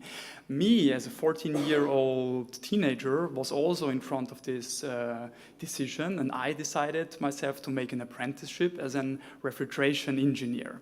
And for me, as a 14-year-old teenager, it wasn't clear that I want to become a refrigeration engineer. Refrigeration systems, air conditioning systems, they often have to be hidden or hidden. If you look at this room here, it's a very beautiful room. It's not allowed to install an air conditioning system here on the ceiling. And also in the heat pump sector, all of those systems also have to be hidden. And so it's really hard to get the refrigeration industry in the first row. But we need more technicians, we need more engineers in clean cooling. And this is why we are standing in front of a huge change in our field. There is the Montreal Protocol, the Kigali Amendment, there is the EU F-gas regulation, and all of these regulations want us to phase out environmentally harmful substances, refrigerants. And there are alternatives. Yeah, we can use alternative refrigerants, but those alternatives often are flammable or are toxic or has a very high pressure. And we can handle them, but we need training, we need education. We have to know how to handle them safely and properly. And in my academy, we address those issues with training. And I will show you a video how we do apprenticeship training in our refrigeration academy. We train those apprentices in theoretical, also in practical training. We train them on flammable refrigerants, but also carbon dioxide in our academy. We do some information campaigns where we talk about heat pump systems right now, because you can cool your building with a heat pump, you can heat it as well, and it's also very energy efficient to use a heat pump system to cool your building. We have written school books, and we also collect information about the latest technology and standards and train those people, those young technicians in this field. And we also have some project with the Montreal Protocol division of UNIDO, and we were very happy for visiting our refrigeration academy, where we could show which trainings on clean cooling we can offer. Thanks.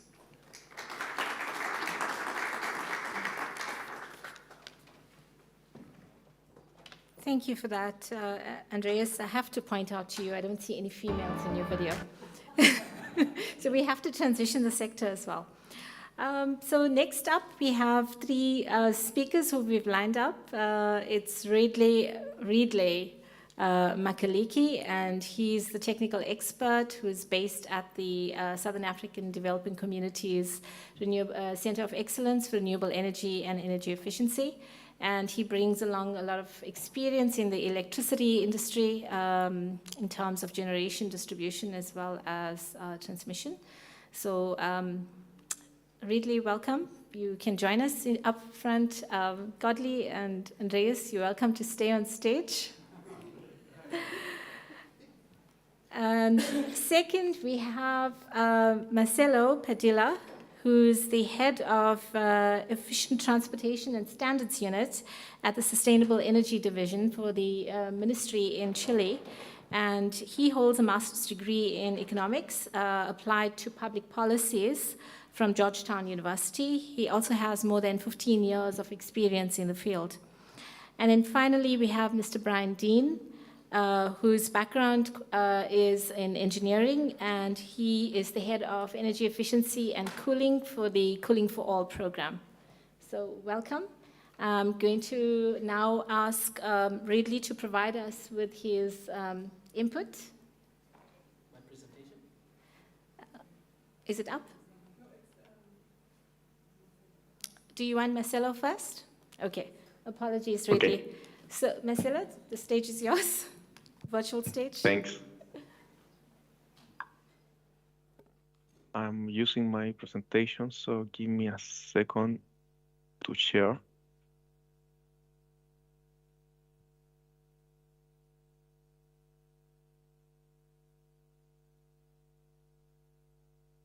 Yeah.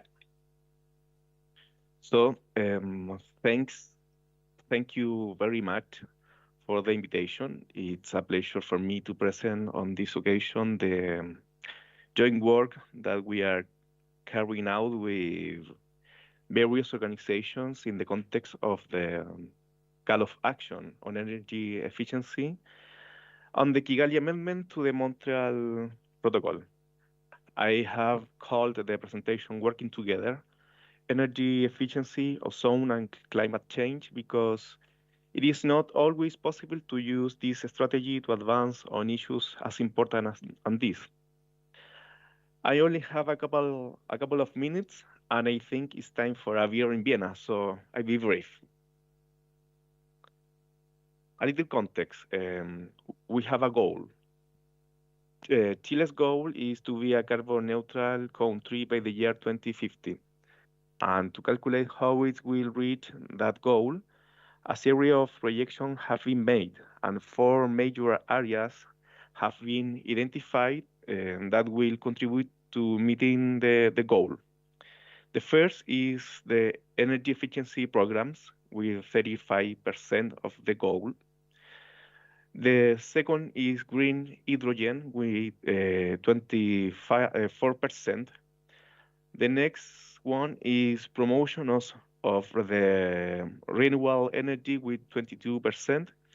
And the last is electromobility with 18%. So among the most cost-effective energy efficiency measures are labeling policies and minimum energy efficiency standard.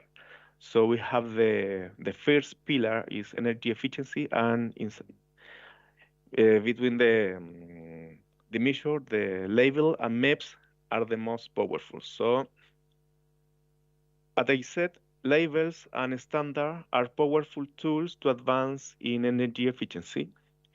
In Chile, we have more than 30 products labeled for energy efficiency and 4 products with maps. So these products are lighting products, air conditioning, electric motors, and refrigerators. Until now, the selection of appliances in the program has been based on energy benefit. More efficiency product consumes less energy and also reduce the emission of greenhouse gases. But now, with the Kigali call to action, a new variable can be integrated that allows for joint work with other ministries, in our case, with the Ministry of Environment. The project that we are working on together with UNIDO, United for Efficiency, the Ministry of Energy, and the Ministry of Environment, another institution, is called Promoting Energy Efficiency of Cool Rooms, called Chambers, and refrigerator display counters in Chile. And the scope is obviously promote energy efficiency of this product and elaborate guidelines of low carbon design, installation, and operations. These guidelines should promote climate change mitigation by promoting energy efficiency measures and the use of low global warming potential refrigerant simultaneously. One of the results of the project will be to have a proposal to establish a minimum energy performance standard for these refrigerated display cases, prepared by a team of experts at the Lawrence Berkeley Lab in the United States, which give us first level support to advance policies of energy efficiency. The Lawrence Berkeley Lab uses a methodology that allows of quantify the potential that exists to establish regulation on this product.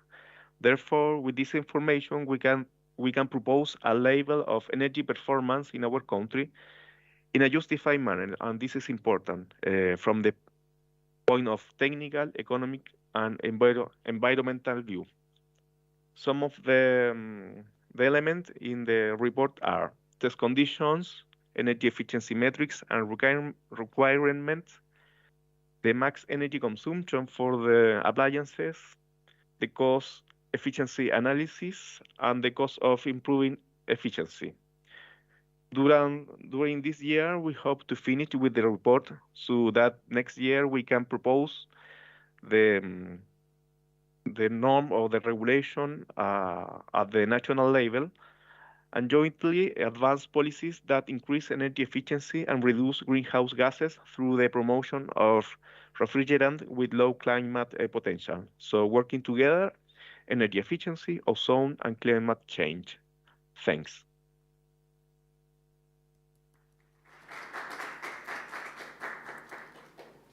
Marcelo, thank you for that. You were quite brief and saved us a few minutes, considering that we've started the session quite late.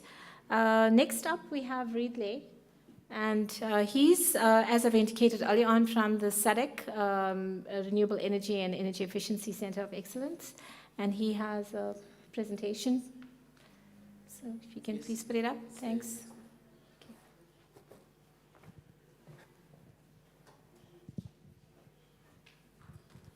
Yeah, since I don't have eyes at the back, I'll make use of my laptop.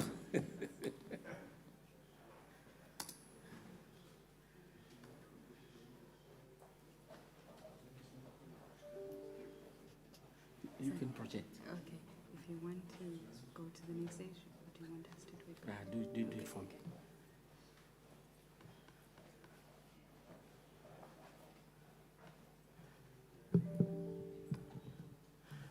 So you can go to the next slide.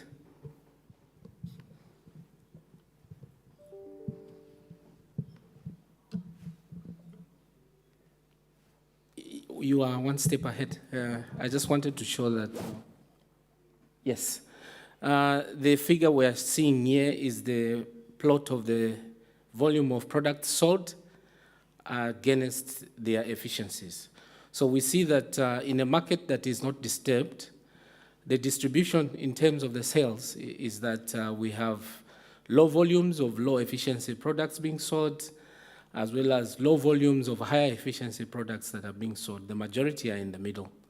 Next. So if we introduce minimum energy performance standards, we see that we cut off the low inefficient products, and we immediately see a jump in the sales of products with the minimum energy performance standards that have been introduced because manufacturers are complying to this. And then next. So again, if we introduce labels, energy efficiency labels, we again push the market to sell more efficient products on the market.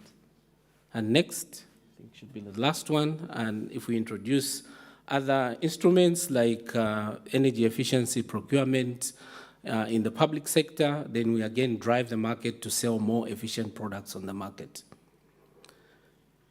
We go to the next one. Yes, we've seen that in the previous slides, MEPs and labels can be used as one of the policy instruments in transforming the market to energy efficient appliances that are climate friendly.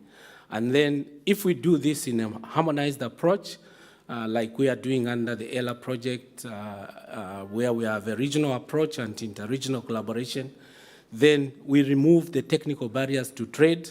And in this case, the cost of doing the compliance is made easier. Manufacturers also can target a wider market in terms of the products that they manufacture. Now, these slides that we are seeing is talking about the project under which the minimum energy performance standards for cooling have been co-developed in the ESC. So the project title is called the Energy Efficient Appliances, whose basic objective is to transform markets in the ESC and SADC region to energy efficient appliances. And we are doing this through 4 pillars of approach. One of them is a provision of market incentives to invite private sector participation on the program so that we don't leave just for governments to be able to promote energy efficiency in the member states. The other one, which is the focus for today, is the conducive policy environment through harmonized minimum energy performance standards development for the appliances, compliance framework development, development of waste management guidelines, as well as public procurement guidelines. The third pillar looks at capacity building, both at institutional level as well as individual level, and providing equipment that can be used to test the appliances so that you verify that they are complying to the standards that are being developed. Then the last but not the least is awareness raising, so that both end users, manufacturers, and other stakeholders are aware of the standards that are being developed and their obligations and requirements that they need to do. Next. Next, I think we'll leave this slide. Yes. So before the development of the maps for cooling appliances were done, we did a market study, both in the ESC and SADC. There were, I think, 7 focus countries that we looked at. In the ESC, there was Uganda, Kenya, and Rwanda. And in the SADC region, there was South Africa, Seychelles, DRC, as well as, which one is that? Was it Zimbabwe? Yes. So in both regions, we found out that inefficient and high global warming potential cooling products are in circulation. And then in terms of policy action, is needed urgently, because only 7 out of the 21 countries we have on this ELA project have maps, which in most cases have implemented because they are mandatory. And some of them do not even have labels in place. So with growing population, urbanization, and rising living standards in the regions of ESC and SADC, will drive the increased demand for cooling appliances, effectively meaning that there will be more energy demand required from the network.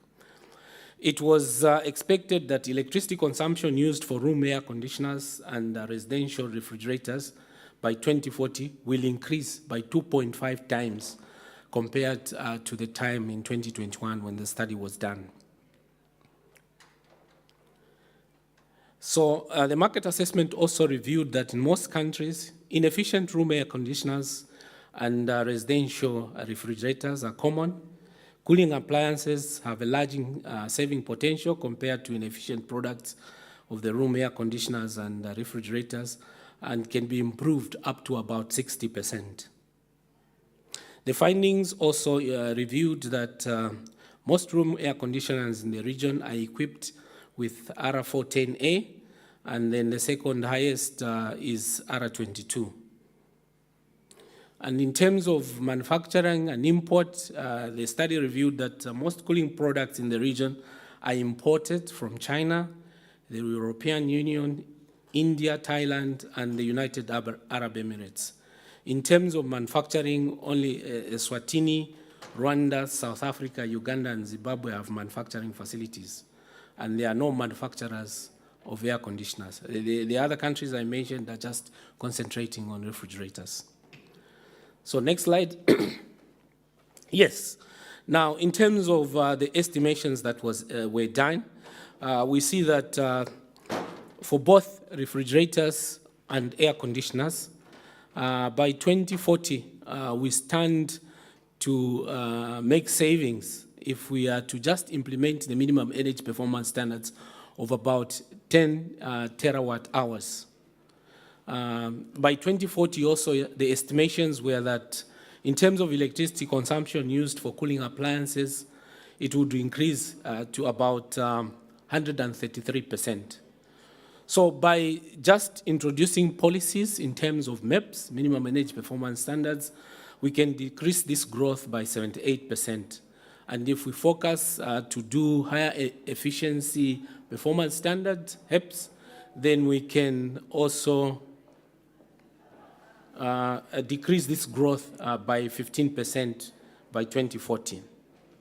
In terms of the split, the next slide, what we stand to gain in terms of savings for air conditioners, room air conditioners, is 4 terawatt hours if we introduce MEPS, And for the household refrigerators, we stand to save about 6 terawatt hours by 2040.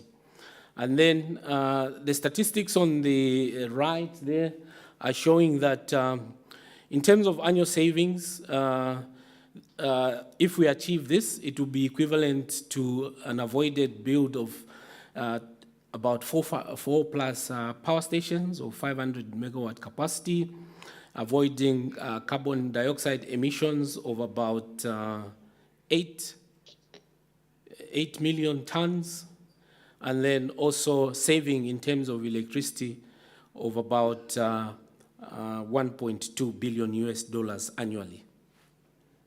Next. So in terms of the maps for the cooling appliances, we are looking at both the electrical performance as well as the refrigerants that are used in the appliances. So this slide is talking about the electrical performance, where in both cases, the refrigerators that are considered, whether refrigerator, freezer, or freezer, and for the air conditioners and heat pumps, whether be fixed speed or variable speed. In terms of refrigerators, they should comply to IEC 62552 of 2015, parts 1, 2, and 3. And for the air conditioners, there are various standards, ISO 5151 of 2017, then ISO 16358, part 1, 2, and 3 of 2013, moderate to tier 1 on the hot to humid environment, and then ISO 16358, part 1 of 2013, amended in 2019. And the key parameters also are indicated here. We'll be looking at the volume adjusted by compartment, whether it's manual or automatic defrost, and then the energy consumption measured at 16 and 32 degrees. That's for the refrigerators. And similarly, what we have stated there for the air conditioners. In the interest of time, we go to the next one. So that is looking about electrical performance. Then the next one is looking at the requirements for the refrigerants. And this, I think, by the time scale of 2040, we are looking at having upper limits in terms of global warming potential for self-contained room air conditioners of 150, and for the ductless split air conditioners of 750. In terms of ozone depleting potential, in both cases, the requirement is 0. Then for the fridges, all types, whether freezer, refrigerator freezer, then we are looking at a requirement by 2040 of a global warming potential of 20 or less, and then ozone depleting potential of 0. Next. Yes, and besides working with the regional technical committees that constituted people from the national standards bodies, the regulators, and then experts dealing with the ozone units from the various ministries, we've also developed what we are calling an e-learning platform, where we are enrolling, I think, at least 10 people from the various fields in the member states to be trained as change agents, which we will, I think after the training, we will work with these teams on the ground so that we can do a situational analysis in the member states and be able to see the potential where we can introduce energy efficiency policies and actually develop an energy efficiency program. So under here, we have 5 modules on the platform, and I see that the moderator is here, meaning I'm running out of time.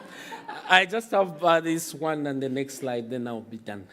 Yes, let me just look at clean cooling, module 3. So the content of this, we'll look at the basics of refrigeration and air conditioners. Then we'll also be training on the cooling maps that we have developed. We'll also talk about international protocols guiding clean cooling, such as the Paris Agreement, the Montreal Protocol, the Kigali Amendment, And then finally, we'll look at refrigerants and their global warming potential, including recovery after the appliance has come to the end of life, and recycling and the disposal of the refrigerant. In terms of the actual projects, I mentioned that one of the pillars that ELA is working on in transforming markets in EAC and SADC to energy efficiency is the enticement of private sector to come on board. So we ran an expression of interest for private sector to come up with innovative business models that can support develop or demonstration projects. And in this, we were giving grants of up to 200,000 euros for the demonstration projects to be done. We had over 35 applications, and 9 were successful after evaluation. So here we are showing 3 entities that have qualified, ICO Power, ERE, and ZUA, in implementing part of what we are promoting under the project. Thank you, moderator, for allowing me to go beyond. Okay. Thank you, Ridley. You're supposed to feel the pressure when I stood up. We still have one more presentation, which we are going to be receiving from Brian. But with regard to your ELA program, I definitely appreciate the approach, very holistic in terms of the R&D, advocacy, capacity development, as well as taking into consideration creating enabling environments and bringing in markets as well as business. Thanks. Brian? Okay, so I'm going to try to do it from here so I can see the screen and see all of you at the same time. My name is Brian Dean. I'm going to talk about the Cooling for All program at Sustainable Energy for All, and also how it relates to the mission efficiency marketplace to try to drive investments in cooling in particular. So at SE for All, when we think about cooling and sustainable cooling, we're thinking about people, products, and planet, and particularly the access to cooling to make sure that those vulnerable people, products, and planet actually achieve actually have the cooling that they need to survive, you could say. So the 1.12 billion people on Earth right now that are at high risk due to a lack of access to cooling. The 25% of the vaccines that are wasted, we heard both healthcare cooling and also food cooling earlier, so 25% on the vaccine side and 12% food waste. And of course, we know food waste is a huge emitter of carbon, so there's actually a double win there. So when you get into the emissions, of course, now you're talking about the planet, so 7 to 10% of the global emissions on, from cooling. And of course, that's not where we are forever. We're actually seeing increased demand for cooling. So at SE for All, we look at cooling along three different ways to achieve access to cooling for all of these. So first, we're working to support advocacy, awareness, and capacity building.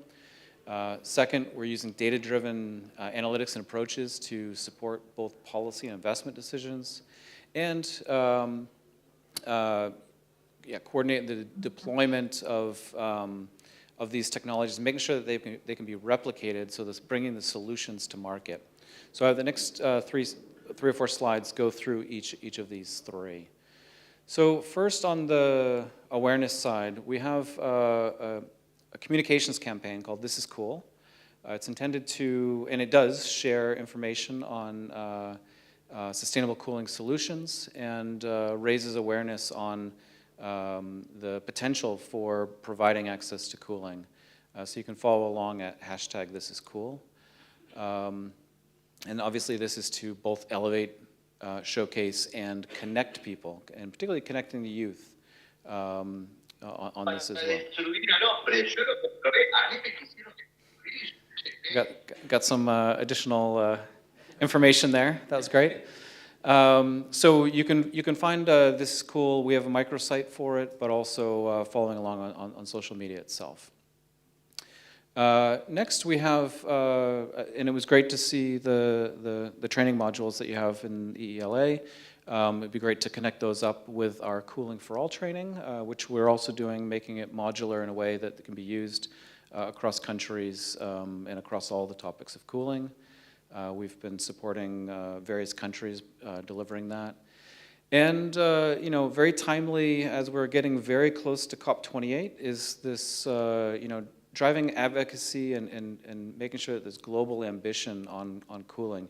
And so with the Cool Coalition, our partners in the Cool Coalition, and the COP28 presidency of UAE, we are supporting the progress to get a global cooling pledge with the idea that this will help drive higher ambition, not just at the individual country level, but globally, that we're coming together to support greater access to cooling, greater sustainability in cooling. Oops, go backwards one. So in terms of our support to countries, we have tailored support that we're actually working with the countries, and we try to do this in a way where we're actually working with our partners that are supporting countries as well. So if a UNDP is working with a country, we come in and we try to fill the gaps to make sure that access to cooling, make sure that passive cooling solutions, make sure that agricultural cold chains, make sure all these things are recognized within a national cooling action plan. We also have two different modeling platforms within SE4All. One is a geospatial integrated energy planning model that's focused on driving access to energy for people. Within that, we are working on both health and agricultural cold chains to make sure that the countries understand what it would take, what it does take, to provide cold chains for these vulnerable products. And then within our energy transition and investment planning, we are now working with countries to understand what the investment potential is for sustainable, efficient cooling to drive both the energy transition and providing access to cooling, of course. There's some examples on the right, some of the work that we're doing with Kenya, Ghana in particular, but also the cold chain work in both Madagascar and Malawi. So if you're interested in learning more about any of those particular countries, let us know. So in terms of this replication and bringing products to market, we oftentimes work closely with partners, recognizing that there's too much to do for any one organization, and by joining up forces together, we're actually going to make better progress. So this first one, we're actually working with the World Bank, with the SMAP team, to understand what are the opportunities in terms of rural cooling. So how do we actually look at rural cooling and rural electricity, access to electricity, and help direct their funds to the most opportune and the best opportunities to bring access to cooling to the populations in rural communities. We also hold a series of youth challenges through the years. It started out as an SE4All Youth Challenge, in which case we actually got a cooling winner. So the next year we said, well, let's have a This Is Cool Youth Cooling Challenge, and we've just gone through the process again of having 4 different winners in the Cooling Youth Challenge, which will be competing for the grand prize going into COP28 and the youth forums. So yeah, these youth challenges have done a great job of bringing new technologies and new approaches to the market. We've also been working in the ASEAN region with the ASEAN Center for Energy, looking at, and also UN Environment, working on how to bring cold chains to Indonesia and other countries in the region.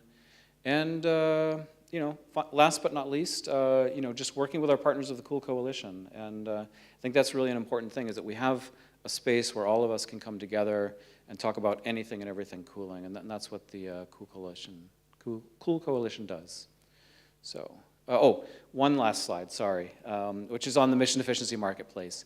So, and we are increasing the capacity of our team right now to bring investment plans to countries. And the mission efficiency marketplace is set up specifically to identify those projects. And we know there's a lot of great projects that are out there, but the bankers don't necessarily know it, and the investors don't necessarily know it. So if you identify those projects that are winning projects, you do the minimum de-risking that's needed. We often know that a lot of the energy efficient products or technologies, they're very low risk. You know, oftentimes you get paybacks within a year or two. So the de-risking is not really the same kind of de-risking that you'd have for other product types. But you identify them, you de-risk them, make sure that the investors are able to understand and invest in them. So then you match it with the investors, and you sort of have a continuous loop between those. So this is with our partners of Mission Efficiency, which UNIDO and other partners in the room are part of. So with that, I think we headed over to the next segment. Thank you for that, Brian. I'm just wondering, I'd like to open the floor up for questions. I do have a few questions as well for the panelists, but I'm going to provide that opportunity to the floor first before I take over. So by a show of hands, are there any questions or comments that you may have? So we have one and then two. So hello, my name is Luis Felipe Guerra. I'm from Brazil. I have one startup, an energy tech that help small and medium enterprises to reduce the energy consumption by the cold chambers. So my question is, what do you think are the next trends, or what is the challenges to reduce the energy consumption to be more efficiency in the cold chains? Okay, thank you for that. You haven't mentioned your name or organization. If you can please do that. Yes. My name is, my startup calls Atmos, and we are located in Brasilia, in the capital, in the technology park. Okay, thank you. So that's an open-ended question to any of the presenters, including Marcelo. I'm not sure if he's still online. Can we get him back on screen if he's still online? So maybe I'll just start off to say that that's a great question. The cold chain is one of those really big issues right now. A lot of times it's a question of actually mapping out the entire value chain that needs to be cooled and making sure that you don't have a loss point in that cold chain. You know, luckily we are seeing youth innovators come in with technologies, and a lot of times what we're seeing is integration with renewables and actually having things that are able to work in remote communities, on, you know, in the transport field as well, and so it's obviously it's using the most efficient refrigeration technology, and then I think coupling that with renewables and making sure it's able to work off grid. I think that's kind of what I'm seeing. I'm curious what others are seeing. The same. Okay, the colleague in front.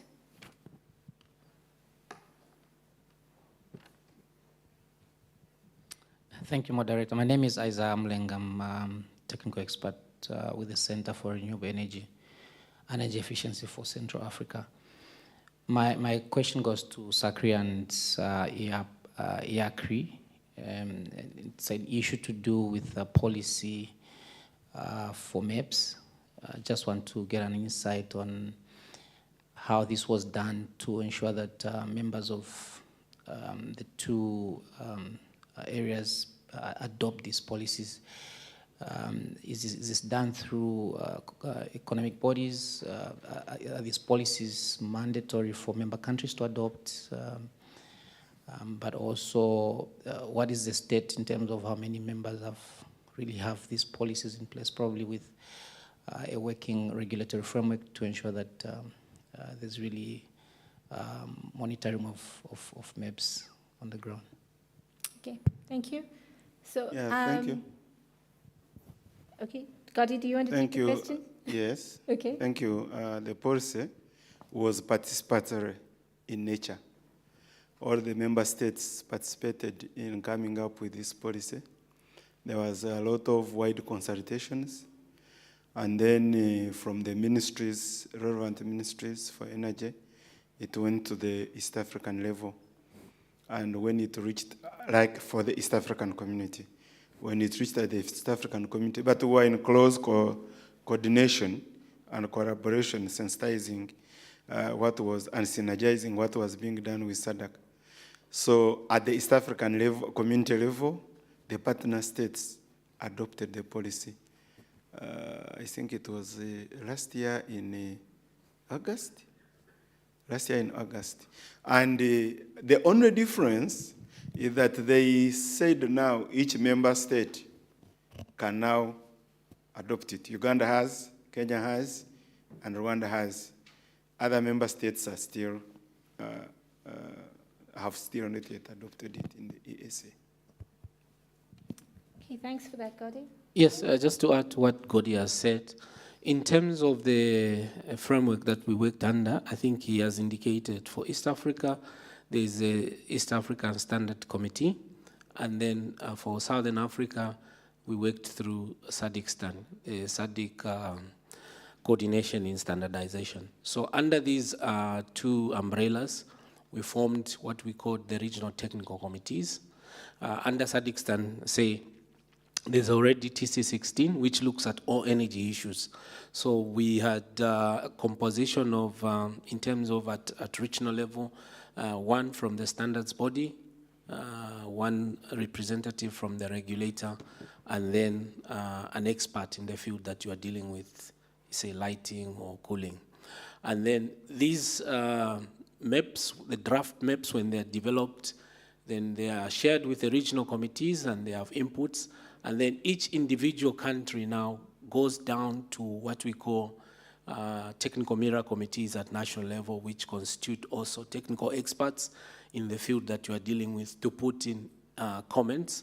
Those comments are aggregated at a regional level, and then once they are agreed, they are presented to the higher approval committee. Like for the case of SADC, it's a SADC Management Committee and then the Executive Committee.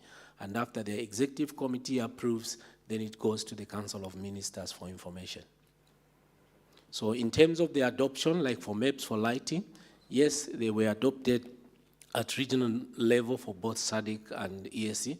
Then at member state level, for the case of ESC, when they adopt at regional level, then it's mandatory for member states within the next 6 months to adopt those maps at national level.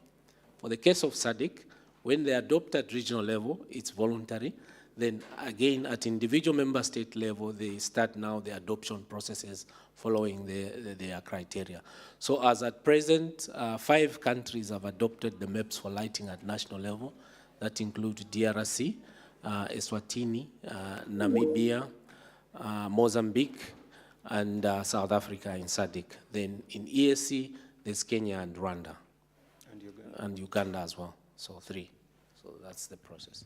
Thanks, really. I think we seem to have lost Marcelo. Okay, I'm going to move on to Andreas. You've provided us with your perspective in terms of the training interventions that you're providing to youth. So my question to you is, what's the exit strategy? Do you have a plan for all of those individuals, youth, going through the training itself, getting the vocational qualifications? Are they also placed in industry? And what's the supply and demand like for the industry as well? Thanks. Yeah, thanks. Yeah, there's a big challenge for us in the training field, because there are many technicians, but also engineers who has to be trained in the future. And we can see there is a very high demand in Austria for training, but not only in Austria, but also in other European countries, but also in African countries. We get the signal for training, especially training according to alternative refrigerants that should be used to do the transition into clean cooling. And in Austria, in our academy, we try to train the youngest technicians through a trial system. In Austria, we have a dual education system, and we try to adopt this dual system into a trial system where they get additional training in our institute, so they are fit for the future.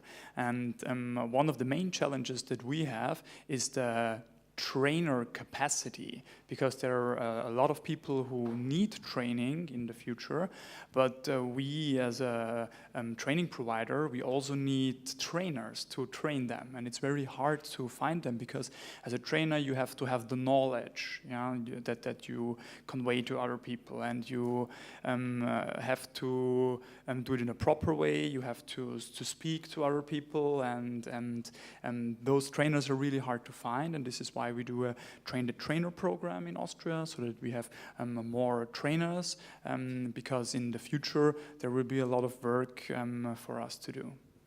Okay, thanks, Andreas. So I'm going to move on to Brian. I am aware that we are 15 minutes over the allocated time, but probably just a final question. Brian, you've indicated in your last slides the global cooling pledge that you intend getting signed at the COP28. Would you perhaps elaborate on it a bit, maybe give the audience an insight into what exactly the end goal is on signing that pledge? Thanks. Yeah, so the pledge is actually now country-led. Now, it started as an idea within the Cool Coalition, as us as partners, and saying, okay, how do we get governments to actually commit to recognizing cooling as an issue of equity and an issue of sustainable development. And so there was a process started to look at, okay, what should countries do on cooling? And let's put together a menu that some of them being mandatory and some of them being optional things that country can choose. And then also a subnational component and a company component, a private sector / institutional pledge, you can say. So these were the three components of the original pledge process. And then the governments have been working, I would say over the last 2 months now, to revamp the language to one that they think that many countries can get around. And that negotiation process is still going on, and it will probably go on all the way up until it's signed at COP. But the UAE has been very progressive in saying that they want this to be a cool COP, and they want this cooling pledge to be a monumental pledge of many countries that stamps it down that this was the cool COP. And you know, it ranges from things like, have you signed the Kigali Amendment? To, are you funding innovation in cooling? Do you have the minimum energy performance standards? So it's those types of things. Do you have access to cooling? Are your cities comfortable? And you know, there's a number of things that would make cooling more equitable for everyone and support sustainable development. So that's the intent. We'll see where it ends up because the language keeps morphing. But if anybody is at all interested in getting involved with it, just get in touch with us or the Cool Coalition, and we'll happily link you in. Okay, thank you for that, Brian. I'm going to stop with the discussion and call upon my colleague, Evita.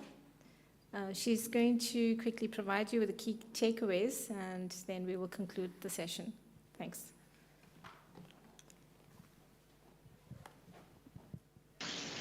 Thank you, Janita, and thank you for the great presentation and discussion. So we first heard from the Interim Executive Director of IECRE on the criticality of cooling for food security, health, well-being, and development. We also heard about the collaboration that EAC and SADC has on energy efficiency transitioning towards energy-efficient cooling through the ELDA project. We also heard from Andreas Claudius from the Austrian Academy that there is a need for more technicians in clean cooling and training to handle new alternative low global warming potential refrigerants. There is also a need for more training. There's a high demand for training. There is also a need for more trainers to do these trainings. We heard from Marcelo from the Ministry of Chile that they are working on a leapfrogging to energy efficiency and climate-friendly commercial refrigeration equipment, and that these have a big role in the country achieving their 2050 net zero goal. And we heard about the collaboration that they have with the Ministry of Environment on this program. We then heard from Ridley, from SACRE, on the regional harmonization process that they have carried out for lighting and that they're now carrying out for cooling in collaboration with UNIDO and UNEP and the IACRE for standards for climate-friendly and energy-efficient cooling appliances and the importance of regional harmonization to improve compliance. And if this is achieved, the foreseen reduction in energy demand can be 4 terawatt-hour in the EAC and 8 terawatt-hour by 2040 in SADC. Finally, we also heard from Brian from C4All on the importance of framing the topic of cooling by looking at people, product, and planet.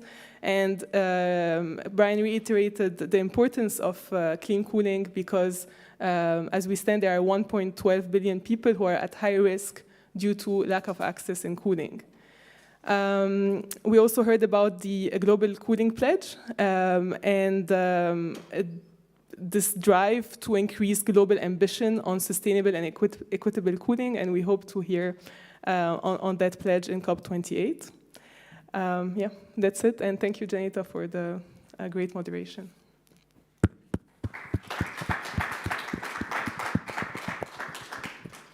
Thank you, Evita. So that concludes the session for the afternoon, and I must thank you for your patience, considering that we ran over time.